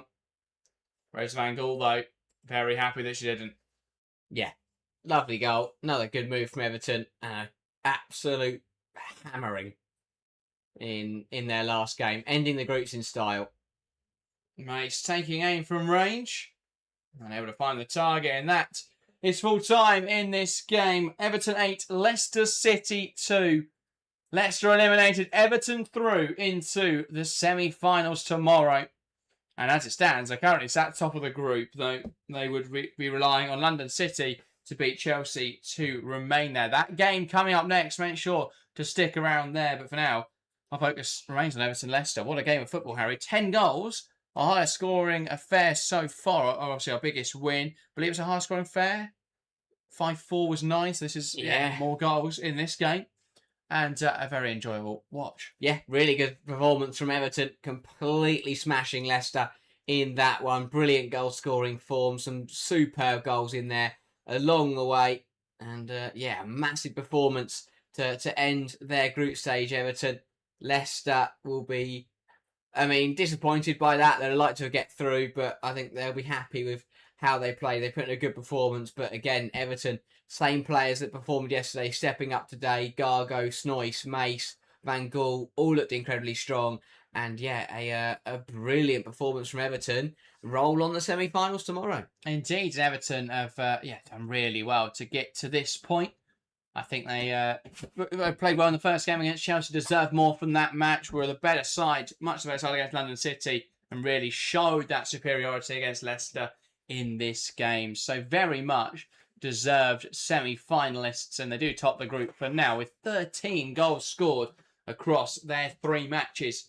Very much deserved to get through. Chelsea now looking to reassert themselves top of Group 1 as they take on London City in the next game. But yeah, I think Everton we said at the start, they've got players who are really suited to this format. I think we highlighted players like Mamiki, we highlighted players like Ruby Mace, really technically gifted players. Mamiki particularly really good at operating in tight spaces.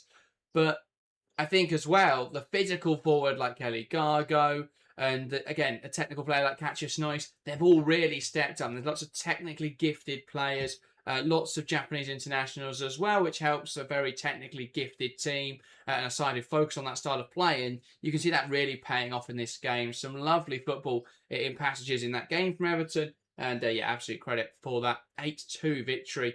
Biggest margin of victory we've seen so far. And you would expect that will be the biggest margin of victory we see at this tournament. I don't see any other side muscling an 8-2 win and a 6-goal margin of victory, because every other game's been fairly competitive in this tournament. So far today, though, we have seen some great action in the World Sevens. Halfway through the day of World Sevens action, we kicked off with Man United's 4-0 win over Aston Villa. That the most comprehensive win, the only side not to score in a game, Aston Villa, and United the only side to keep a clean sheet. We then had the other game in Group 2, which was Tottenham versus West Ham, a 4-1 win for Tottenham there. And then 8-2 win in the game we've just watched for Everton over Leicester. So, yeah, yesterday all the games were incredibly tight. Today, sides starting to get to grips with the format. I think that's the biggest thing with Everton, is that they know how to, or they seem to know how to play this style.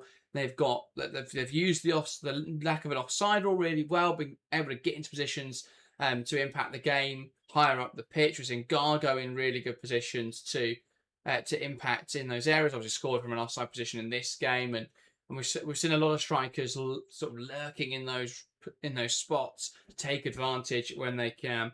Educator saying 8-2 Leicester was better yesterday. Today is their worst day.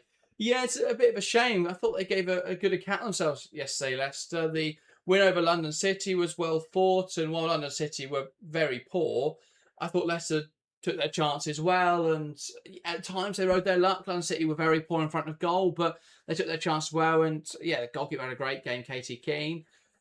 Then they played Chelsea and actually weren't too bad again. Yes, the Mouchon goal was a little bit of a fluke, but outside of that, they didn't really offer much attacking areas. They did well to limit Chelsea for parts of the game, only conceding 3, but completely fell apart in this game, did Leicester, and that'll be a bit of a disappointment. It was a marked improvement yesterday on what we've seen all season from Leicester, and not just in terms of the tactics and stuff, because it's very different, but the belief and the positivity in around the camp looked really positive. But yeah, this will be a bit of a difficult result to take, an 8-2 loss to Everton. But yeah, they're now out of the competition, so Group 1 is pretty much confirmed. All we've got left to find out is whether London City will move from 4th to 3rd and keep Chelsea in 2nd, whether Chelsea will top the group and London City will be eliminated bottom of the group. Either way, we know which 2 teams are through, and we know which 2 teams are out in Group 1. So this game, a bit of a formality,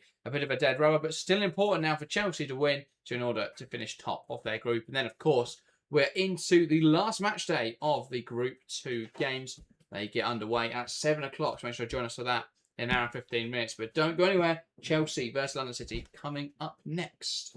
Yeah, should be a good game, as you say. Both sides will know that there's not too much on the line, but Chelsea want that top seed for the semi-finals, and I think every game in this format is a learning curve, and you've got to want to build and improve on yesterday's performances. So, especially for Chelsea, who will be in action tomorrow, it's another 30 minutes where they can learn and adapt and hopefully improve their performances going into finals day. And for London City, well, they want to get a win. They don't want to turn up and be the only side to not win a game.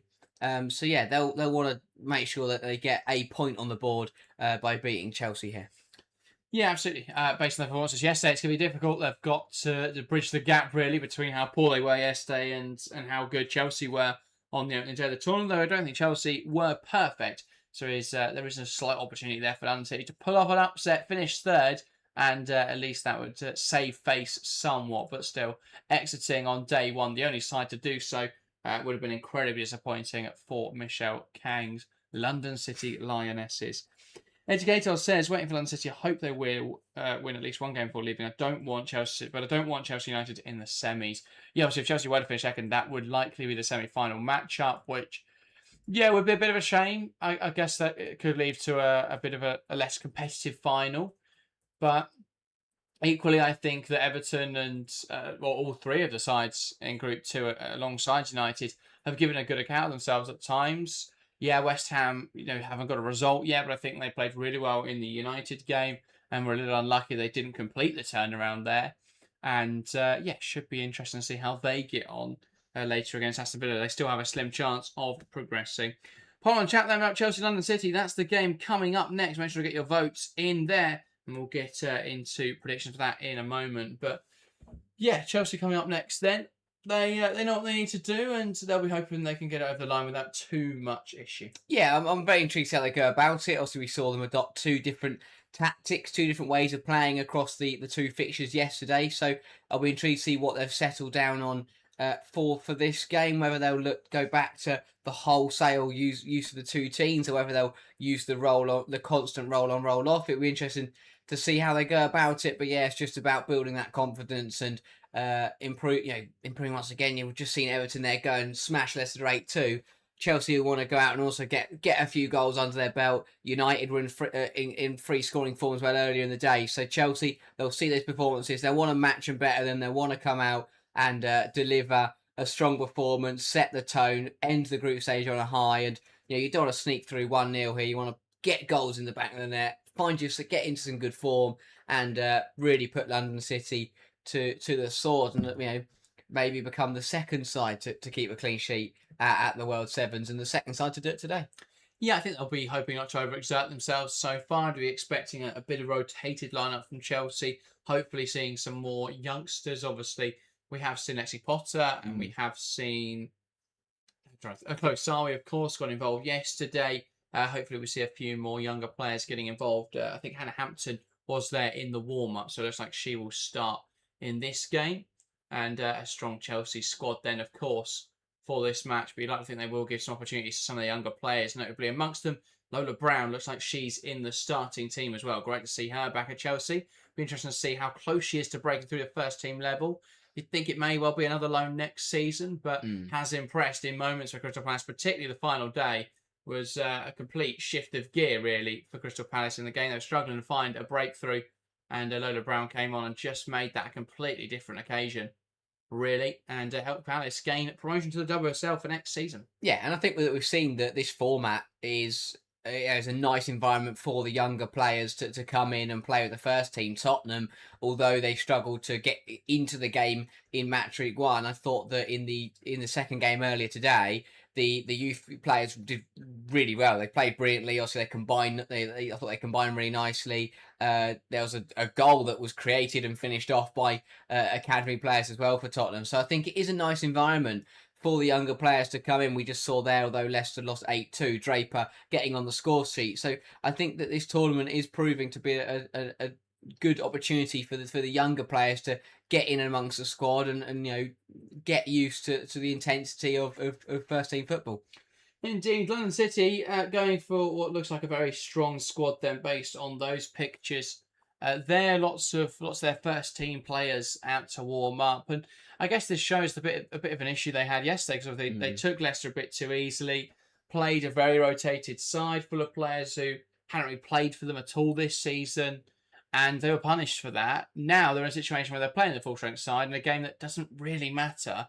It feels a bit silly, really, for London City, because they're risking some of those players in a game where the upside isn't that high. Yeah, I'm really surprised that they didn't just go all out for both games yesterday, and that at the end of the day is the reason why they're out. I think that we saw today that Leicester were there for the taking, and that you can pull them apart, and London City just gave them too much, didn't give them enough respect, really, and let them into the game, and probably should have just killed them off and been a bit more aggressive, gone with a bit more quality in the starting seven, and that would have helped them. But yeah, they allowed Leicester into that game, and that was a really poor loss. I think they'll be frustrated that they aren't in a position today to get to get through. Realistically, they should be the side that are already through. They should have, if we're looking at quality and looking where they want to be, they should have won both games yesterday, and then this game wouldn't really matter. But they messed up the easy games, and now they walk into a Chelsea game that it's going to be difficult to win anyway, and B, it doesn't really matter if they do win.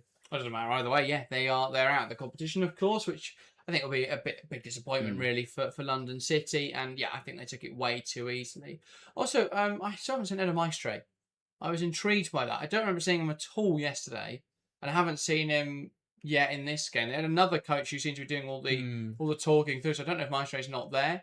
They've given him the rest during World Sevens to go away and maybe rethink everything for next season. But yeah, I haven't seen him yet. It may just that the camera hasn't caught him at all. But I don't remember seeing him at all yesterday. Yeah, we'll wait and see. Oh yeah, I can't remember him being there. We haven't seen too much of managers. I mean, we saw Mark Skinner earlier in a very interesting Man United shirt. But yeah, I do wonder what the managers think. I'm sure they're enjoying it. I think we saw that Martin Ho really was having a bit of fun as well with Tottenham earlier, and Rick Passmore was very happy when Leicester. I think Leicester overall really enjoyed it. But yeah, I do wonder what the managers think of these tournaments, and I think with the prize money on the line, they probably take it pretty seriously because they want the money to be able to invest and improve their squad. So I think it probably does matter to them. It's just a position because Martin Ho just looked like he'd rather be anywhere else yesterday. Yeah. And then today he looked to be enjoying it. Obviously, they were losing yesterday, and he's a very competitive man, particularly happy with that. But did seem a lot happier today to be there. Villa Rakib says maybe Maestro's in Barcelona. Yep, tempting away all of their players. With any luck, he's giving Pere Romeu some tactical advice as well. That would make the Champions League competitive next season.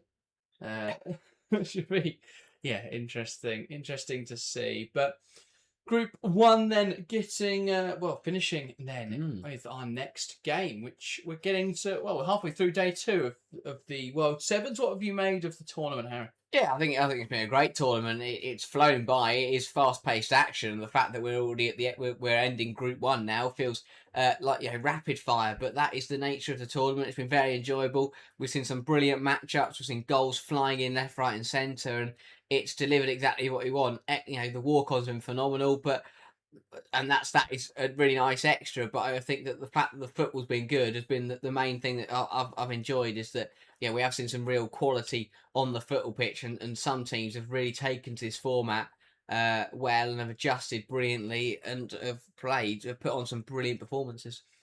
Yeah, absolutely. It's I think it's been quite very different to what we obviously used to watching, and I think there is a place for this kind of tournament. It's a nice celebration, I guess, of the women's game. It's nice that we get to do things a little bit differently. And yeah, hopefully we see. I mean, I imagine it will continue, and the prize money is fantastic. I think the ridiculous thing is that the prize money is better than most competitions, and that shouldn't be a thing of, this prize money should be lower. So the other competitions really should have more prize money. Obviously, they've realised the financial situation, you can't give 5 million away, and it is a much lower prize pool this year.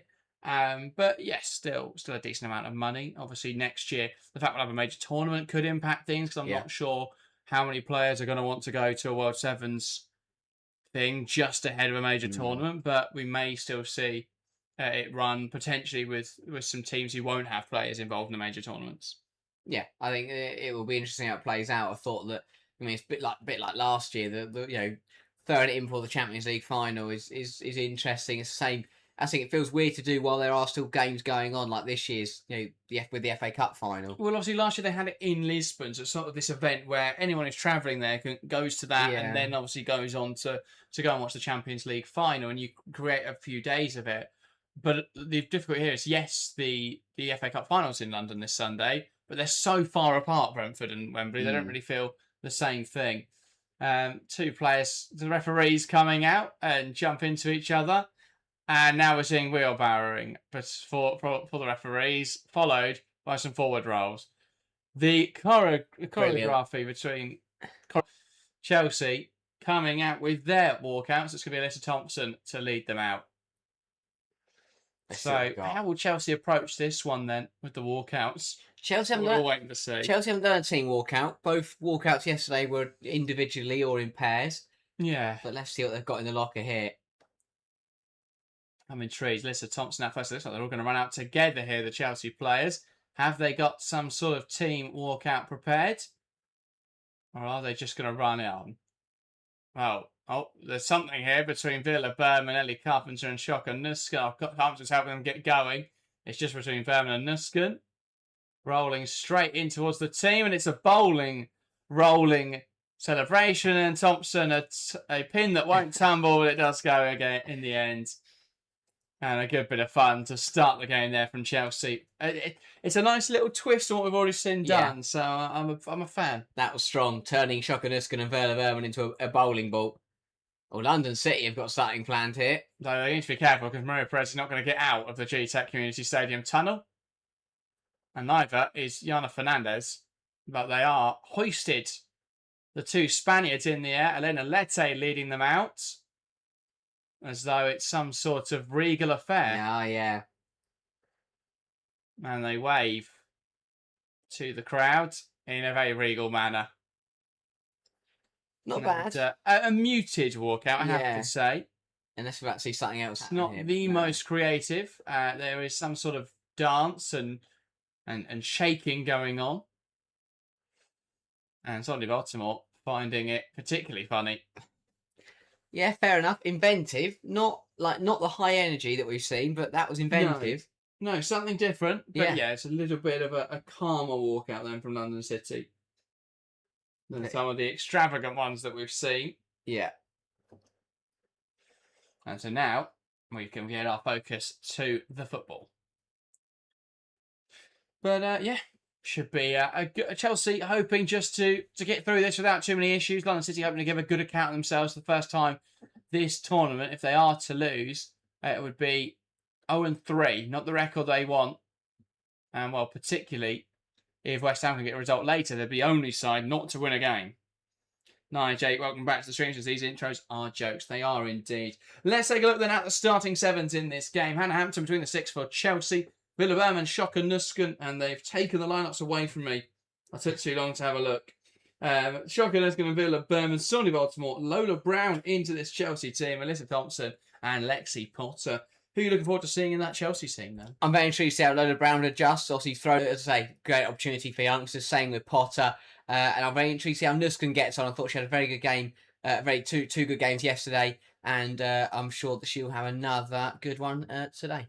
Indeed, Hampton back in goal for Chelsea seems an important return. A couple of goals Chelsea conceded probably were avoidable in this tournament so far.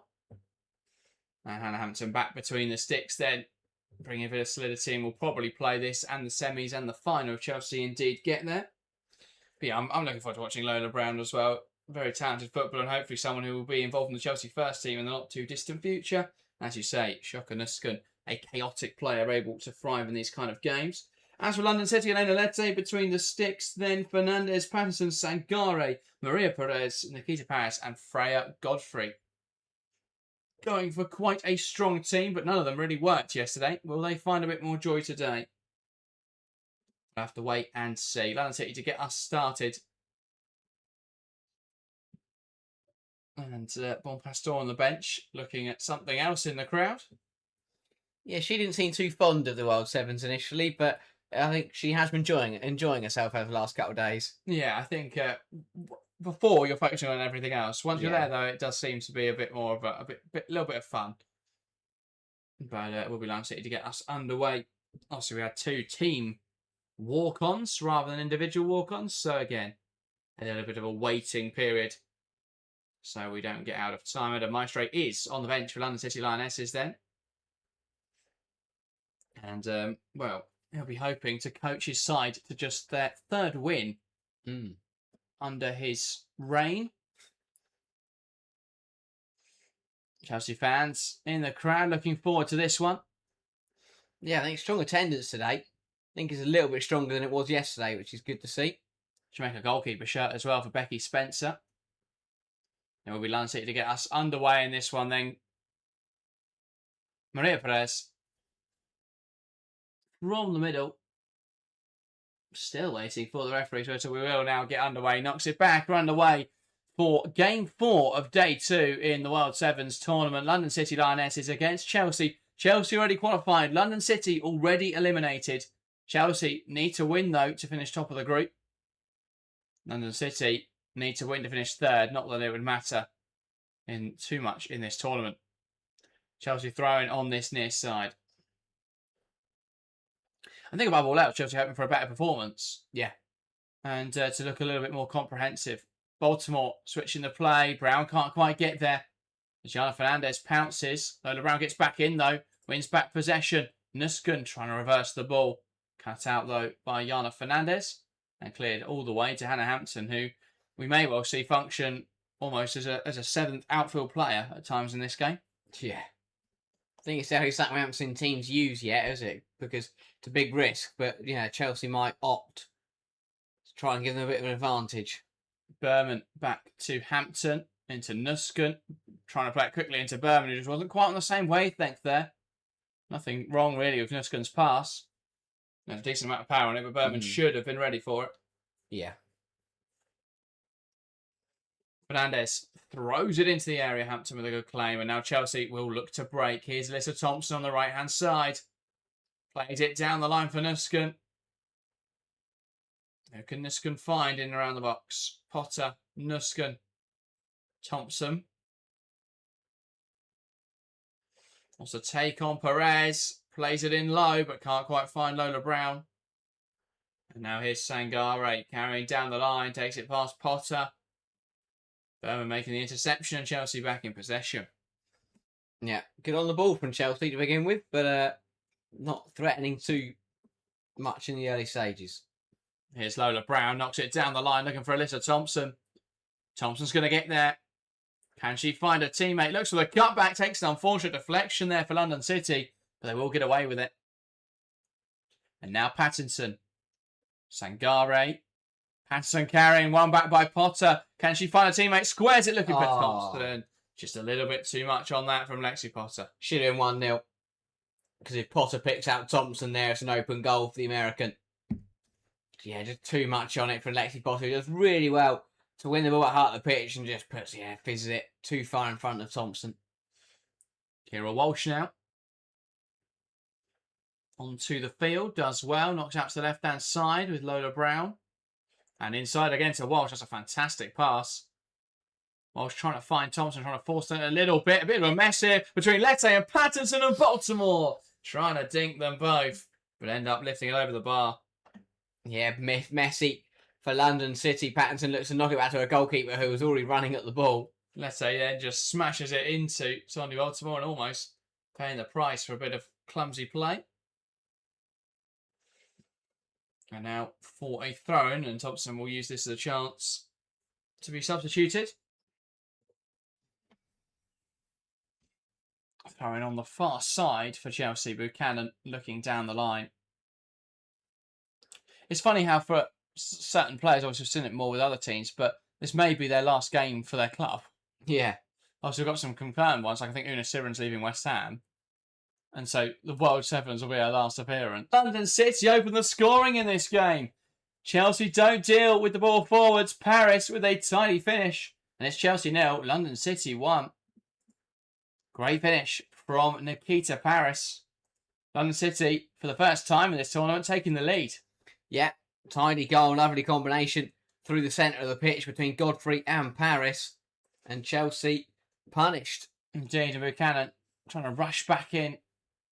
Can't deal defensively. It took a deflection as well off Buchanan, taken away from Hampton. And so Chelsea now with work to do in this. Here's Lette. Knocking it long. Header inside from Corrales into the gloves of Hampton. And now Buchanan. Hampton. Beaver Jones lifting it out to the right-hand side. Nusken tries to play inside and it's blocked by Corrales. Plays short into Beaver Jones. Nice footwork. Back to the taker. Nusken lifts it towards the back post. Carnery tries to take aim and it is a woeful attempt. Swing and a miss. Here is Sawi. Into Beaver Jones. Trying to poke it forwards. Loses out to Imran. Carnery wins it high up the pitch here. Imran's pass is poor, but the heavy touch from Carnery Invites him around to win it back, and Carpenter there. Aggressive, no attempts to stop London City progressing. Yeah, just barging him around to the floor. But again, it's good football from Chelsea, just lacking the clinicality, and that final ball in the attacking third isn't coming off. Thompson driving the ball forward now for Chelsea. Battling away. Can she find a teammate here? Alyssa Thompson gets away from Cascarino and back to Buchanan. Here's Hampton. Now Nusken. Buchanan. Carrying it forward. Kalisha Buchanan and deemed to have taken off the pitch. So London City will make changes. Linari. Under pressure from Baltimore. Goes back to Lette.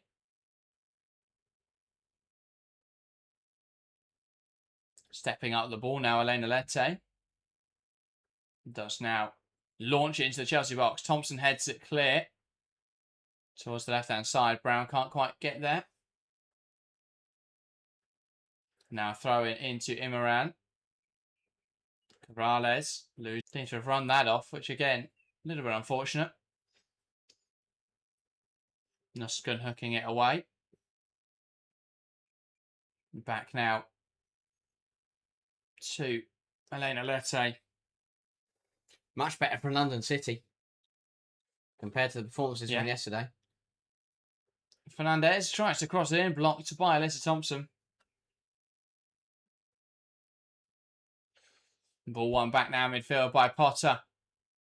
Finds Sonny Baltimore with Nusken overlapping now. Baltimore takes aim, and that's unlucky not to find the bottom corner. Great try from Baltimore. Couldn't hit the target though. Yeah, good run, and uses Nusken as the dummy, which I don't necessarily mind.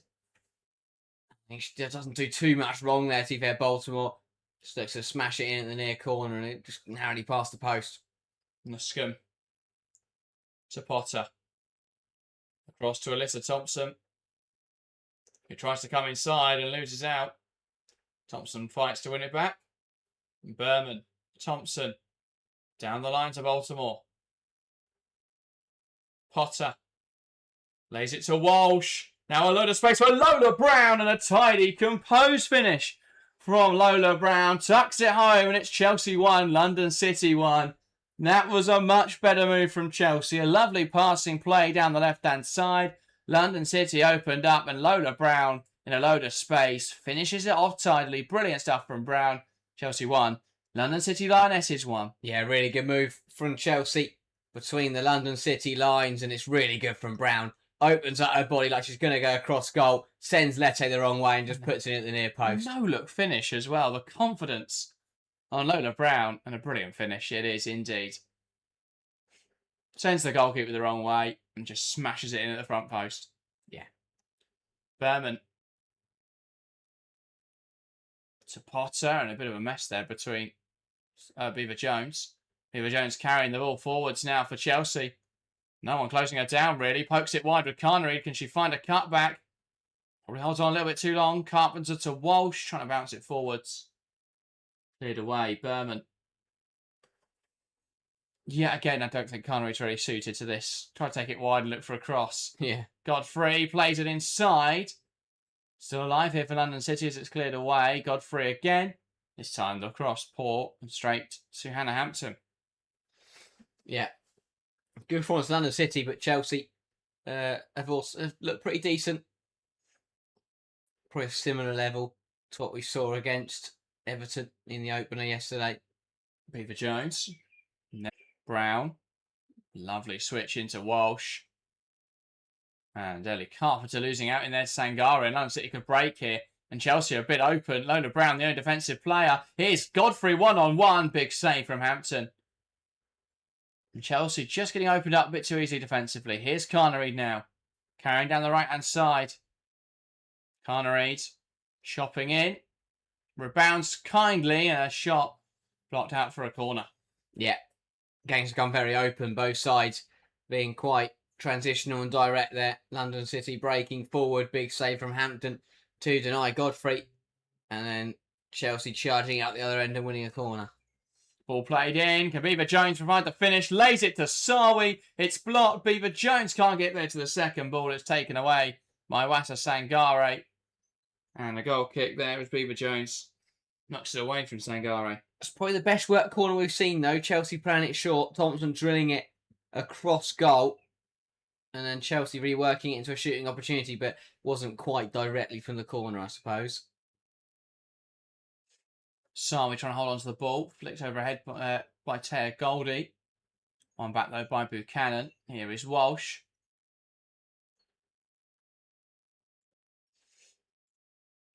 Into Beaver Jones. Sawi. And she's brought down there, Chloe Sawi. A late challenge from Goldie. Chelsea free kick, and they'll look to progress. Buchanan. Potter.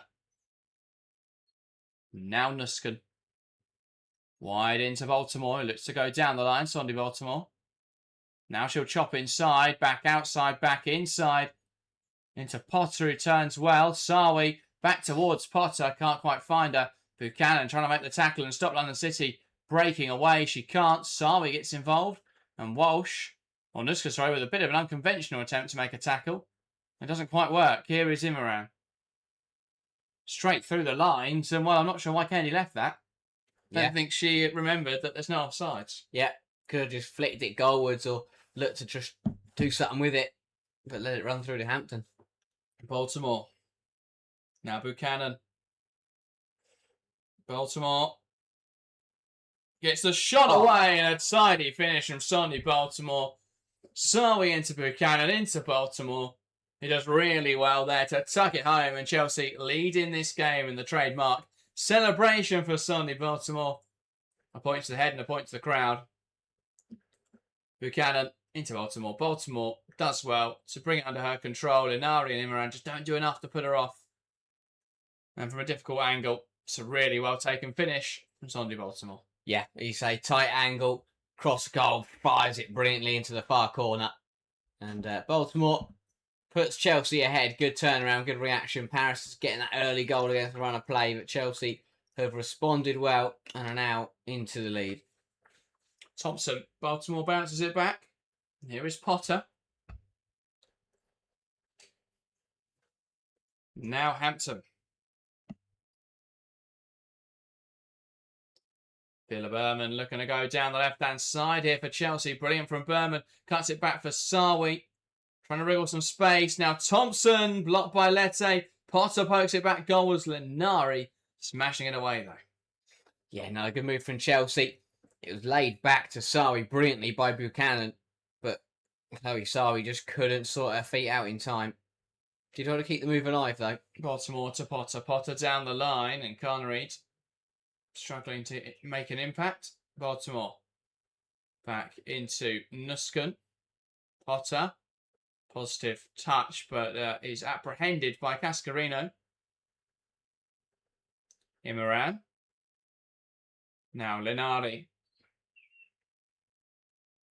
And Maria Perez losing the ball and making a quite obvious foul, but Chelsea keep possession, try and play a bit direct. It's out for a throw-in. Yeah, couple minutes till the break then. Chelsea would want to make their lead a bit more comfortable before half-time, but it's been a good first 13 minutes. Here is Baltimore squaring up to Linari, down the line to Nuskin, lifts it towards the back post, but Kana had already made the run. Now Paris. Linari, Paris, Potter trying to stop her, Paris gets away. Wide now with Perez, blocked by Sawi, who will work hard to get there, and does so, and she's just pulled back there pretty egregiously by Maria Perez. Yeah, good from Sawi again. Chelsea youngsters have looked pretty sharp here. Potter, Sawi, Brown. Brown obviously getting on the score sheet. Sawi had a couple of opportunities herself and has looked pretty tidy. All nodded down, looking for Brown. And now Fernandez will launch the ball forwards. Beaver Jones handing it out of play for a London City throw-in. Corrales back to Kennedy. Inside now, looking for Kennedy again, who can take aim and a comfortable save for Hannah Hampton. Yeah, a player that we expect to be pretty decent at this tournament. That's a great throw out from Hampton. Oh, a big save from Lette out for a Chelsea corner. Lola Brown involved once again there. Yeah, not a bad ball in. Probably would have found Carnley without the deflection. Shot to Walsh, back to Brown. Could shoot from this kind of position. Still taking it inside. Lola Brown knocks it wide to Walsh. Got work from Walsh into Beaver Jones. And now Berman bounces it inside. A lovely move, and it's over the line in the end. Kira Walsh, I think, got the touch in there to turn it goalwards. And Elena Lette just couldn't stop Chelsea adding a third in this game, right on the stroke of the half. As we approach that 15-minute mark. Tidy from Kira Walsh. Lovely move from left to right. And good night. Lette trying to keep it off the goal line, but can't quite manage it. Not the first time this tournament. London City goalkeeper has been scrambling to a ball they can't quite reach. And that is 3-1 Chelsea at the break then. 15 minutes played in this game. Chelsea with a strong lead.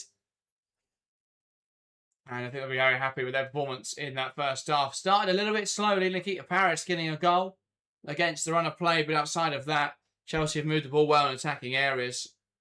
And look like to score every time they come forward. So Chelsea 3, London City 1. Yeah, good reaction to going a goal behind from Chelsea, and a lovely move at the end of the half there to cap off a really strong 15 minutes, and Chelsea well on their way to topping Group 1. A strong performance. I think even before they conceded, they were moving the ball nicely. That goal comes, but they didn't allow it to rock them. They just kept going, and then the goals came quite easily after that. Some lovely football, some great moves in there.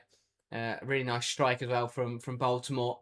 But all round, Chelsea playing some really nice football, and they'll be hoping to kick on in the second half and get a few more goals. But 3-1 will be enough to finish top of the group anyway. And for London City, well, they got the goals, with their only chance really, apart from Kennedy's effort being saved by Hampton towards the end. Paris scored their only other chance of the half, and I mean, bar that, it's pretty comfortable for Chelsea in the defensive third.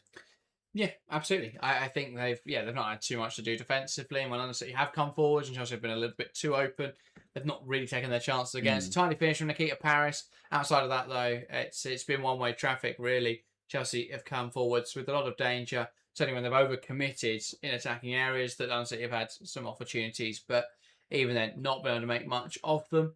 Lola Brown, I think, has been a bit of a star in that first 15 minutes. Got on the ball a lot, obviously got that goal as well, a really well-composed finish, and just seemed really calm, really collected, and I think took her opportunity really well. Yeah, exactly that. I think the goal just speaks to the quality, but also the maturity that she plays with. The body feint to send Lette one way and then just pass it past her the other way once she's committed is that's experience beyond her years. So fair play, a lot of quality there, and a really well taken goal to cap off a nice Chelsea move for that first goal, and then the two goals that followed were again nice football, nice moves, and well taken strikes.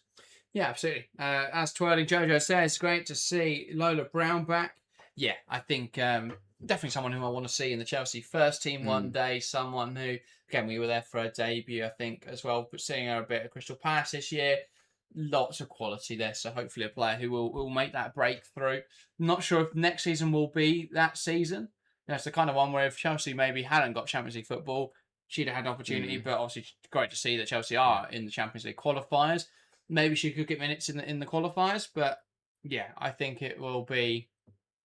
I think it'll probably be another loan move for Lola Brown, possibly with Crystal Palace, obviously now in the WSL. And that'll probably do us some good before moving then to playing for Chelsea the season after.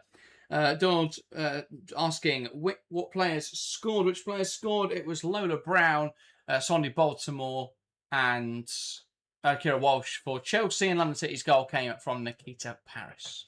Yeah, I think the Baltimore goal, which is his second goal, is a lovely move. And Baltimore finished it off superbly. It's a lovely finish from a tight angle from Baltimore. Just fires it low and hard across goal, and it's a difficult one to pull off, especially in these on a smaller pitch and these smaller goals. two defenders around her. She does well to find a gap and to fire it past Lette. Bit of touch class there from Baltimore, and then another really nice team move for the third goal. Brilliant way to end the half. And although the actual strike was a bit scrappy, the football before it was well deserving of a goal. Yeah, absolutely. And Connor was on hand to poke it in, even if Lette had managed to scramble that off the goal line. But yeah, Chelsea playing some nice stuff, some really nice passing passages. Can they continue that into the second 15? We'll have to wait and see. Both sets of players back out then onto this makeshift arena at the G-Tech Community Stadium. Will we see Chelsea continue with their strong first half performance and progress into the World Sevens semi-finals as the top seed? We'll have to wait and see. Chelsea still knocking the ball around, waiting to get started between Baltimore and Brown.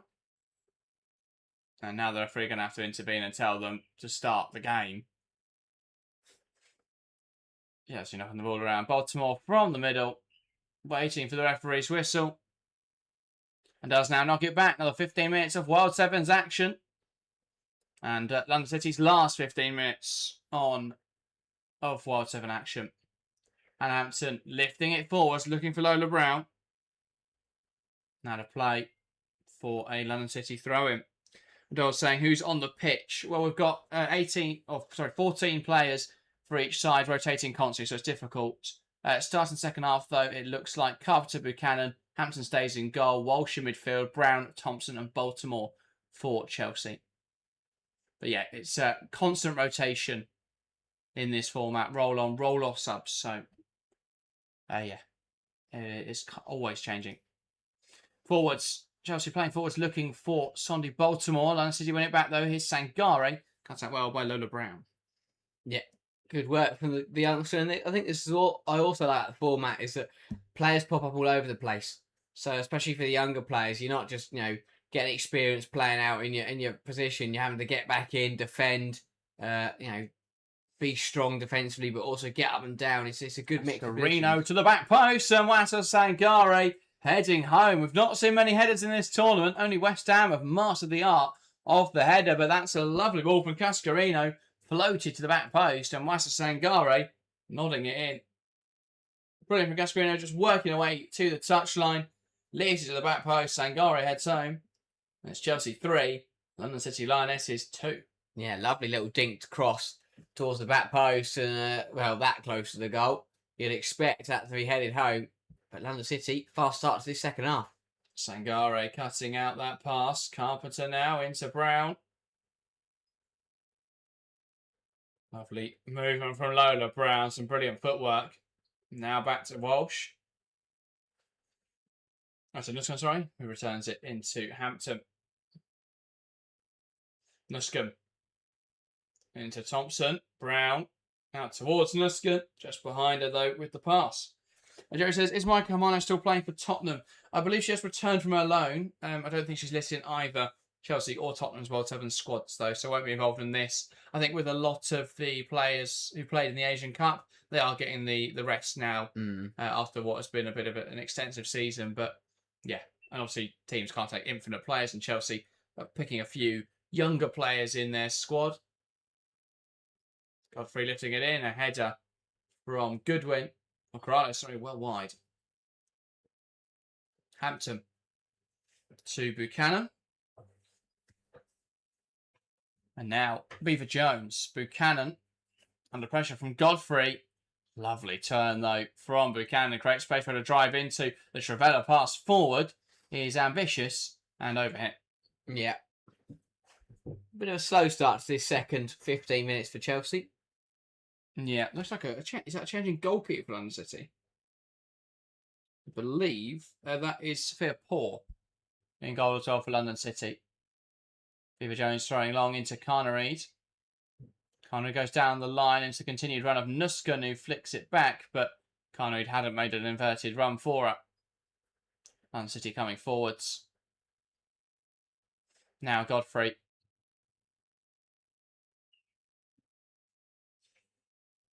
Yeah, I think, again, we've said it a few times, Carnareed's really struggling, though. Yeah. Just not really suited to this kind of football. And I wouldn't be surprised tomorrow if we're getting to the semis and the final and she's not in the 14-player squad. Yeah. I mean, that'll be the interesting point for me, is for the teams that reach finals days. Who do you pick for those squads? Yeah. I think it's very, with these group games, I think we've seen a lot of teams just cycle through everyone across the 3 games. But, with the tournament on the line, I'll be very intrigued to see who does get picked for for all the teams. Yeah, because there'll be players, you might want to give some different players a go in the same final, but do you risk dropping your stars and then not make the final? Yeah. That'll be the balancing act. Hampton. Now Beaver Jones. Potter. I think it'll say a lot about who wants to win it the most, really. Carnereed in towards Nusken. Tries for the cutback, but can't quite find a teammate. I think United will probably go full strength. Yeah. But outside of that, who knows, really? Port rolling this out. Now looking to go long and does go direct. It's a bit of a mess there, but Chelsea knock it out for a corner. Yeah, Chelsea haven't started this second half well. And they've got to be careful that London City don't get another one back here and end up levelling up the score. Because then suddenly it's a very different game, and the Blues could potentially go to extra time for the second time in this tournament. Indeed. Chelsea out with this goal kick again. Hampton. And now Thompson carrying inside well. Tries to play through the lines. But it's cut out. Thompson does now find Baltimore. Can Baltimore get the shot away? It's charged down well. And now one back by Sawi high up the pitch, who tries to find the back of the net, but just wide of the mark. Yeah, she'll feel like she should have hit the target. Sawi there. Not a bad effort, but yeah, really should be testing poor from that kind of range. Indeed, and it's great to see the return of all the content creators. A little bit worried about where they'd gone since the United game, but they are back. You imagine they'll go and have their tea during Aston Villa West Ham and then return for United Tottenham. Sawi wide now with Nusken. Here is Potter, who takes aim, and a good claim from Sophia Poor. Bowman putting pressure on and, well, forcing it out of play there. I think he did take the last touch off of Berman. Paul just caught in possession. Yeah, she rolled it out just a little bit too relaxed. Can't take too long in this format, on these pitches. With how close everyone is. You're not going to have much time at all. Kennedy under pressure here from Walsh. Walsh does well there to force her back. Throw in now for London City, which Kennedy will throw long. Paris holds up well. Into Cascarino. Brown standing her up. And it's one back by Lola Brown while trying to play the pass forwards. Cut out though by Yana Fernandez. Brilliant to see. Chelsea's academy prospect there getting the better of Delphine Cascarino, a player with a lot of experience in this game. Very different careers up to this point. Lola Brown just starting. Cascarino, a player who's transferred and earns a hell of a lot of money. Here's Brown. Now Walsh. We'll throw down the line looking for Fernandez. Here is Paris. One back well by Baltimore, who was pulled back there by Paris, but players allowed to continue. And here's Maria Perez, sends it over the bar. I think Paris were a little lucky to get away with that. And the reason she got to that was because she pulled back an opponent. Yeah. An actual shot from Perez, wasn't there? Terrible effort, but again, needed to keep it down. Probably should have hit the target. But again, London City keeping up their good start to this second period. Thompson driving inside well, looking to find Carpenter. Imran makes the challenge out for another Chelsea throw. And that will see a couple of changes. Carpenter, Baltimore. Knocked out of play by Perez.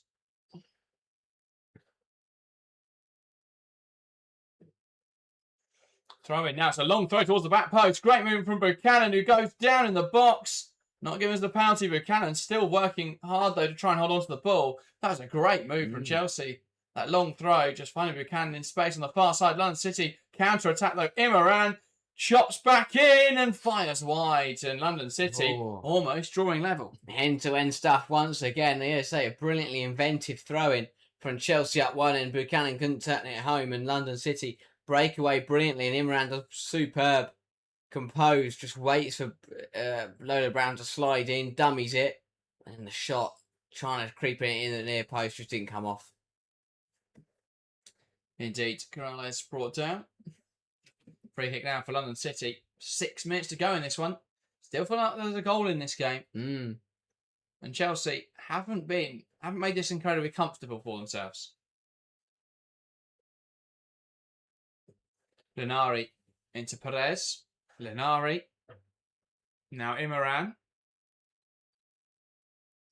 Try to slide through the lines, blocked by Buchanan. And now here's Carpenter. Forced into her own corner, and then clips it up the line. Now for a throw-in.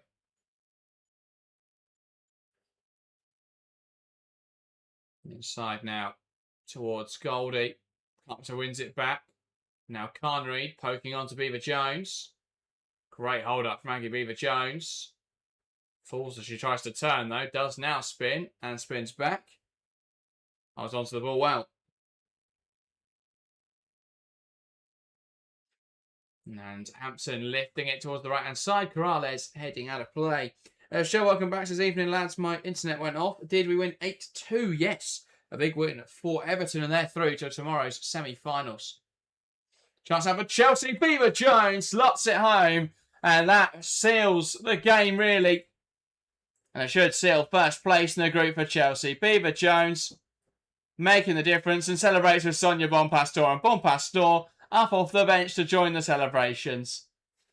Beaver Jones loving that goal. And it was a well-taken one. Down the right-hand side here, Chelsea. Pass through the lines from Beaver Jones was cut out by a London City player. Straight back into the path of the continued run of Beaver Jones, who slotted it past Sophia Paul, and it's Chelsea 4, London City 2. Yeah, bit of fortune the way the interception falls to her, but it's still a lovely finish. Past Port, and yeah, Chelsea now should just see this through for the next 4 minutes and make it 3 wins out of 3 in the World Sevens group stage. Very strong from Chelsea. And Beaver Jones joining level with Katja Snoyes, Melby Mallard, Elizabeth Turland at the top of the goal scoring charts, all with 3 goals so far.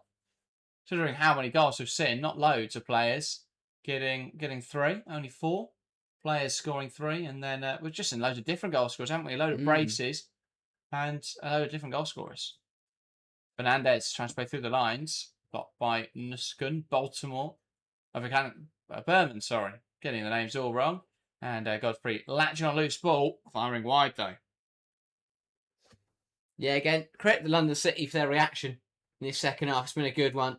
Godfrey just slicing at that one, and yeah, going wide of the mark. Baltimore breaking towards goal and firing over. Yeah, again, not bad from Baltimore. Would have taken something special, though, to score from there. Linari back to Poor.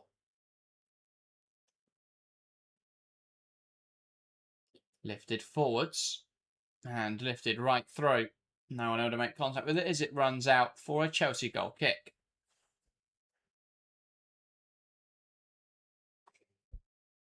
Ball sent direct again, and Berman's up there, nods it down. Here is Lola Brown, and it's a nice shot, but a good save from Paul. Yeah, like that from Chelsea. Again, utilising the no offside rule. Berman sitting on the edge of the London City penalty area, and Hampton just goes long. And Brown's effort wasn't a bad one, but well watched by Sophia Port. Indeed. London City in possession. Lexi Potter putting Perez under pressure. Here is Goldie trying to carry forwards. Brown and Potter work together to win back possession, and then Goldie with an unnecessarily heavy tackle. on Lexi Potter. I haven't seen any big tackles like that at this tournament because there's absolutely no need for them on a 7-a-side pitch. There we go. Ball thrown long, headed out of play by Imran. And, well, we don't know what's happening in the game because we're watching a wide shot. Now, back to the action. Brown brings it down well. Now, Beaver Jones, tidy movement inside. Kelly dragging her back. Here is Walsh. Beaver Jones. Can she create space for the shot? Blocked by Pattinson. Chelsea still in possession here. Now Lola Brown opens up for the shot. Ooh. Almost there. Finding the top corner. Lola Brown going for goal of the tournament.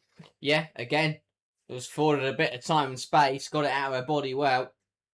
And caught it nicely, but just couldn't keep it down. Ball forwards headed away by Sangare. Now Paris. Can she get the shot away? Paris cuts inside. And one back by Beaver Jones, who can break. And it's 3-on-1 for Chelsea. Beaver Jones happy to slow it down, though, with only 40 seconds left. Travella to the area. That's a beautiful goal from Chelsea. Joanna Ritten-Carnreid adding to the score sheet and a lovely assist. Outside of the boot.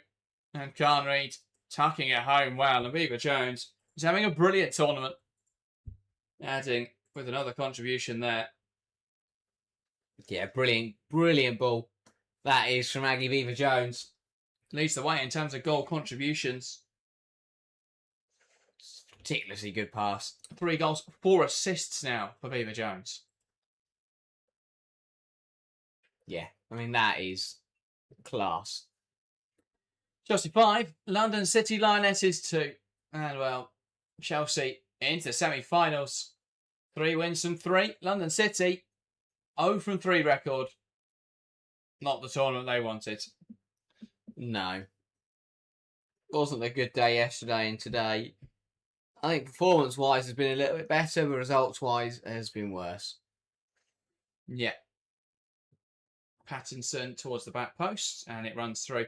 Very happy with my shout about Beaver Jones being the best player at this tournament because she's top goal scorer and top assister. Yeah. At this stage, I mean, Melvin Mallard and Elizabeth Turner could both take that away from her later, but still, has played very well and really got in the vibe of it. Chelsea see out the last few seconds, and that is full time in this game. Chelsea 5, London City Lionesses 2. Chelsea through to the semi-finals, top of the group. They'll seed in that first spot, which is important when looking at the semi-final matchups tomorrow. London City Lionesses, they were out anyway, but they're out without a single win in this game, in this tournament. A tough one for London City. And Chelsea through into the semi-finals. Yeah, good performance from Chelsea. 100% record, very positive. They've enjoyed a good tournament. Some strong wins, that though the strongest of the lot, and probably their best performance in front of goal, definitely. Very encouraging going into finals day tomorrow. London City, though, a disappointing World Sevens debut. I'm sure we will see them feature in plenty more tournaments down the line. But yeah, not to be this time. Good from Chelsea. And yeah, they can now rest up and make sure they're ready and ready to go for finals day tomorrow. Absolutely. So that confirms 2 of the teams into the semi-final stage then. Shell asking what time are you on tomorrow? We are live at 10:45 for the 11 o'clock kickoff. That 11 o'clock kickoff will be Chelsea versus the second place team in Group 2. And then the semi-final kicking off at 12 o'clock will be Everton against the Group 2 winner. So look out for those games tomorrow. We then got a break between those, the semi-final streams and the final kicking off at 2:30. So lots to look out for tomorrow. I'm going to let you debrief that Chelsea London City game and take a short break before I come back for the Group 2 finale. We find out all our semi-finals for tomorrow. Yeah, looking forward to it. Hopefully end with a bit of a bang. 2 good games coming up. But yeah, Chelsea a needed strong performance, I think, and a good margin of victory as well. A couple of games in there were a couple games yesterday were wins, but they weren't convincing wins, both by 1 goal margin. Obviously, they got taken to extra time by Everton in the opening game. And, you know, they're still wins. They still got points on the board and scored quite a few goals, but that's not the level they would have expected. This game, though, much closer to where we thought Chelsea would be, winning by a 3 goal margin, scoring 5 goals as well, which is always a big boost. But a strong performance from Sonny Van Pastor's side, and London City, who did take the lead early on and did look to get back in the game when they scored to make it 3-2. They were never really in the contest. Even if on paper it looked like they were. Chelsea were far the better side across that half an hour, and I think that, especially the fact that United won 2 from 2 and they kept a clean sheet, it was important for Chelsea to go out in this game and get the points on the board, get the result on the board, win all the games, get some goals behind them, and get a good performance. Beaver Jones has been in fine form in this tournament. Joint top goal scorer, has the most goal contributions, and picked up a well taken goal and a brilliant assist in this game.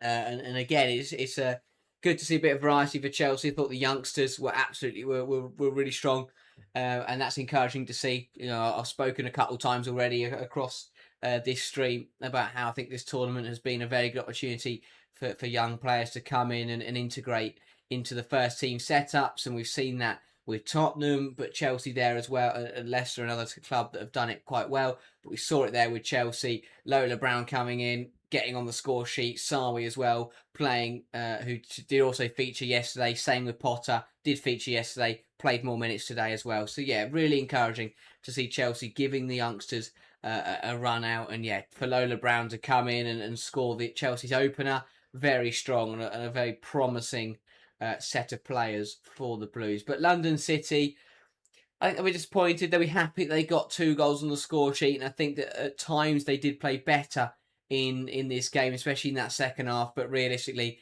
the damage was done yesterday. They didn't do enough in yesterday's games. They weren't good enough against either Everton or Leicester, and it's landed them out of the tournament. They were playing in this game only for pride anyway, but still couldn't get anything on the board, which won't be great. And if West Ham are to win in the game that is now coming up between them and Aston Villa, then London City will be the only side to not win a game at the World Sevens in World Sevens tournament, which isn't what you want, especially if you're a side with the lofty aspirations and ambitions that London City have. But Group 1 done and dusted then. Chelsea through as the top seed, Everton through as the second seed, and it's now time to decide who will be going through in Group 2. Group 2 is there's a lot more on the line. It's a lot more open than Group 1 was. We are coming into this final match week with United confirmed through, but not knowing where they're going to finish, and still all 3 of Tottenham, Villa and West Ham could potentially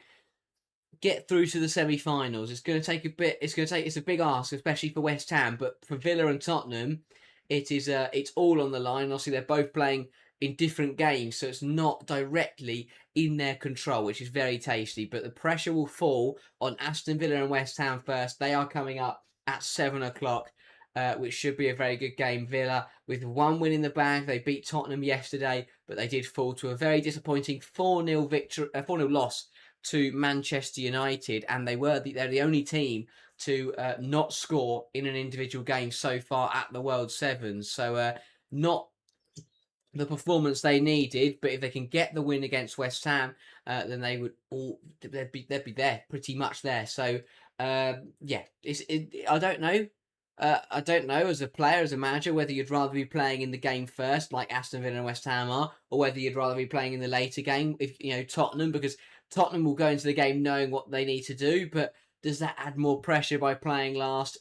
I think that all sides will be feeling it because they want to get through, but incredibly tight. Both games I expect to be pretty good.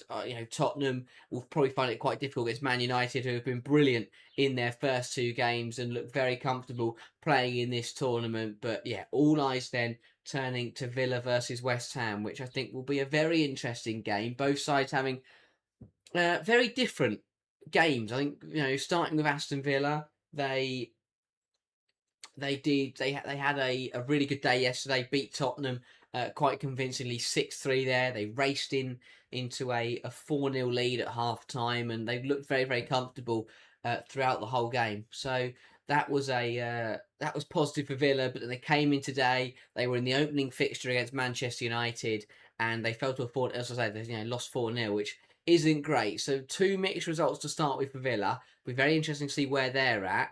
quite similarly to West Ham, they were a bit better. Yes, they did lose yesterday, but only 5-4 to Man United, which on paper looks very strong, but they were 5-1 down at half time, so not ideal in that regard. But they only lost by a 1-goal margin.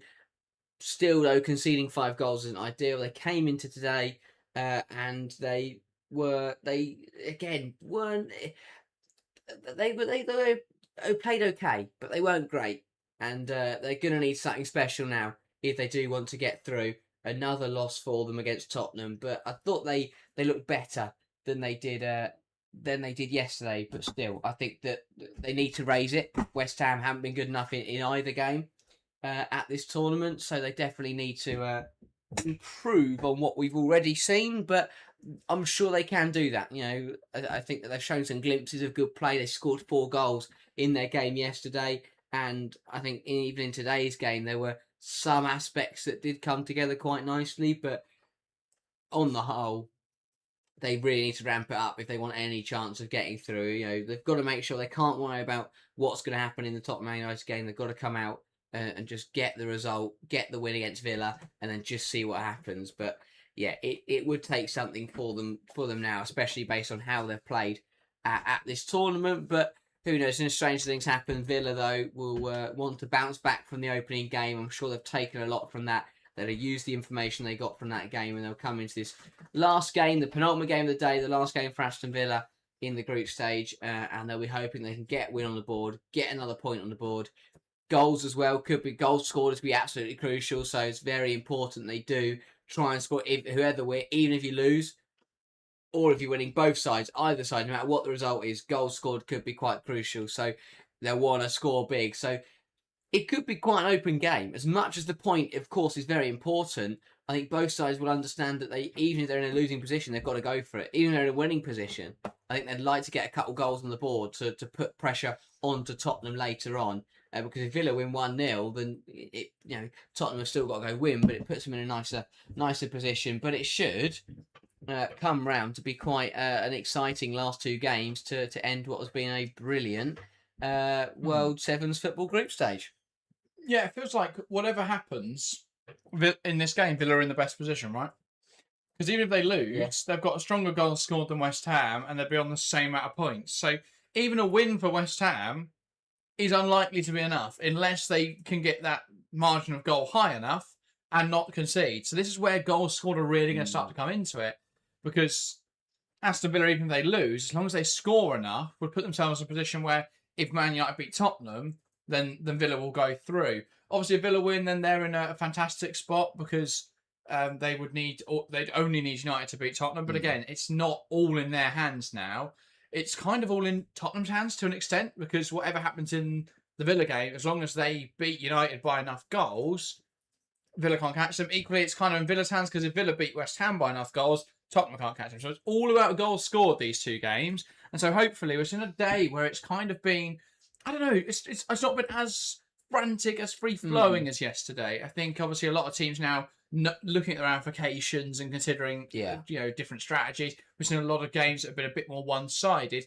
I think these are all going to be goal fests, because these teams just need goals. Yeah, hopefully, and we want to see that action. Yeah, I think, as you say, as sides have adjusted to the tournament, it's become less chaotic, less open, and less. I mean, like we saw the 4-3 Chelsea Everton went there extra time yesterday. Man United won 5-4 against West Ham. Villa 6, Tottenham 3. The results have died down today because sides have adjusted to the tournament. They've found a way to play, and everyone's struck a balance between being positive thinking while also being quite strong defensively and not just going for the game. But yeah, I expect these games to be a little bit more frantic, and with it all still so open and up in the air. I think both sides have just got to go out and score loads of goals. Indeed, let's not forget, United aren't through yet. If Villa win by enough goals and Tottenham win by enough goals, United will be out. So they've got to be careful, and therefore, for me, I think Villa are the favourites at this point, just because of the way the fixtures line up now. That even if they beat West Ham, they're still the favourites to go through. Yeah. As long as the goals don't swing too much. But yeah, and if they win this game, then they're in a fantastic position. So Yeah, I think Villa are the favourites to go through at this point, but it could still be Tottenham, it could still be West Ham, and it could still not be Man United. Yeah, it's a very weird scenario. I think that this game will be bizarre because I think both sides have been quite of lack clinicality throughout today. In the earlier game, especially West Ham. So it'll be interesting. And obviously Villa didn't score, but I thought they did have some chances. So both sides need to score, but I think they're both struggling in front of goal today. Equally, they're both very good in front of goal yesterday. So what versions are we going to get? Are both goalkeepers going to be on their day? Of course, different squads we've selected for this game compared to the earlier games, so it'll be very interesting the differences there and what starting sevens both managers opt for. But yeah, it's a weird scenario to be in, but weird scenarios from a fan's point of view create exciting and action-packed games, which is exactly what we want to see. And I guess this is where I did have that question around those last group games not being at the same time. Could it create an unfair situation? And it shouldn't do too much, but equally we are in a situation now where Tottenham do have a distinct advantage over Aston Villa in terms of they'll know exactly what they need to do. If Villa win, they know they have to. Tottenham know they have to win and they have to score a load of goals. Yeah. If Villa lose, Tottenham know a win is enough, and so in that case they can win by a lower margin. Just focus on winning it 1-0 and being defensive. So that will massively shift how Tottenham approach that game. So that is, for me, a distinct advantage for Tottenham over Aston Villa. But I think considering the position that Aston Villa are in, I'd make them my favourites at the moment to get through. But if they win this game, I think they're in a great spot. If they lose it, they're still in an okay position as long as they don't concede too many goals. But yeah, we are getting underway for that game very shortly. Let us know in the live chat what you're thinking ahead of these two games. Who do you think will progress into the knockouts out of these four teams? United look fairly solid, but there is still a chance they don't make it. So everything to play for in these last two matches. Yeah, absolutely. As you say, I think that based on performances, United should be. You shouldn't have any problems getting past Tottenham. But this is a funny format. Anything can happen. This game for me though will be the closest. I just cannot call this one. I think we've seen such varying performances from these two across today and yesterday.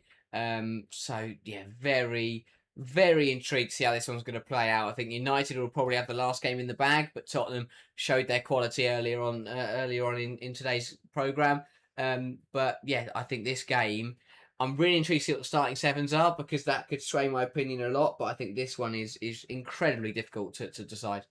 Well, one thing I want to touch on, because looking at some of the players in these squads, they haven't quite got the starting players through. We do now have a look in the tunnel, though, so we can get an understanding of who's playing. The Villa side's a lot of players who played earlier. The West Ham side, a lot of players who didn't play at all, weren't even in the squad. Players like Phil Morgan look to be starting this game. So that's a big change, really. That's a big moment for West Ham, big opportunity for West Ham. For players who haven't played yet today, will they be fresher than the Aston Villa players? Yeah, potentially so, and especially when you consider how good Morgan was in yesterday's game against United. Got that brace, and I thought she really suited the format and really got to grips with the game and with the tournament. So that is I think that is a big boost to West Ham. But yeah, a bit fresher then, bit of a change. I think Shemmick as well coming back in net could be a big one for them, bit more reliable goalkeeper. So the squad depth and the changing of the seven for West Ham, I think could be could massively help them. I've taken an early guess on the Aston Villa walkout. Yeah, they came out. They all had like 10s on a piece of paper. I wonder if it's going to be strictly related, some sort of like dance, and they all hold up 10, or a diving or something that scored in 10s. That's my prediction for their walkout. We'll see in a minute. Referee comes out. She's dropped the ball. She's looking around. She's pointing to the crowd. And what's going on? Oh, the referees have popped up in the DJ's booth. Oh my God! That on there, on the bingo card. That is incredible. In the DJ's booth, the other three officials, and the referees are stealing the show with walkouts. I have to say, they've nailed it. The referees have absolutely nailed it. That is incredible. I did think she was coming out a bit early. I guess it's because they've got to get the three refs out of the DJ booth. That was brilliant. Walks out by herself, you're thinking, where is everyone? She's looking around, and the other three pop up behind the DJ. That is World Sevens through and through. I love that. Yeah, the referees have stolen the show. Yeah. I want to know, is it the referees coming up these ideas? I don't know, but they've absolutely nailed it. today out of the referees. They absolutely have. It's been it's been brilliant to see the referees getting involved Yeah. in the shenanigans, in the fun of this tournament. Aston Villa then coming out. It's a bit of a calm walkout, all just walking out in a line, or 6 players walking out in a line. And they've all got a piece of paper with 10 written on it. Okay. They're standing side by side. 2 lines of 3 either side. And here comes Maltby, who did have a 10 out of 10 performance in the first game. Looks like she's warming up. And now sprinting out. And it's a somersault into a backflip. And they all award her 10. And Maltby can't believe it. She's smiling. Hands on her face. Emotional moment as she gets scored 10 by all her teammates. Nice. Yeah, inventive. I like that from Villa. I feel like props have massively helped. They didn't know Maltby could do that until her celebration yesterday. Yeah. And now she's got to do that every walkout. and every goal she scores. Very strong shouting from Villa. I like the officials have just turned up. They're still missing one to get down from the DJ booth. Yeah, they're just changing tracks. Yeah. West Ham coming out, and it's also a walkout. Obviously, West Ham earlier had a very inventive one. This, a line, a dancing line, a bit of a shake of the body. And are they just playing it pretty simple by the looks of it? I mean, they put a lot of effort into their early one, it has to be said. True. It's going to be difficult to replicate or better it. Yeah. And they, I have to say, it's not that exciting from West Ham. No. And if they get knocked out on that would be quite disappointing. Deserved, I would say, Yeah, after that maybe. walkout. Yeah. But no, West Ham and Aston Villa then. Shaking hands, getting us underway in this one. Reals, we've forgotten to do any predictions. Shall we jump into predictions for Aston Villa West Ham? Let's do one. I'm going to say Aston Villa 3, West Ham 2. Ooh. Go for quite a close game. I'm going to say 7-5 Villa. Wow. I want goals. That's a lot of goals. I want goals. Both these sides need goals. Yeah, they do. I think Aston Villa are going to score some goals. I think West Ham are going to score some goals. 7-5 Aston Villa. Like it. I like Drop it. your predictions in the live chat. Poll in chat is 71% Aston Villa, 29% West Ham. Keep voting in that as we get prepared for kickoff. Cat's asking when are the semi-finals and the final. That is all tomorrow. We'll be live at 10:45 UK time throughout then those semi-finals. We'll have a separate stream as well for the fans to join us for all of that tomorrow. Final kicking off at 2:30. Liz saying, glad to see Fionn back. I think that could be an important one. If we look at that West Ham team, Ziemek, Nystrom, Zadorsky, Tanebo, Morgan, Vandela, and who did I miss in there? Serena Poibel starting for West Ham. As for Aston Villa, D'Angelo in goal, Patton, Jean-Francois, Moritz, Daly, Maltby and Hansen. So Villa, a load of players who played earlier. West Ham, a load of players who haven't played yet today. A team that perhaps have a bit more sharpness and a bit more understanding of the format against a side who you think would probably be a little bit fresher. Yeah, it's a really good mix, but there's also a set of West Ham players that I thought did really well yesterday. So yes. It's levelled the playing field out for me. Both sides have gone different ways about picking their sevens for this last game, and it's very interesting to see which tactic is going to pay off in this massive game. Absolutely. Well, the camera focused on Phil Morgan. She had a great game yesterday, scoring a brace, while West Ham lost 5-4 to Manchester United. A great comeback in that game, though. Almost completed it and drew level at 5-5. Couldn't quite manage it, though. Can they get to winning ways? They were disappointing in the game earlier today against Tottenham, missing some key players like Phil Morgan. Leila Vandela and Lintonero also starting, who weren't in that squad. And so, it is now Aston Villa to get us started in this game. Daly from the middle, waiting for the referee to this one again. We had 2 team walkouts rather than individual ones. So again, a little bit of a delay to proceedings here. I do find it interesting that we started with individual walkouts, and then as the tournament's gone on, everyone's opted for team, Yeah, I think it's less embarrassing, isn't it? If you're going, yeah, the attention's not just on you. Aston Villa made it really difficult for Maltby. She's got to come out and do a somersault, a cartwheel and a backflip, but everyone else just gets to walk out. Yeah.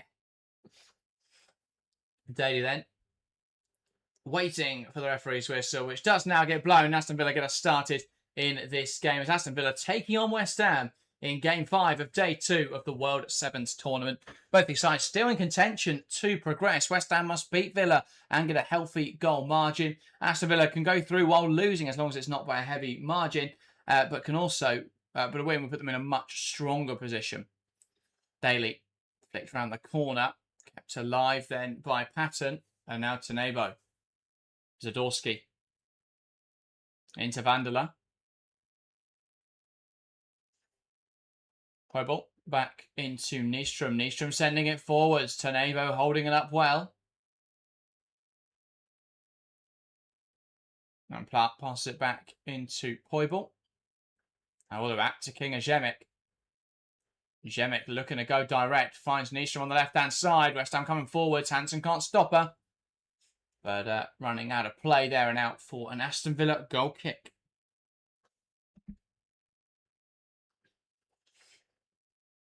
And so D'Angelo drilling it forwards. Picked off though here by Nystrom. He'll carry it forwards looking for Vandela. Intercepted well though by Moritz. And now Villa coming forwards. Hansen finding Daly. Go close control. Rachel Daly latches it home. And that's a tidy finish.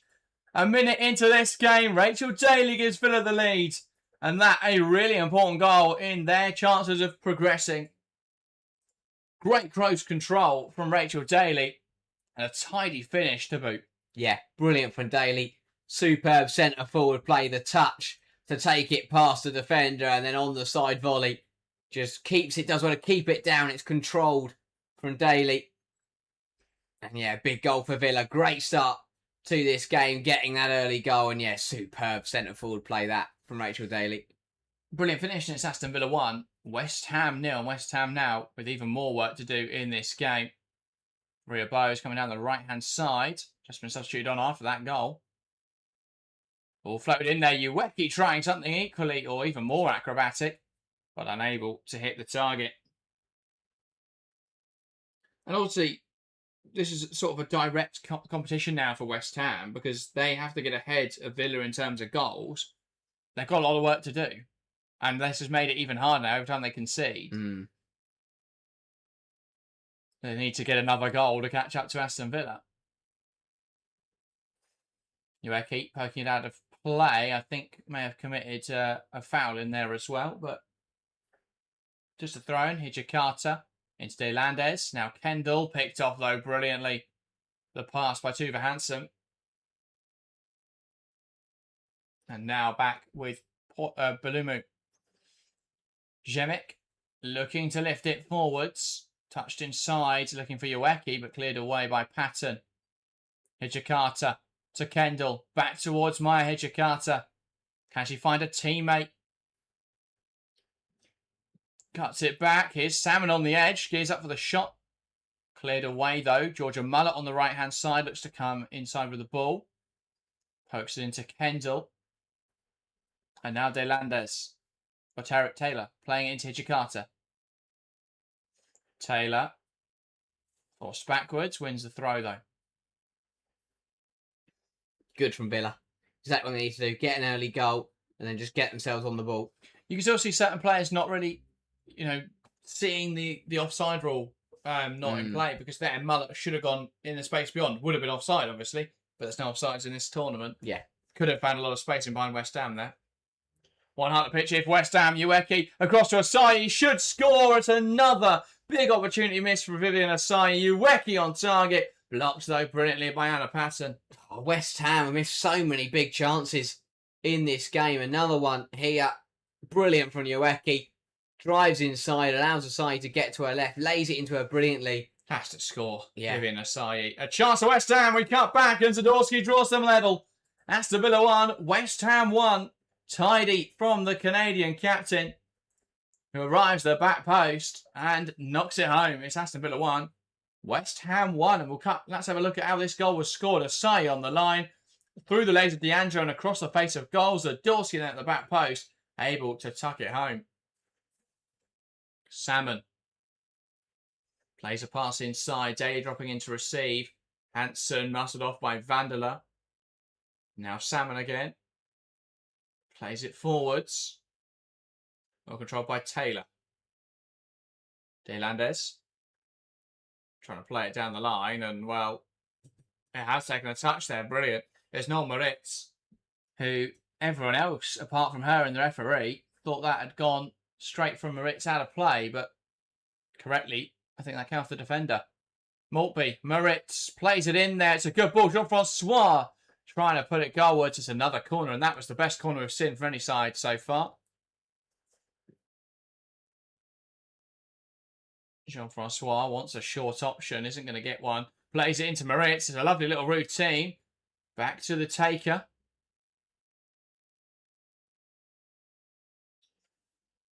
And Jean-Francois tries to play it through Nystrom and out for a throw-in. Some inventive corners. Jean-Francois in towards the area and just arriving at the wrong moment there. Kirsty Hansen couldn't make contact with the ball. Vanderler holding it up well. And now to Poibel, who pokes it goalwards. Big stop at the feet there from Sabrine D'Angelo. Yeah, another big save from D'Angelo. Down the line, looking for Jean-Francois, who wants to take on Hansen. And now King Ajemic.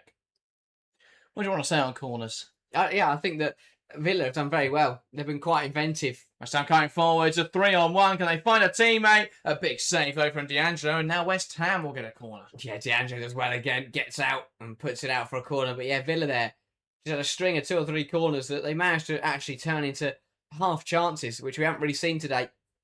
Floated in towards the back post from West Ham. Ueki sending it goalwards, but well over in the end. Yeah, I don't mind that either. I think that deep swung corner, and which then just, it needs to be flicked back across goal rather than towards goal, I think. Direct ball from Villa, straight through to King Ajemic. And now Ajemic looking for a forward pass. Will lift it long.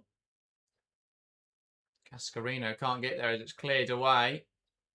And that takes a touch off to Nevo. No, is out for a Villa throw. De Landes waits for the option. And, well, just a little bit overhit there from Taylor as they tried to combine. And now the throw-in back to Ajemic. Love a drone shot, the World Sevens. Cleared away. Here is Hansen. Bashing away well. Kirsty Hansen. Can she get the shot away now? A big save from Ajemic. Parried back towards Hansen, who just couldn't react in time. West Ham coming forwards. Here is Ueki, who will latch onto this loose ball. Can she find a teammate in the box? Twisting and turning. Out now, though, for a West Ham throw. Yeah, it's quite open, isn't it? It's quite end-to-end, which is exactly what we wanted to see. With both 175's on. Yeah, with both sides needing goals. Kamal out to the right-hand side. Bose, good delivery. Head away by Salmon. Here's Kamal, arrives onto it well. D'Angelo, though, brave goalkeeping. And now Villa will break down the right-hand side. Mullet tries to go wide to Salmon, but it's behind her. Did take a touch on its way through, though, so a bit of throwing. Yeah, there's intensity, there's urgency about both sides. Jakarta, Salmon, ball in. Jakarta again, battling away. And now it's Cascarino. Picked off well by Wilms. Now Jakarta. Salmon caught in possession. Too casual from Emily Salmon. Zadorsky with a positive touch. Take it past Taylor. And now looks to lift it into the box. Headed away well by Kendall, who carries it forward, tries to slot it in behind. One back though. Kendall jumps in front of it and it's out for a throw-in. Changes once again for West Ham. It's Tuva Hansen back into the action.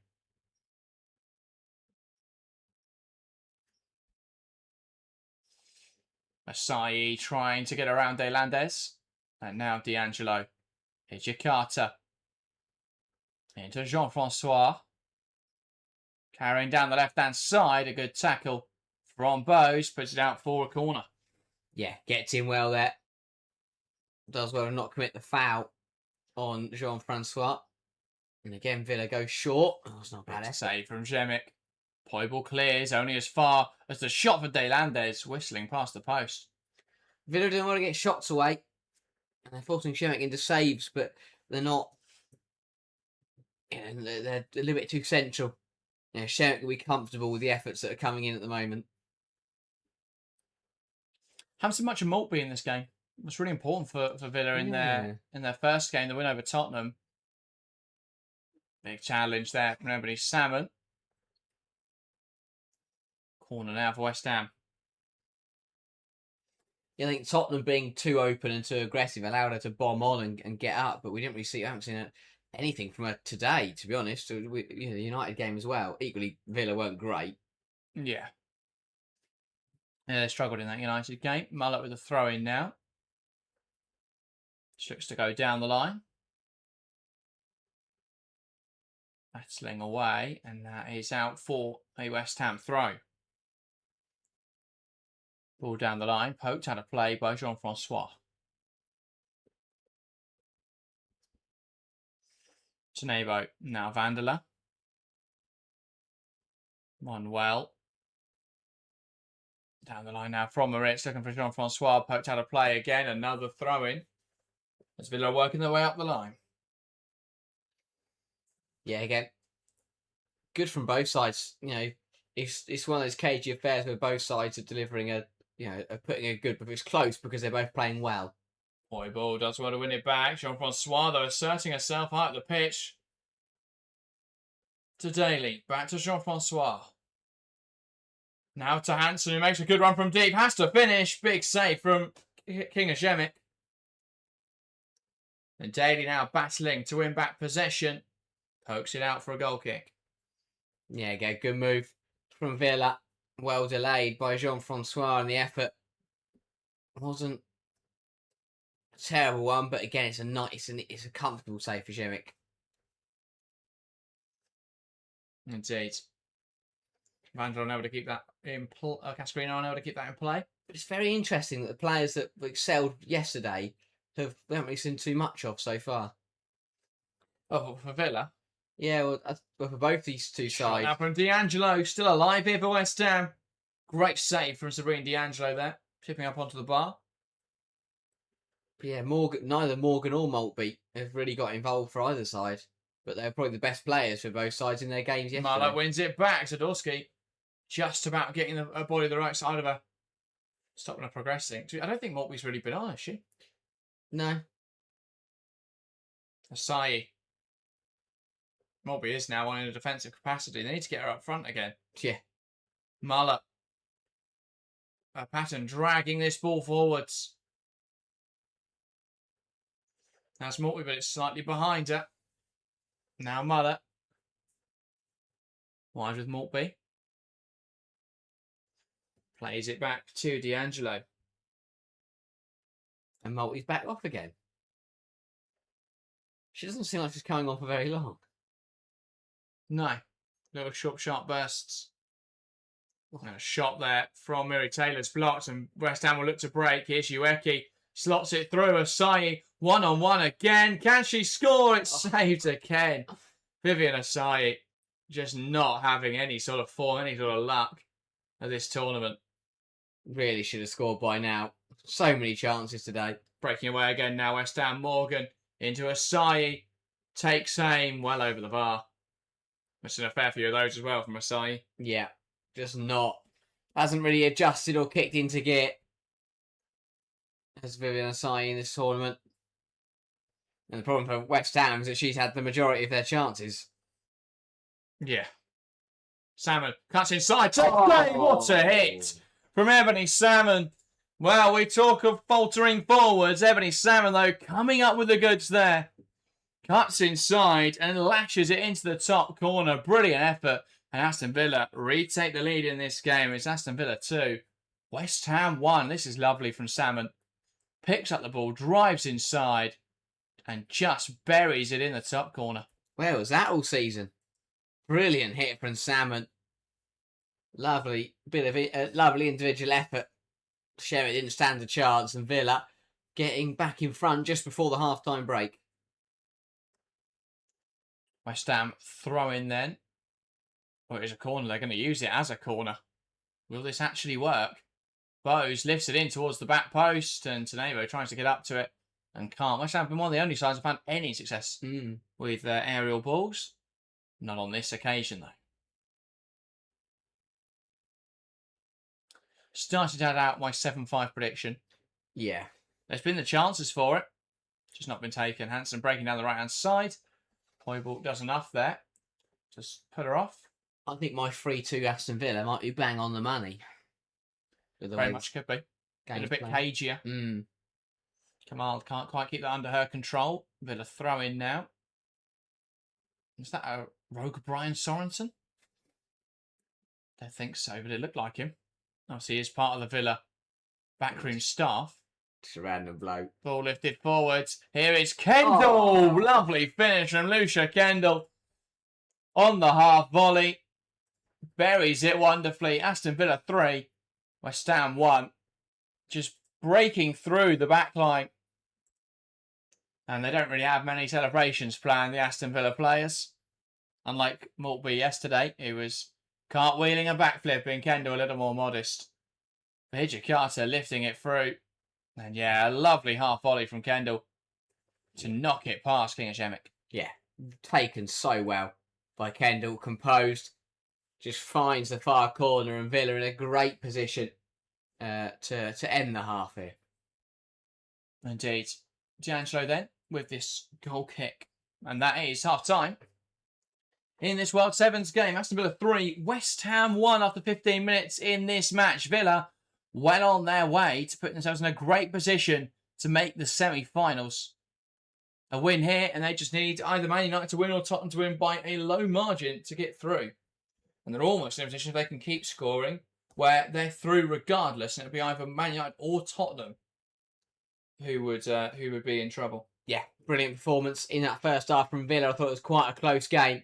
And again, they have relied on D'Angelo to make a few saves, but West Ham being very wasteful in front of goal. Villa, though, 2 goals towards the end of the 15 minutes to put themselves in a really strong position. Well taken goals as well by Salmon and Kendall. But yeah, a well-fought first 15 between both sides. I thought West Ham playing much better. Both sides playing much better really than they did earlier. It's been quite a good game, and I think that with a bit more of a clinical and composed touch in the final third, West Ham could have also scored 2 or 3 goals. So, yeah, they'll be disappointed that they are trailing, but Villa, perfect timing, grabbing the goals, on the stroke at half time, and it's put them in a commanding position going in second half, but still all to play for. West Ham are definitely not out of this one. Yeah, Aston Villa level on goals scored now with Manchester United, which is an important statistic.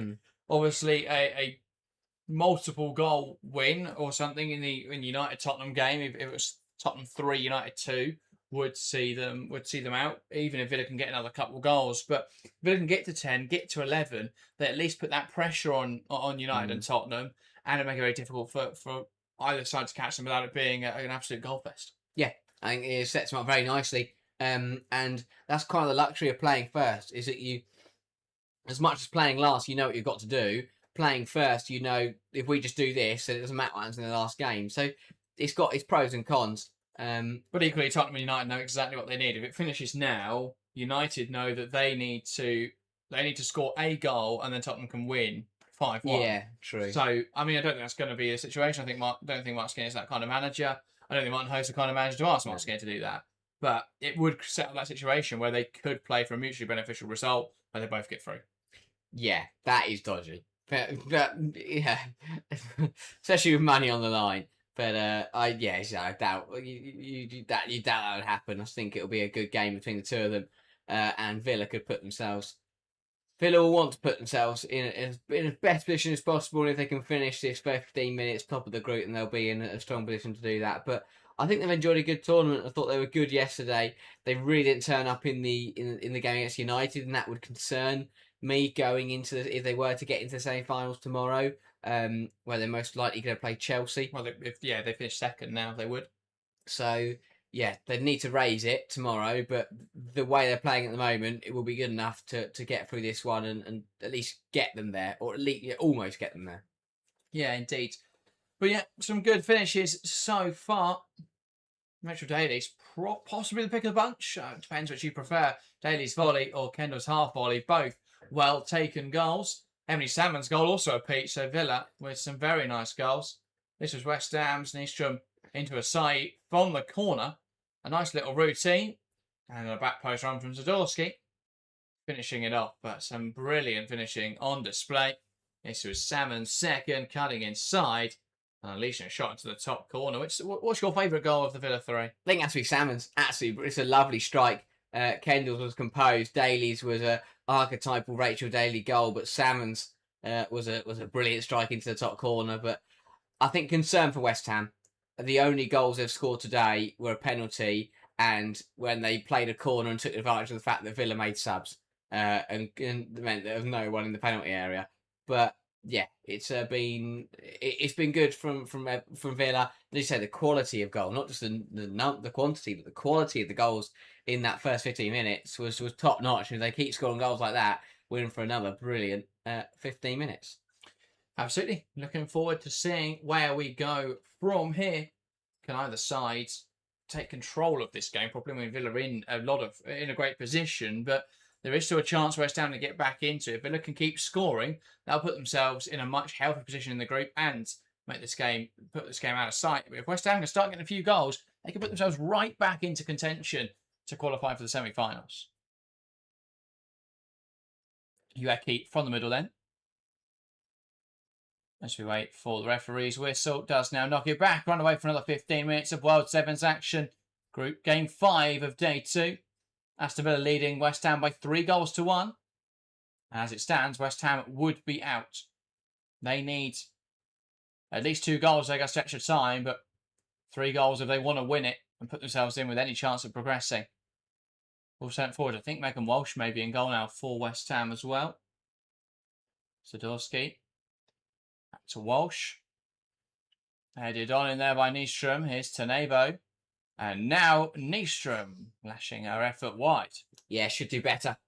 Again, West Ham utilising the directness. It's a nice ball, and Tanebo does really well to knock it down to Nystrom, who scored a very nice goal yesterday, but couldn't quite apply the finishing touch on this occasion. Indeed. One up there. Trying to keep that ball in play, but it's out for a West Ham goal kick. We're in a situation where if this game finishes the way it does and United beat Tottenham as we'd expect, both groups will be identical in terms of records. Wow. With the top sides both going 3-0, the bottom sides both failing to win any of the games, and then the only difference between second and third being that they won the head-to-head. Tanebo. Tuva Hansen's ball into the box, blocked by Daly in a corner for West Ham, where they have shown the most threat of any team at this competition. Yep, they'll be hoping to use this, and they get a goal back now. They'll leave themselves with plenty of time to try and find an equaliser. Morgan's ball into the box, blocked by Maltby.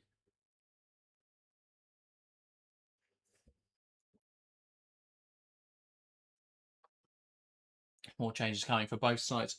Also won't surprise you, but despite playing a game more than any of the Group 2 teams, Leicester have the least shots at the tournament. That doesn't stun me at all. Then Aston Villa obviously played a game less than London City. Considering Aston Villa have now scored 9 goals, I mean, that hasn't factored in the shots in this game, to be fair. But it's been very clinical from Aston Villa, particularly in that Tottenham game. They didn't really take any shots against United. Yeah. Maltby trying to go backwards. Hooked out of play, though, by Patton. And did that take a touch off West Ham player? Is that going to be a Villa throw? Yes, it will. Maltby. Just to go down the line. And again, out for, well, this time a West Ham throw.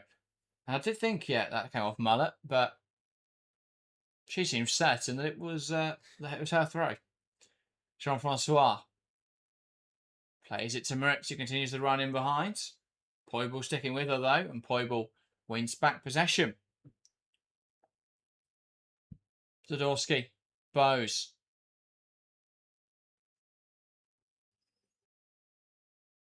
Kamal. Into Vandela.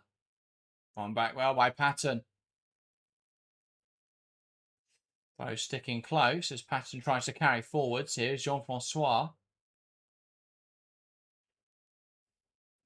But yeah, Villa are in an odd position now where they need to push on to score more goals, and conceding doesn't really matter. But if they concede 2, then suddenly they're not winning the game anymore. Yeah. Here's Patton. Can she get the shot away? Charged down well by Balumi. And another corner there. Another throw-in, sorry. For Aston Villa in a decent position. Yeah. But yeah, it is a weird scenario we've got in Group 2 with all the different permutations.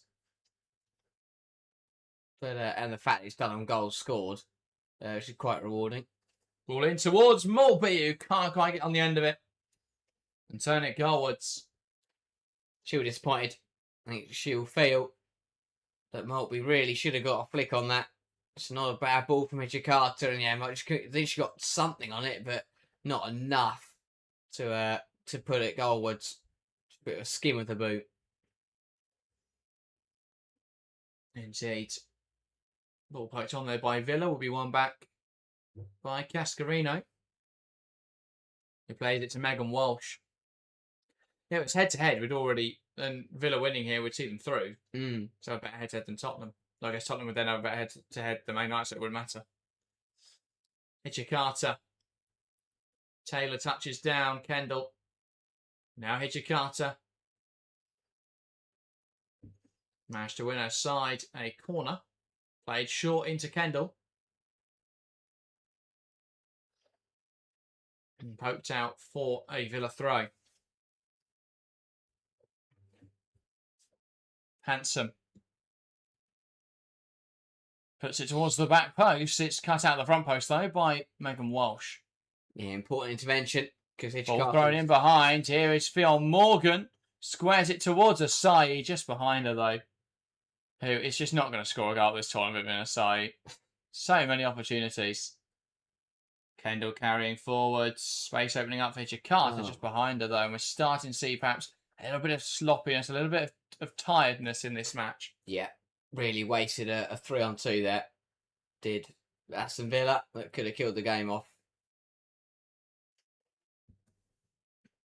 Zadorsky. Into Cascarino. And now Zadorsky. Also, in great World 7 news, according to Catherine Batt, Sonia Bonpastor said in the press conference, or well, talking to reporters, there are plans for me to do a walkout, so we'll see. We'll see what happens tomorrow. I said, when do they start involving managers? My days. Bonpastor could be involved into tomorrow's walkouts, either in the semis or if Chelsea make it in the final. That would top it all. We've had births, we've had dancing breaths. What if we combine them all? Ueki. Brilliant. And Hansen trying to play it into Cascarino. But the pass over hit and out for a throw-in.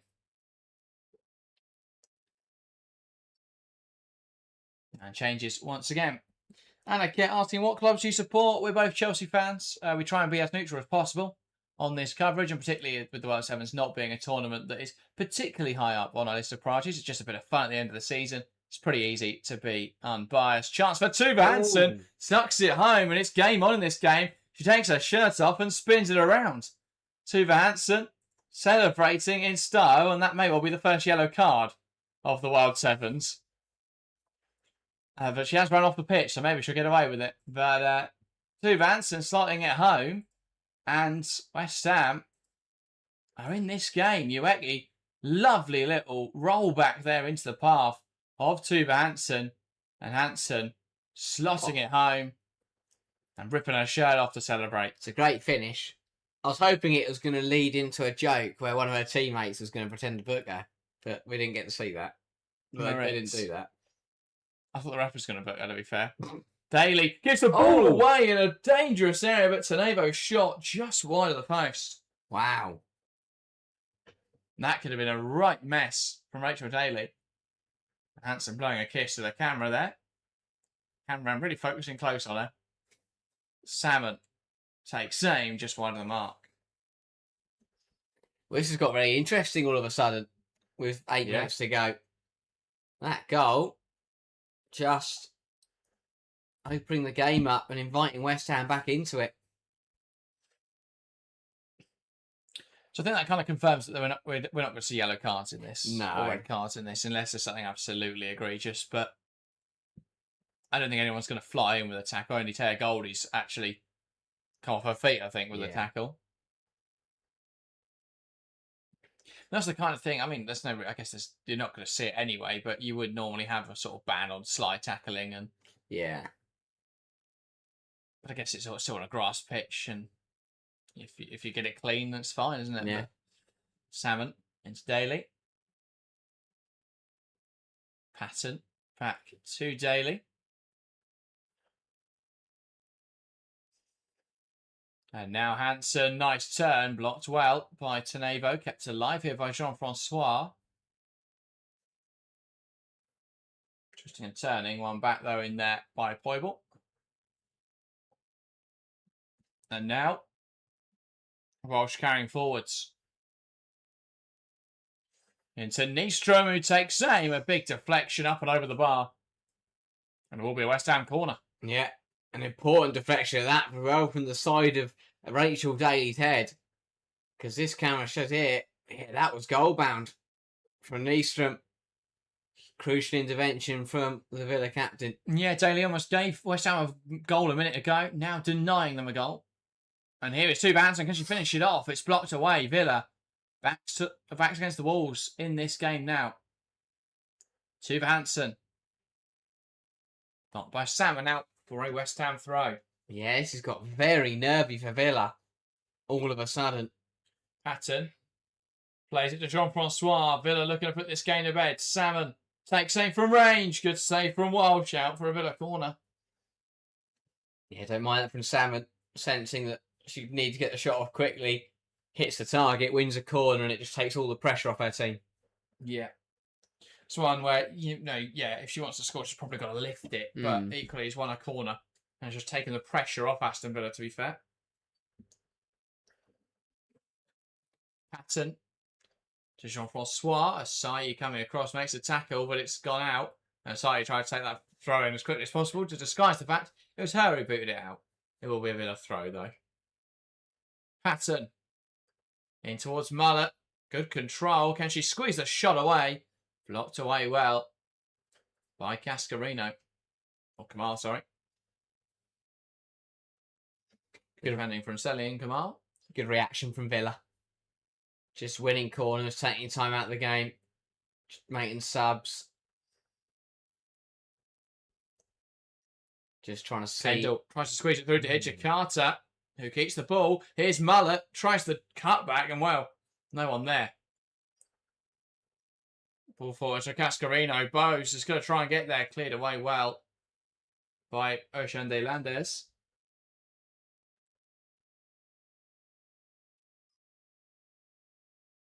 And a throw in from Nystrom. Here is Ueki. Maltby getting the ball clear. Zadorsky now touching down. Ueki on Nystrom. Hijikata knocks out of play. And a throw in now, Bose. Here is Hijikata. Goes back, and Villa just seem to be trying to consolidate and see out this win. Hijikata again pouncing on the ball. And out for another Villa throw-in. Annika says, are you excited for Xabi Alonso next season? Yes, very excited. I think he's a great coach. And just out of Europe, so they're going to win the Premier League. Hijikata tries to poke it through the lines. One back well by Vivian Asai. And now West Ham will look to break. Bose trying to come inside. Can she get the shot away? Charged down well by Kendall. One back well in there by Cascarino.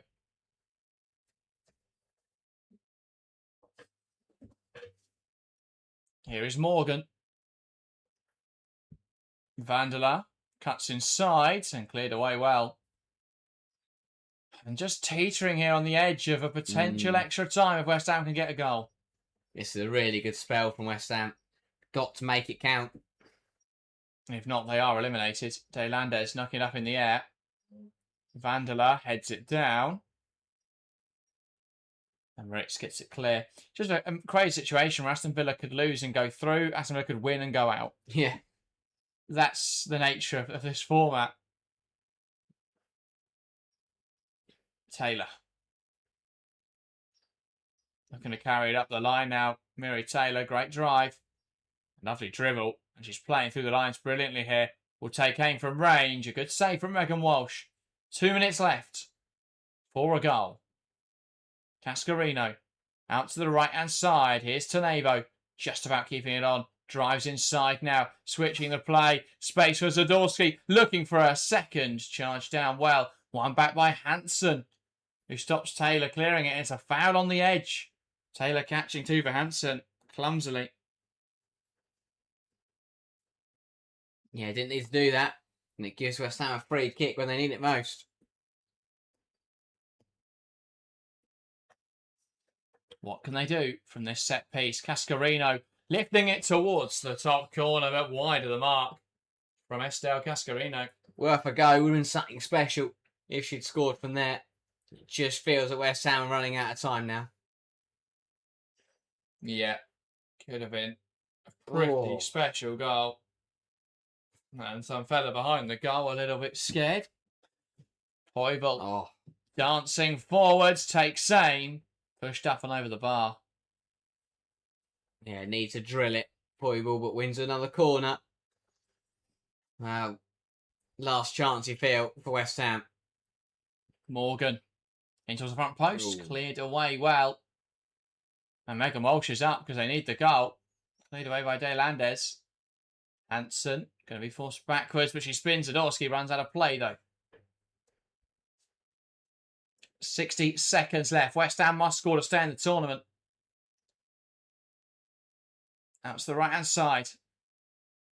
Morgan. And they can't quite pull off that move. Jean-Francois seeing it out. There's a West Ham player on the deck, though. What has been given here? It's the medical team. Run on. Matthew asks, is it group stage? Yes, this is Group 2. Group 1's already decided.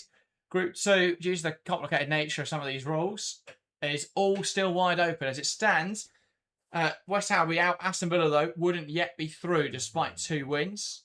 As Tottenham could still get through. This is not looking great. The West Ham player, a little bit of concern here. Still on the deck. And it didn't look like anything too aggressive. Just a fairly innocuous challenge. And we haven't seen any injuries, thankfully, at this tournament so far. And this, well, could be a bit of a horrible moment, hopefully. It's nothing too serious. Yeah, didn't really see what happened there. But West Ham rushing around, pushing for something to happen. They haven't got long left when we do get going. It's very disappointing. To be fair, they'll feel hard done by if they do end up out here. Because I think they've played pretty well. They gave United a decent game, especially in the second half. Only lost by a goal here, and the Tottenham game, yeah, it's okay, the Tottenham game wasn't brilliant. But they were in it. Yeah. Indeed, Guarino watching on, a little bit concerned here for a player. Yeah. As I say, yesterday, we didn't get a single injury, and today we've had 3 or 4. No, and Ross Evans here just cutting to some other shots. That's all right, they like cinematic angles anyway. I was going to say, this is the perfect time to cut someone look in at their him. buffet. Here we go. I'll see what food they got on offer. It's true, I don't know what is going on. We're rising up through the goalpost and over it. This is some great shots. Lauren James in attendance still. Watching on. Obviously hasn't been involved in any of the games today. Chelsea giving her a rest, which will likely be involved in the semi-finals and then hopefully the final tomorrow. Yeah. I think the Chelsea squad having their food. Livia Peng is in the bottom left of screen. And someone behind tucking into their dinner. Yeah. I don't think they're playing. I think just sat behind Lauren James and yeah, Olivia Peng. He's also, yeah, eating.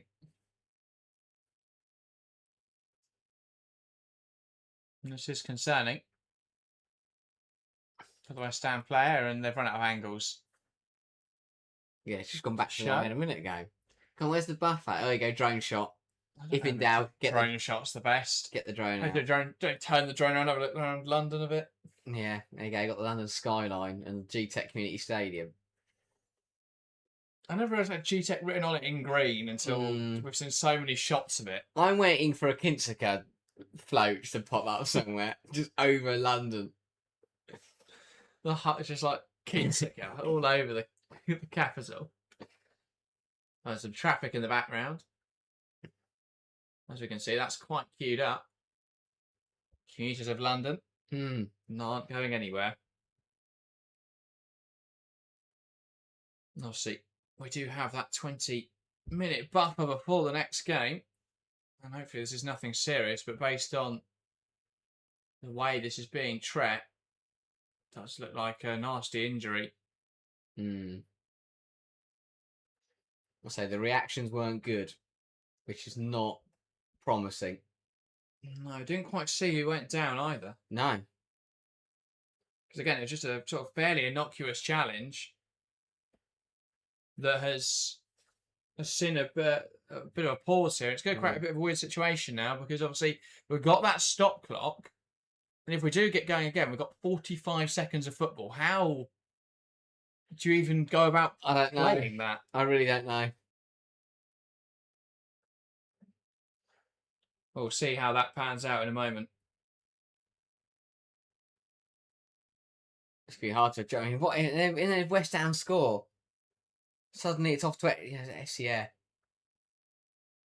This is thrown a bit of a spanner. Tuba Hansen who went down. Stretcher is out, and according to people at the game, it looks like a knee. No, that is not. That does not sound good. No. And this, I'm sure, will bring back debates as to why we play post-season tournaments. But... yeah, this is a horrible situation. Potentially an ACL then for Tuba Hansen. Certainly looks like a knee injury. She's stretchered off. And I think that's the thing, isn't it? It was obviously a lot of the scepticism around this was the first 2 days we go, or up to this point, no injuries, just absolutely fine. Now we're in a situation, though, where we have now seen a major injury to a player in a game that didn't need to be played. And if that is a long-term injury, that's a massive blow for West Ham going into the season. Next season. Yeah. All for a tournament where at the moment they're getting knocked out and they're not going to get any money from it anyway. I think that's the only problem with these kind of tournaments. Now, this is going to be a crazy 45 seconds. West Ham have got a throw. Here we go then. Can they find something late on? Koibel to Ueki. Now Zadorski. Lifts it in towards the back post. Punched away by D'Angelo. And Villa have just got to get this ball away. Bo's trying to bring it down. One back. And this should be it really. As Villa carry it forward. Shot from range. Ueki making the block. One back though. And it's going to go off the line brilliantly from Bo's. West Ham didn't have a keeper. They threw on all their attacking players to try and get the goal. I rate that. I really like that move. Yeah, they went for 7 outfielders and it nearly cost them a brilliant goal line intervention from Bowes, but it doesn't look like it's going to matter. No, Daly will throw it in, and that is full time. A big point for Aston Villa in this competition. Another win on the table, and they're now level on wins with Manchester United. They've added some crucial goals to their tally, and now it's over to Tottenham. Tottenham have got to beat United and make up a big goal difference, a decent goal difference margin. So it's going to be interesting to see how that game plays out next. But Aston Villa, full time here. Aston Villa 3, West Ham 2. Yeah, good response from Villa after what was a very poor way to start the day, losing 4-0 to Manchester United in the opening game of day 2.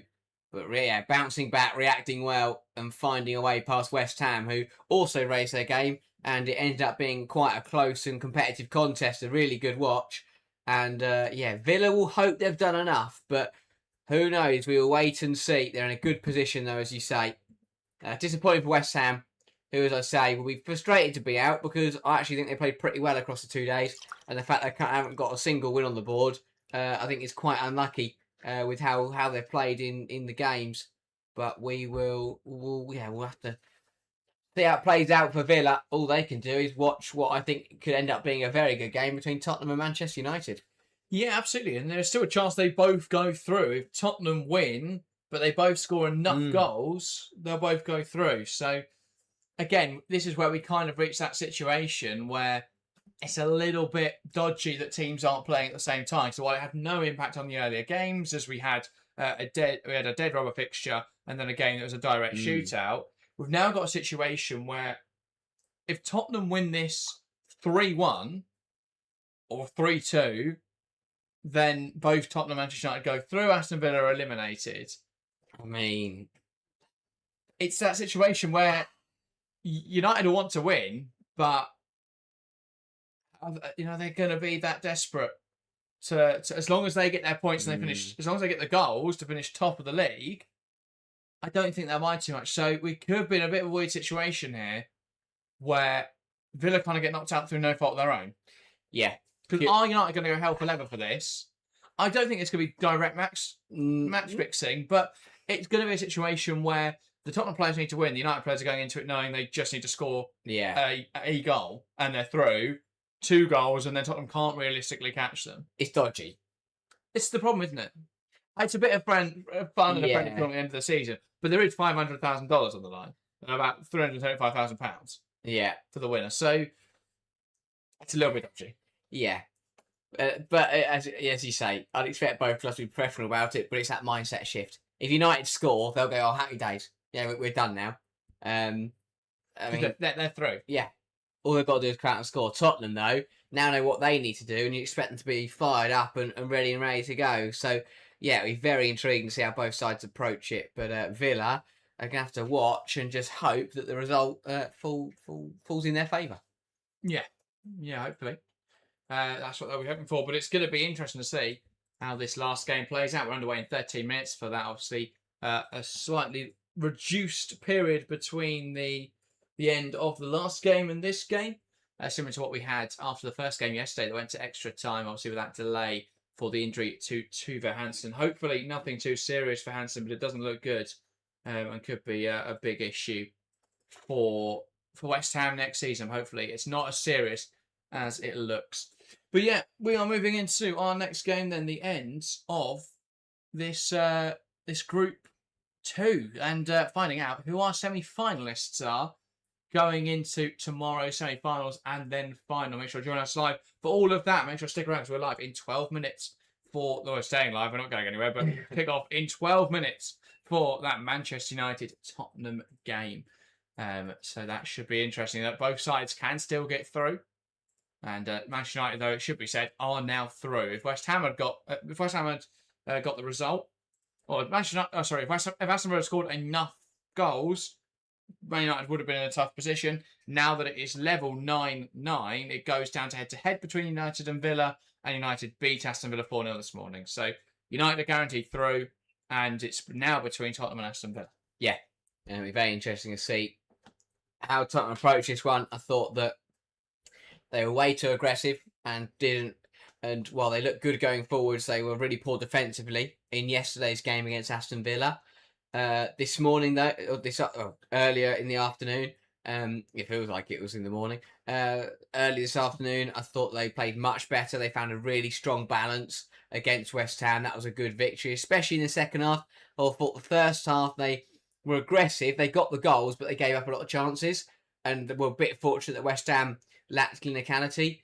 But I think in the second half, they definitely found a balance, shored up defensively, and had a bit more control in the game. So if they can do that again in this one, I think Tottenham have got the quality to make it difficult for United. But again, if we see the Tottenham that played yesterday, I would expect United to take advantage of the aggressive nature and probably put them to the sword. With the goal scoring their form they've been in, they got 5 goals. They got 5 goals yesterday, 4 goals early this morning, and the only side to keep a clean sheet so far in the World Sevens. So United looking really strong. I expect them to take this game, but as I say, if Tottenham get it right, then they could make this a very difficult one for United, and it won't be as plain sailing as we anticipate. Yeah, the official World Sevens account have tweeted out that Aston Villa advances to the semi-finals, which is wrong. Yeah.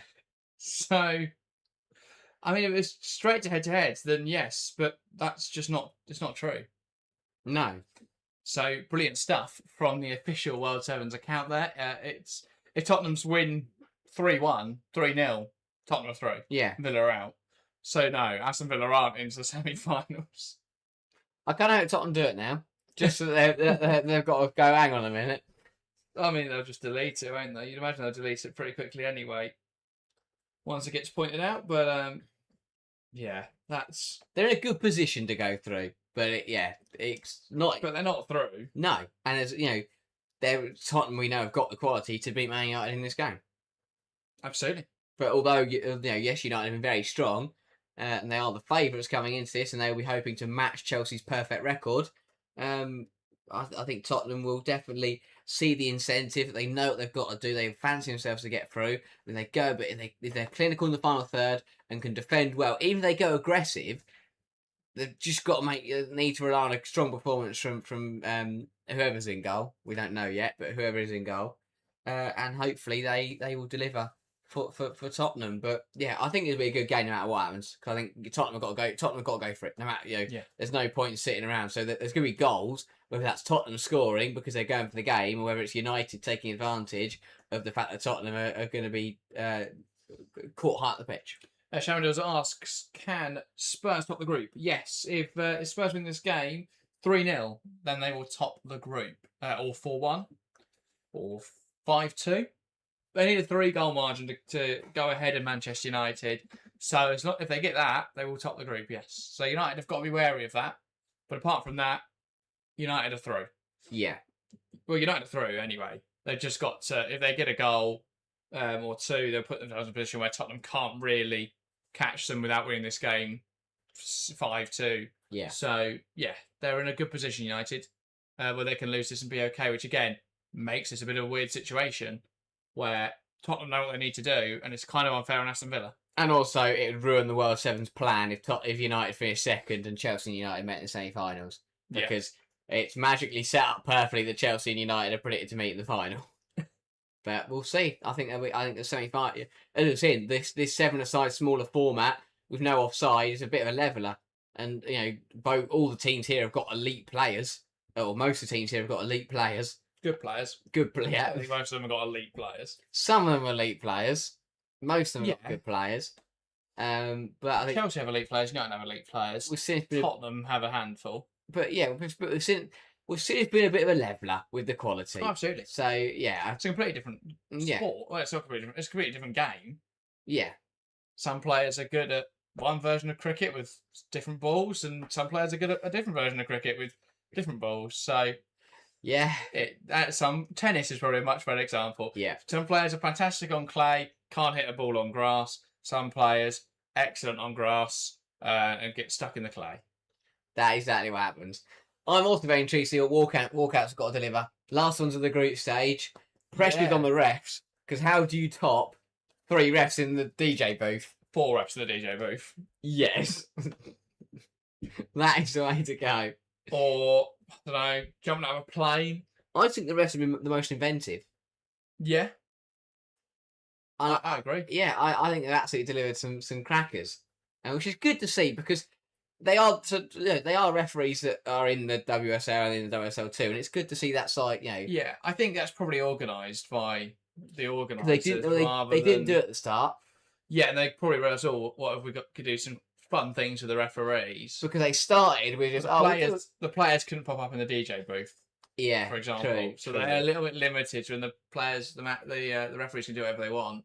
Well, the referees got planned here. They're coming out as a 4. They're already laughing. DJ booth. Here we go. What have they got in the lockout? Dancing. The ball's getting rolled. Oh. Is it just a dramatic walk? Oh. They turn around. And it's a dance. It moves to the left and moves to the right, raising the arm. And then one goes by themselves. It's just a little bit underwhelming after what else we've watched. We've seen them in the But it's completely fair. United players here that aren't starting, surrounding the tunnel. Here we go. What's going on here then? United got planned.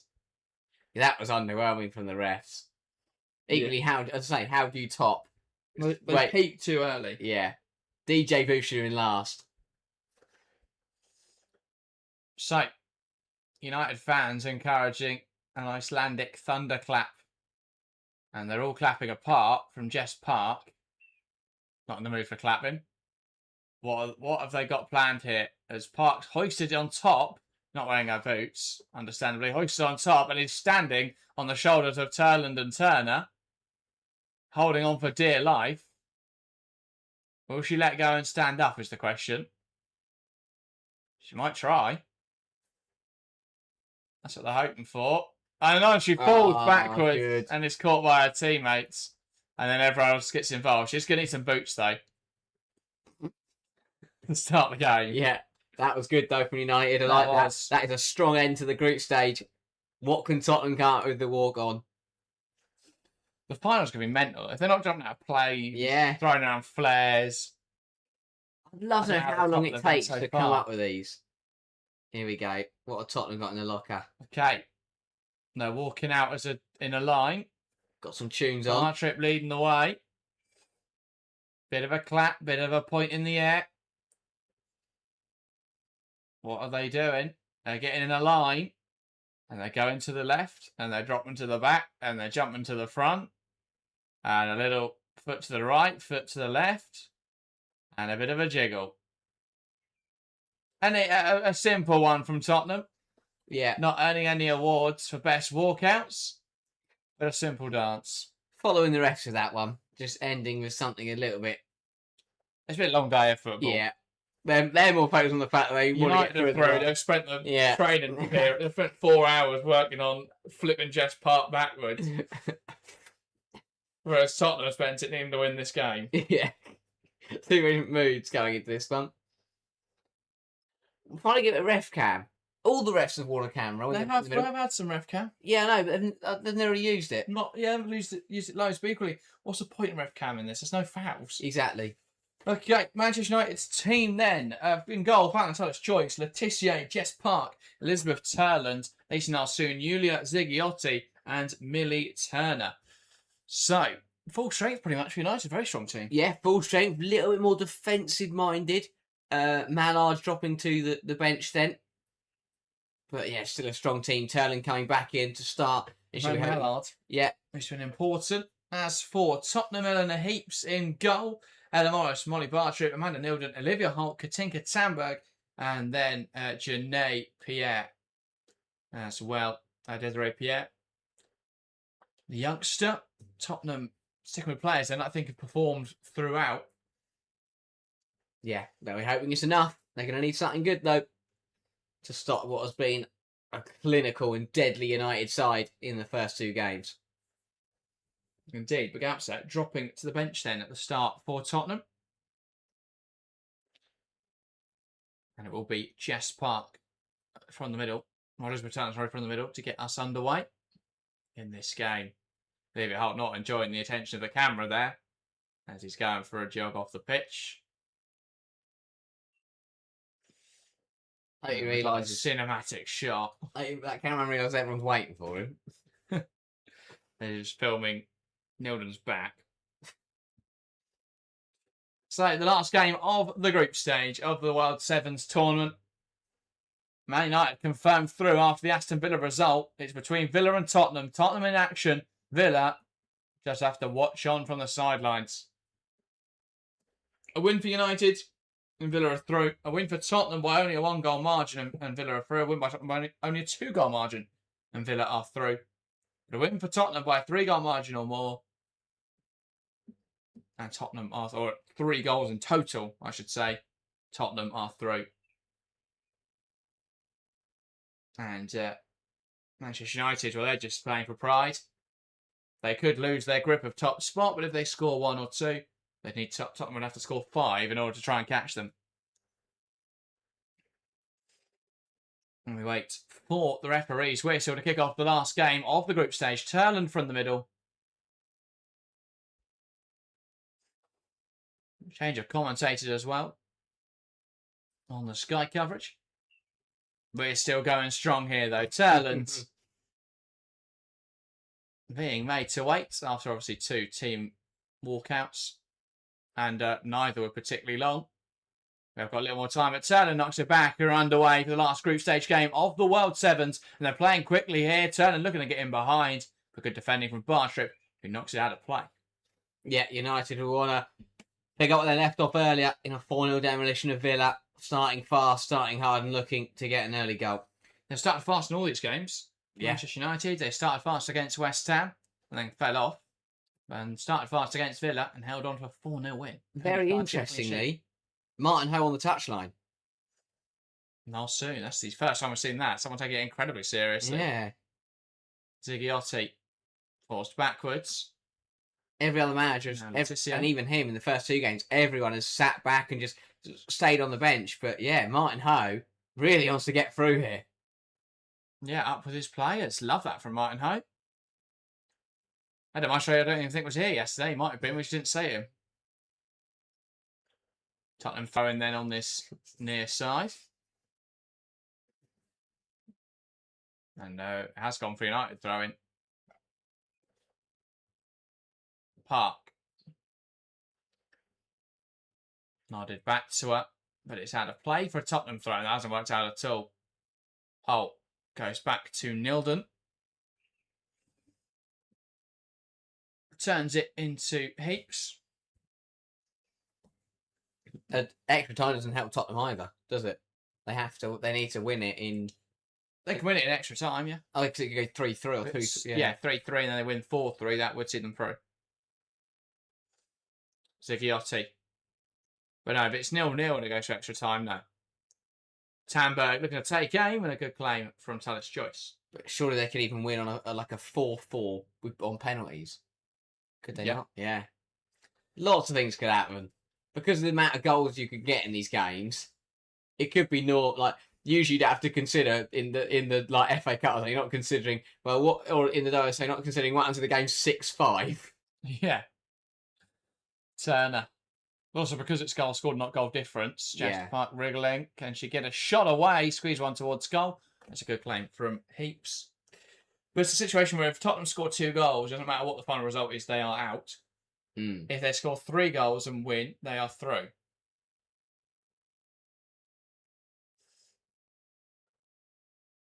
Holt. Ball into the box. And now it's with Tamberg. Trying to knock it towards goal. Wins outside a corner. Knock it into Ziggiotti Olma. Good start from Tottenham. Just kept you just saw off the United attack and now can get on the ball and come forwards themselves.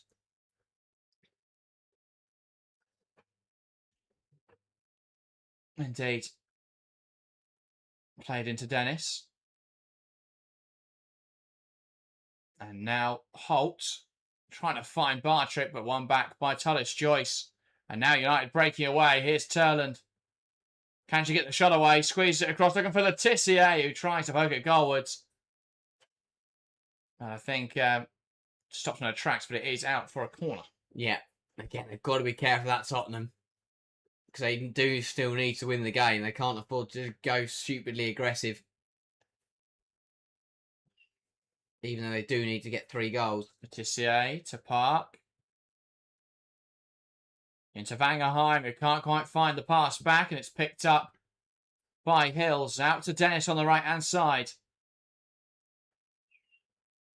Into Tamberg, good hold up. Has to play it into the box. Bartrip there, made a run for it. Just getting caught there by the rogue arm of Lea Schuler. Thrown forwards and cut out well by Heidi Hills.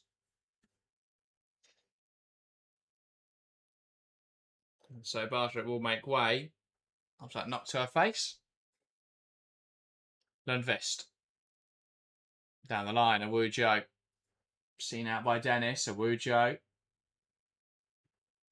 Throwing it in. Vangerheim to Mallard in a great position to score. And Melvie Mallard scores again. She's scored in every World Sevens game so far. And she's off to go and celebrate. With whom? She's proposing to someone in the crowd and blows a kiss. Not sure who she's proposed to.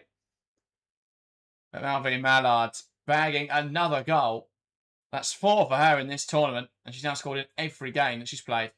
Yeah, utilising the long throw brilliantly. Manchester United knocked down well by, who was it in the end? Was it Vangerheim? Yeah, Vangerheim knocked it down into the path of Mallard, who smashes it into the back of the Tottenham net.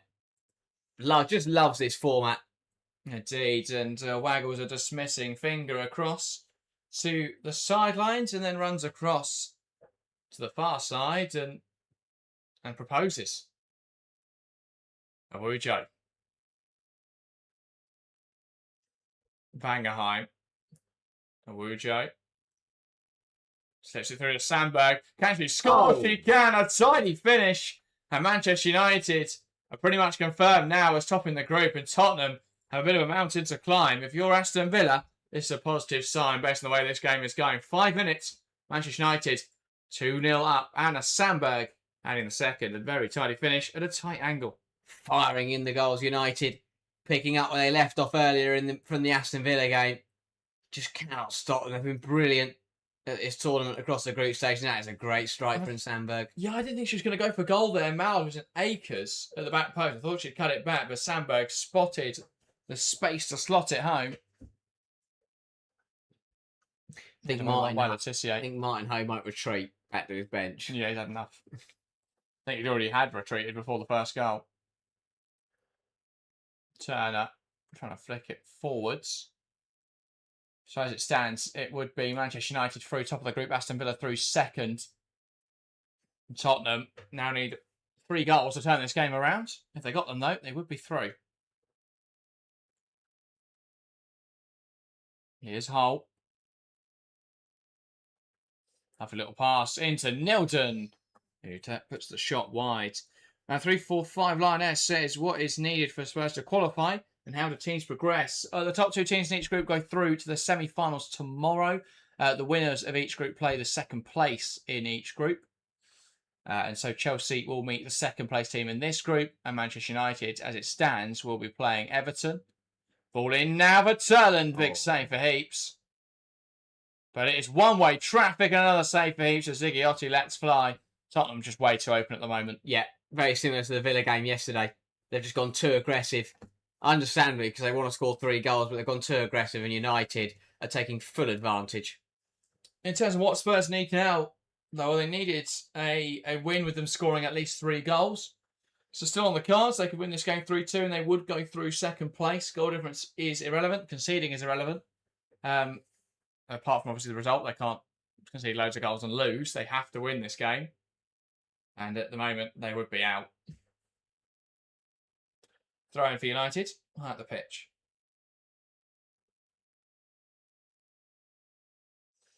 Ball thrown in, Vangerheim looking to touch it back. One here, high up the pitch by Letitia. But it's Holt who comes away with possession and Tottenham looking to break. There is a Tottenham player down as well. In some discomfort, Holt still coming forwards and the player's been paused here. Much the frustration there of Olivia Holt.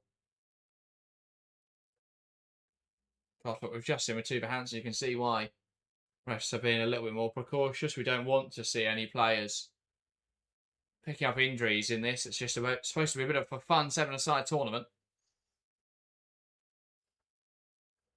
Yeah, hopefully. There's no problems here. It's nothing serious, so this doesn't... No, I think she's okay. Yeah. Yeah, looks to have got up pretty quickly. Which is a relief.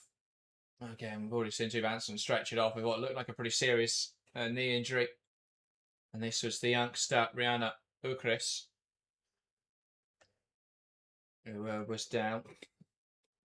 Melvin Mallard just waving into the ref cam there. That was brilliant. She's just loving this tournament. Yeah. But it's incredible to see a player that is really enjoying the vibe and having a laugh, but he's also delivering brilliant performances. Yeah, loves the gimmicks. And I think when you're playing like that and you want to be involved and enjoying it, you're going to perform better. Yeah.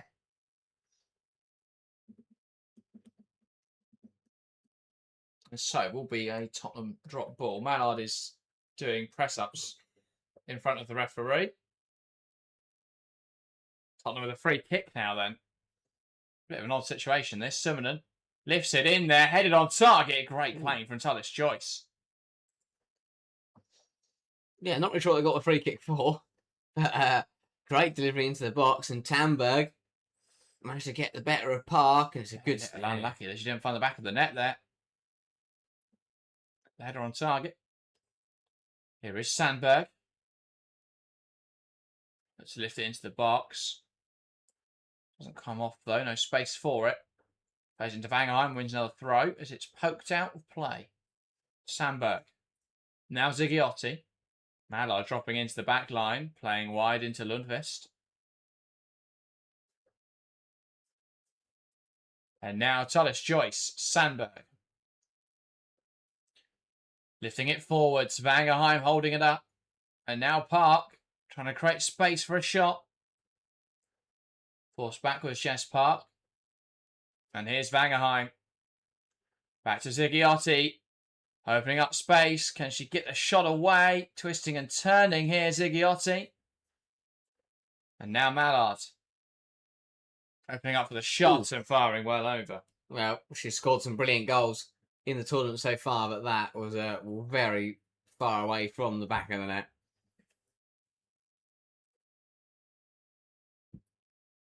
Ball down the line into Desiree. Lovely movement. She tries to take on Awujo. Awujo uses her body well there to get around her and win back the ball, and she'll carry it forward now. Simi Awujo slips it wide. Schuler taking aim off the underside of the crossbar. Mallard clips it in there, looking for Vangeheim, headed away. Cleared away. As far as Mallard.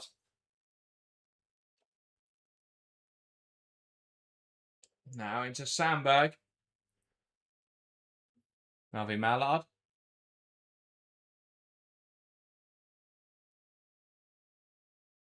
Forced backwards here, playing as a centre-back now, Mallard. Now here's Tullis Joyce. And changes again for United. Turner. Here is Lundqvist. Plays then to Turland, dropping in to receive. And now Wujo, and United just seem to be seeing this game out more than anything else. They're having fun playing. Wujo carries forward, takes save. Great save from Heaps to Denia. Unlucky there. Wujo not the final goal after the end of that brilliant run. Yeah, she's had a brilliant game so far, Wujo. That brilliant tournament, to be fair. Yeah, that looked destined for the bottom corner, but Heaps produces a great save. But yeah, I think that Wujo is definitely a player that again enjoys his format. Enjoys the tight spaces. 3 assists already, I believe. Ball into the area, looking for Turner, who can't quite head it home. Thought that was headed away by Amanda Nildum, but given us a Tottenham goal kick. Ball sent long, headed away. Now soon flicking in behind. Turland into score, pokes it forwards for a big save from Heaps.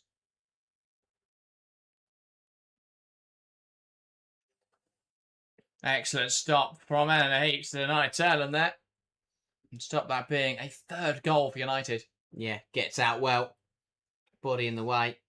Turland off taking the corner, plays into the box and blocked away by Dennis. United are just looking like scoring constantly in this game. It's ridiculous. It's incredible how strong they are in this format. And you feel like they can continue this form into tomorrow. They've got a great chance of being successful. But yeah, 11 minutes gone, and the fact it's only 2 is a bit unfortunate for them. Now, Daisy, welcome back. Asking for the goal scorers, it was Melvin Mallard and Anna Sandberg with the goals so far for United. Manchester United 2-0 up after 11 minutes. Looking the much better side. Tottenham just struggling to adjust, and especially the younger players with the physicality this United side are playing with.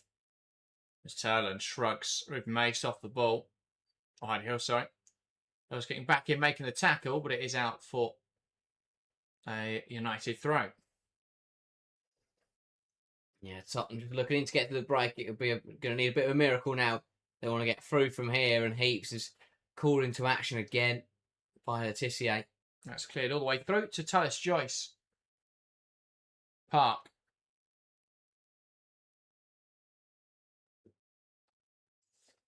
Pass around the corner into Jess Park. Turland into Park. Tries to take aim and it is in the back of the net. Brilliant finish from Park there. Heats probably should have saved it. But Jess Park slotting it home. And it's Manchester United 3, Tottenham 0. And well, barring a major turnaround, Tottenham will be exiting the World Sevens. They weren't good enough yesterday in their game against Aston Villa. They played well against West Ham this morning. They've been torn apart again here. United are in full flow. Lovely move here in the centre of the pitch. All started by Park, who plays it into Turland, receives it back, and plays it to the front post. And Heaps probably should do better. Deflects in off her leg. Manchester United 3-0 up. Chance for Tottenham now. Scuffed though by the on-rushing Tottenham attackers. Yeah, United just in full flow. I mean, Park's there, picking it up as the deepest player and then finishing off the move and putting the ball in the back of the net. Just liquid football. Carlos choice. Daisy says, has Man United qualified for second, first in group no matter what now? They're qualified. They could still finish second, but it would be remarkably unlikely. Tottenham would have to win this game 6-3 for United not to top the group. So as it stands, it would be Manchester United to play, or Chelsea to play against Aston Villa, and Man United against Everton, with the two semi-finals tomorrow.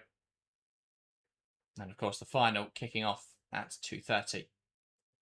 Gapset getting away from Ujo. Here in the corner. Looking for support now. Senior Gapset. She comes inside. And Ujo does enough to send it backwards. Here is Evelina Summanen.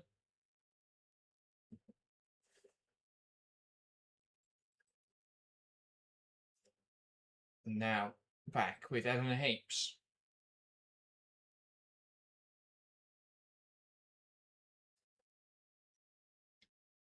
Tottenham just short on options here. Heaps are going to lift it forwards. Rihanna Ukris fighting away for it. Here is Olivia Holt. Darts inside. Oh, it's beautiful from Holt. And just dinking it past the post. Lovely dribble from Olivia Holt. The footwork was fantastic. The control, incredible. And the finish, just wide. It's taken too long for Holt to get into this tournament.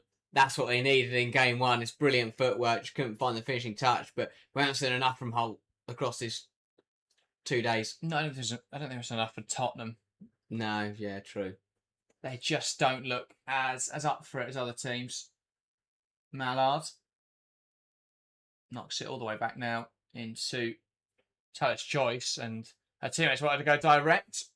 But it is half-time in this game. Manchester United 3, Tottenham 0. And well, for all intents and purposes, this game looks done. Tottenham need 4 goals to stay alive. And well, they haven't really looked like scoring any, apart from right at the end there with Olivia Holt. But Man United in free flow goals from Melvin Mallard, Anna Sandberg and Jess Park as they come into half-time with a 3-goal advantage. Yeah, another really strong half from Manchester United, who are taking this tournament by storm, scoring goals for fun. They're now on to 12 goals in the group stage. 12 goals from 3 games is ridiculously strong from Skinner's side. And yeah, they really love this format. They're free-flowing. The movement's brilliant. The positional rotations, the way they move the ball is absolutely incredible. And yeah, the individuals, you know, Melvin Mallard has been absolutely brilliant. Jess Park the same. And yeah, they've enjoyed a very, very strong group stage campaign. If they can take this form into the finals day tomorrow, that they could be on the money. You know, obviously they came very close in Estoril last year, but yeah, they look like the best side at the tournament at the moment. And yeah, another 15 minutes there where they're just much better than Tottenham, a touch of class here and there, and 3 really well taken goals.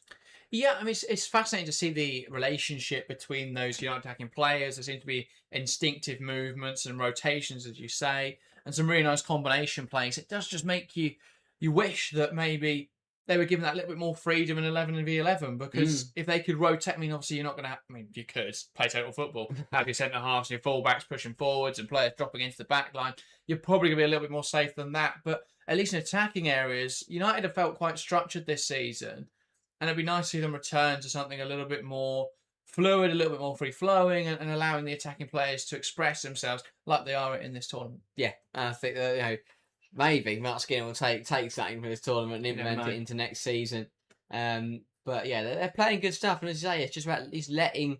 Yeah, when you let quality players kind of do their own thing, when you just put the players out there and you let them, be creative and you let them have a bit of freedom, that's what they can do, because they are top quality attackers. There's some brilliant creators, some deadly finishers on there, and that is being shown in this tournament. They're really enjoying that freedom, and yeah, I mean, no team they've faced so far has been able to just keep up with them. When they've moved the ball quickly and players have danced around teams, no side at the moment can keep up with them, and that is very promising going into tomorrow. But yeah, I'm expecting another 15 minutes of the same. Very strong from United, some lovely goals, and Tottenham just went too aggressive.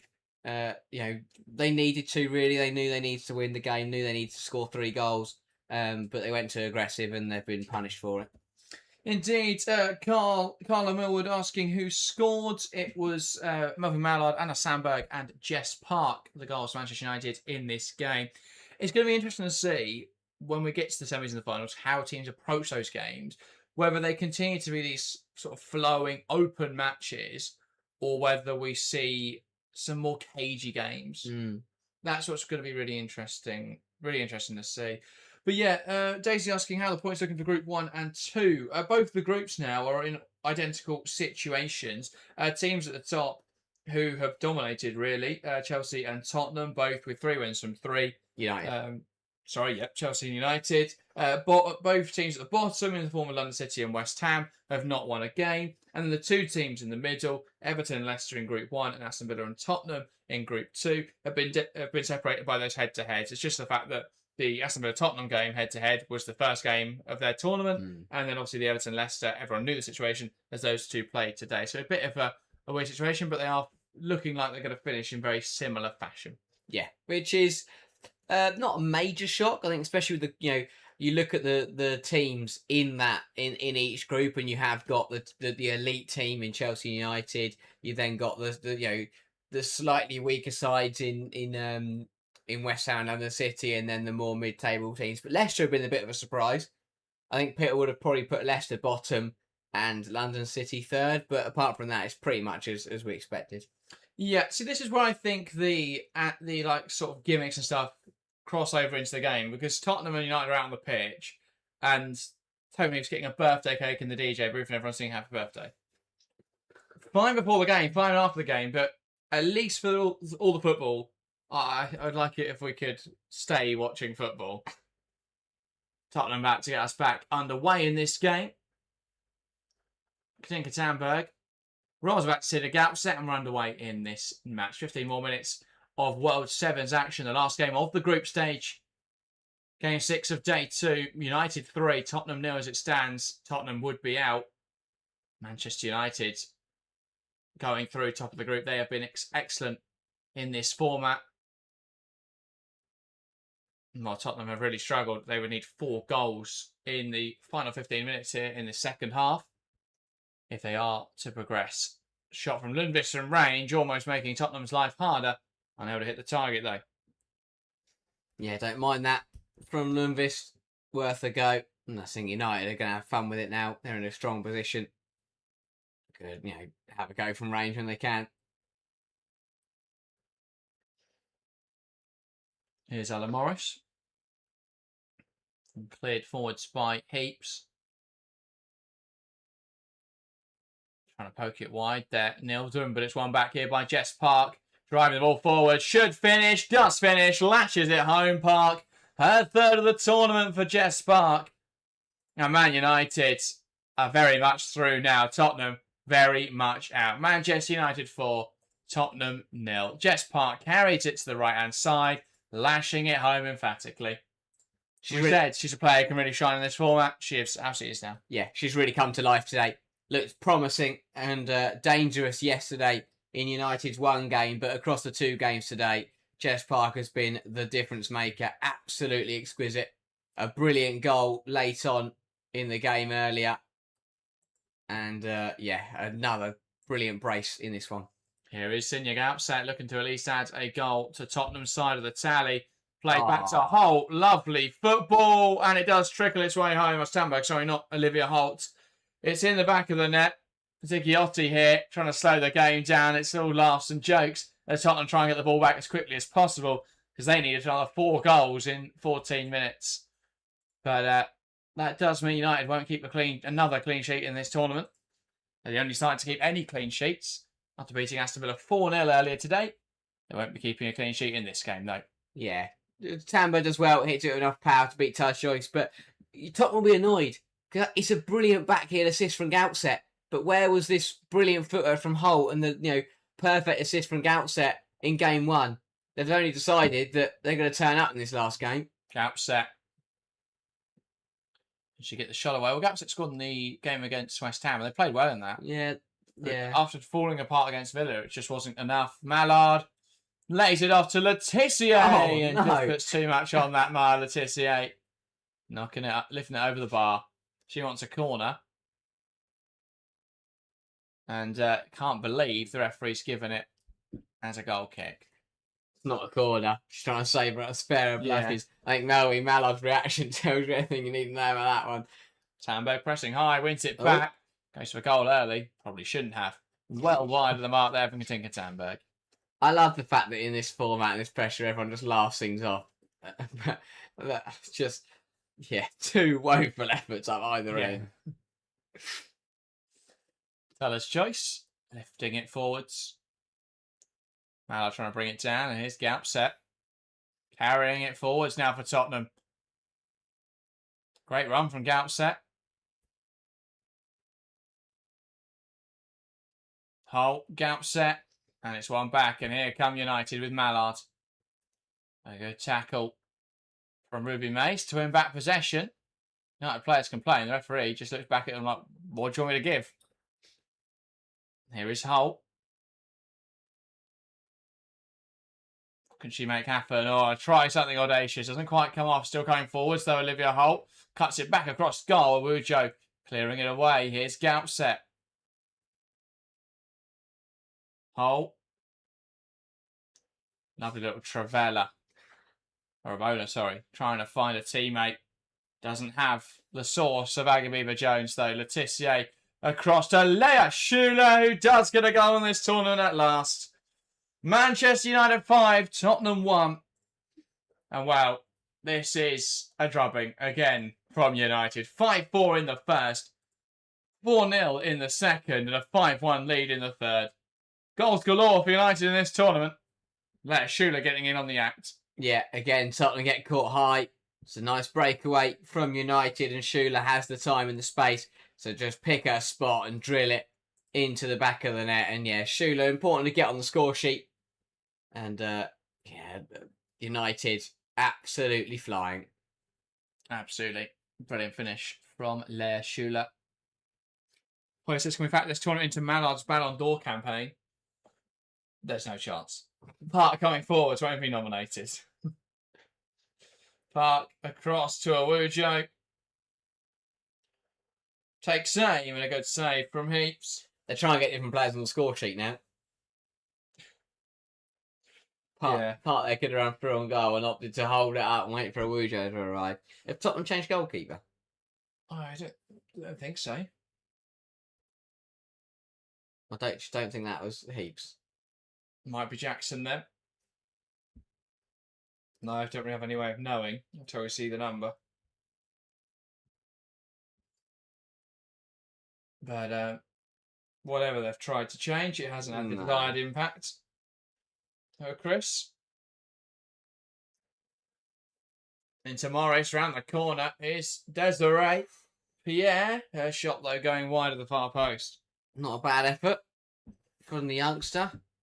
Just trying to pick out that far corner and just, whistling past the far post. But again, nice move from Tottenham.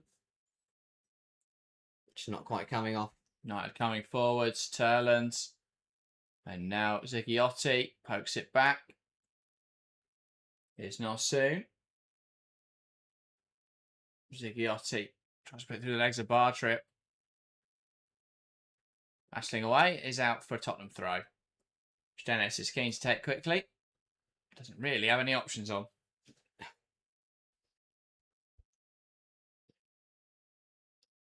Sent long and sent out for a Tottenham goal kick. Sharon Dilzul asks, did Ellen score yet? No goals yet for Ellen Bangerheim. Did get an assist, though, in this game for Melvin Mallard. Park trying to defend here against Zulkris, who's battling away in the box. Lays it off for Olivia Holt. Big stop. And Turner clearing away the second ball. Competing up front now is Zigiotti. Can she get the shot away? Nilden trying to deal. And they will play out now, Tottenham.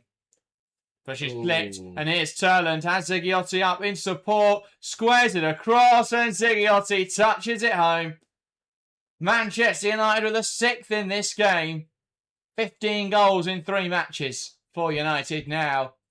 Turland broke away. Could have scored again in her pursuit of the Golden Boot. But Zigiotti is the one who tucks it home. A lovely square. And then a celebration between Zigiotti and Turland. Yeah. Let's watch that one again. A mistake from Nilden. Turland bursting forwards. Squares it. And Zigiotti tucks it away. Not sure why Barchip didn't just cover Zigiotti. Yeah, because felt the need to stand Jackson behind. was closing. Turland down there. But yeah, United running away with this. Indeed. And well, Martin Ho's now got a hat. So, that's fun. I did not have on my bingo card that after 21 minutes at 6-1 down, Martin Ho had a fluffy cowboy fluffy, hat sparkly cowboy hat on. Here's Aria Dennis. Can she get across into the box? Blocked by Sandberg. And Mallard now wins it back. And well, they're finding more of these hats as Morris and Tamberg exchange them. And here is Talis Joyce. Park. Taking it forwards, Jess Park. Wujo knocking it down the line. You'd imagine Kayla Rendell will come on soon. Yeah. Olivia Holt thinks there's been a couple of dives there, but United do get a free kick. They've been giving Rendell and Middleton Patel like a couple minutes at the end of every game. We might as well bring her on now. Yeah. Because this is done. Martin Ho's wearing a cowboy hat, for Christ's sake. They're not taking it seriously anymore. Yeah. Not the throw the towel. Park. Sending it towards goal. What a header. Yulia Zigiotti. Oh, sorry, Myla Tissier getting the header and nodding it past Jackson and out. Comes over with a volleyball celebration. Either that or she's just launched something at someone on the bench. Myla Tissier nodding home. Man United 7, Tottenham 1. I think Jackson might have been caught napping here. Just didn't seem to realise that the header was coming on goal. No, reacted too late. And we haven't seen loads of crosses be successful, but that is a good header. And yeah, way too late reaction from Jackson. Really, yeah, she had to save that. She was looking at the bench. I don't think she realised that the play had restarted. And she turns back, there's a ball flying at her. Yeah. Turlen, Zigiotti trying to flick it forwards. Corner for United. Oh, Mark Skinner's got a cowboy hat as well. Okay, well, this is good fun. Oh, this is getting good. And the United players and the fans in the stadium are loving it. What a horrible, mean man he is. Despicable. Oh, he's horrible. Oh, Martin Ho doesn't want the hat anymore. He's seen Mark Skinner's trying to put it on. Simon Roberts. Find another coach to put it on instead. Is that the bloke who always gets his yellow cards for him? No, it's not. Oh. No, I recognise him. He's booked. He's got him and sent off. Yeah. They don't bring him here. They don't need any yellow cards. Can't remember what his name is. I think it's something like Matt. She gets paid. I saw it. Can't remember what his name is though. I think it's like MB. Paid to stand there and pick up yellow cards. Yeah, good to see the manager having a bit of fun with it though. Yes. We've got managers putting cowboy hats on. We've got Sonny Mama still might do a walkout. Yeah, it's not like over the top. No, I know, but I mean, the fact that we haven't actually watched any football for the last 5 minutes, we just get cut into the bench to see what's happening. Yeah, that is true. Isn't as fun? The fact that this game now just doesn't. Tottenham still had a chance in this game. Yeah. And it's been absolutely tanked. 7-1. Here is Simonon Across to Morris. Wouldn't it be brilliant if Some of Tottenham it. came back and won this? I would question if it's been rigged. Cleared away now by United. Tottenham try and make it happen quickly, but it's one back, and now soon they're going to clip it forward. One back low by Morris. Tamberg, here's gap set. Tamberg trying to use her body well to receive the ball. And both her and Ziggy go down laughing. I love that. Yeah, fair enough.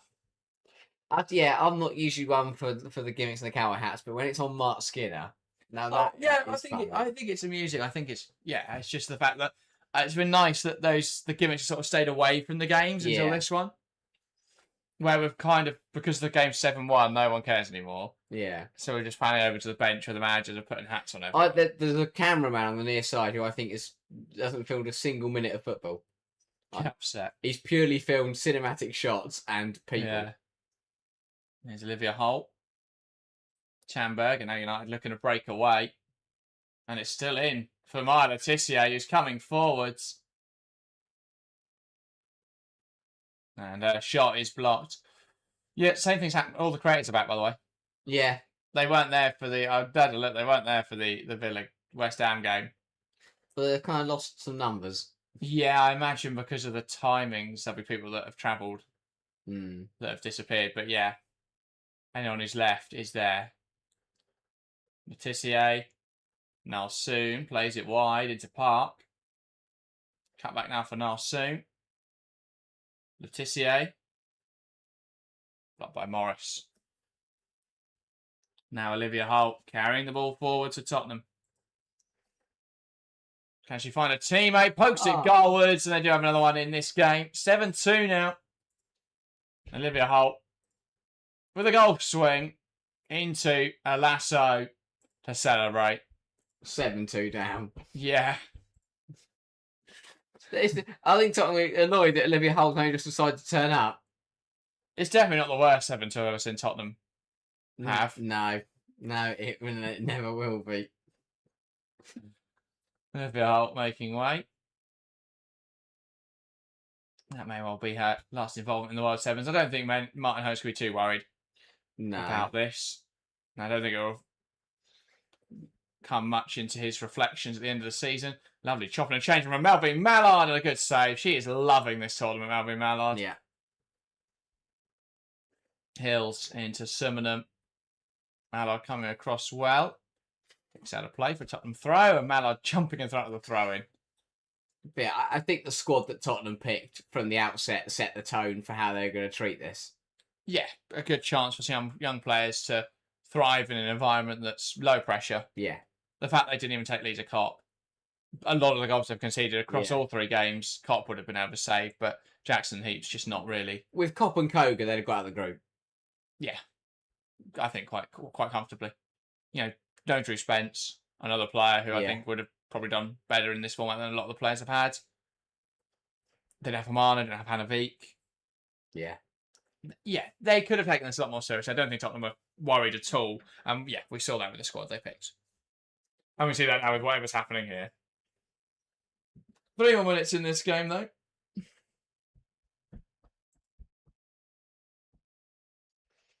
Tottenham with another corner. It's played in towards the front post, and it is cleared away. Oh. And it's a great chance because Jess Park is 1-on-1 for a hat-trick, slots it home, and it's another 8-2 score in this competition. Man United breaking away, Tottenham overcommitted, and it's an 8th for United. Jess Park completes her hat-trick. Manchester United 8, Tottenham 2. Yeah, United running right. Park capitalising on Tottenham just overcommitting. It's a really poor corner. And yeah, Jess Park making a push to finish as the top goal scorer. And they're only 2 away from a perfect 10. That's 4 now for Park. Levels I believe, with Melvin Mallard and... I'm just going to double check. There's obviously been so many goals in this game, I've lost count. Mallard now doing roulette spins in her own penalty area. All fallen over. And a chance now for Anna Ukris, but it's going to be a penalty for obstruction as Mallard covers the ball in 8-2. It's a bit of fun, but it is going to give a Tottenham player a chance to score. And Mallard is having great fun with this. Emily Rose in live chat says Mallard has to have some of the most infectious energy ever. She's so positive. She's so positive and brings the vibes too. She's loving this tournament. Ah. And it's Jackson who's up to take the penalty for Tottenham. Keeper on keeper violence. Jackson stepping up. Holt's getting back in the goal. Jackson skies it well over the bar, and Kayla Endo had nothing to do on that one. The Tottenham bench can't believe she's missed the target. It's all giggles as Jackson launches it over the bar. I think everything's gone out the window. Right, coming forwards, and here's Turland. Inside to Vangerheim, tries to play it forward. Sigiotti can't quite get there. Corner for United. So some of the United players are obviously still in the conversation for Golden Boot, or want to be in the conversation for Golden Boot, so they're just trying to score as much as possible. Sigiotti's playing herself into that conversation today. Shula takes same. Can't grab her second of the game as it flies over the bar. It is that Jackson penalty from Refcam, and scuffed it and immediately fell to the floor. That's a shocker. Holt. Nilden. Holt. Aria Dennis. And now to Nilden. Can't quite find Olivia Holt. Tottenham going out with a bang.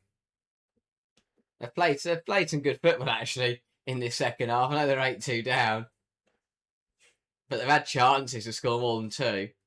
Like, this could have been the weird, wacky 8-5 that we were expecting initially from the tournament. Why has Melvin Mallard got a red card? She's nicked it from the ref. That's got to be how she's got that. Yeah. But what's the use? Had a spare one. What's the use for it? Is what I'm more intrigued to know. Forward pass into Ukris. Can't quite turn there as it's one back by Zigiotti. Blocked by Dennis. Now Summerham. And this is almost as high scoring as the game when they played at the Leigh Sports Village earlier this season. Ara Dennis gets around Turland and wins a corner. Well, a minute left in this game. Can Tottenham get another? And so they're not joint with Leicester City with the worst result of the tournament. Dennis lifts it in there. A volley towards goal. Blocked by Turland.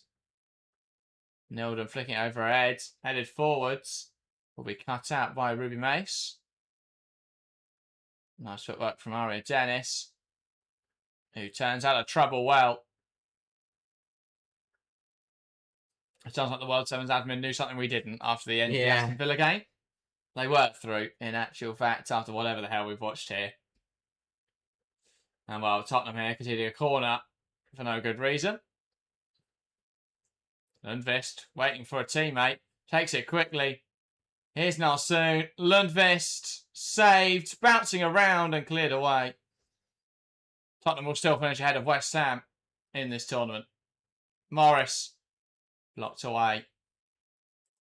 And that is full time. Man United are into the semi-finals of the World Sevens, where they will face Everton tomorrow, while Chelsea will play Aston Villa. Tottenham are knocked out. No, to be fair, I'm not sure they're too worried. Man United, though, buzzing. They're taking this tournament seriously. They want to win the lot. And a big win in this game. The two sides in this tournament, we lost 8-2, both finished third. Wow. It's not a great reflection on West Ham and London City. No, it's not. What a group stage. 2 brilliant days of football. Manchester United, brilliant across the 2 days. They performed so well in the in these games today. Dominated the group stage. A brilliant performance yesterday. And in both the opening game and the last game today, finding the back of the net brilliantly. And Melvin Mallard has sent the ref off to end the game. Brilliant fun. Brilliant from Mallard. Referee's gone. And yeah, it was the 4th official's red card that she nicked. Brilliant from Mallard. Rate that completely. Referee's gone. Early bar. But yeah, what a game. What a group stage that was across the 2 days. Brilliant action, lot of fun, and some brilliant football played. Indeed. And only one clean sheet, Man United. The only side that kept a clean sheet in the group stage. Well, that is that for the World Sevens group stage. We are back tomorrow with the semi-finals and final. Make sure to join us for that. It's been a great couple of days covering these games. And yeah, looking forward to covering more tomorrow. And of course, then we've got the big game on Sunday. Much more important than all of this fun is we've got the Women's FA Cup final coming up on Sunday. If you want to go and check out our preview, that went out early today. So if you've been watching this the whole time with us, you probably haven't seen that yet. You're probably a bit bored of us at this point, in all honesty. But if you want to go and check that out, the preview is out on the channel now. That is everything. Thank you guys very much for watching, and we'll see you tomorrow.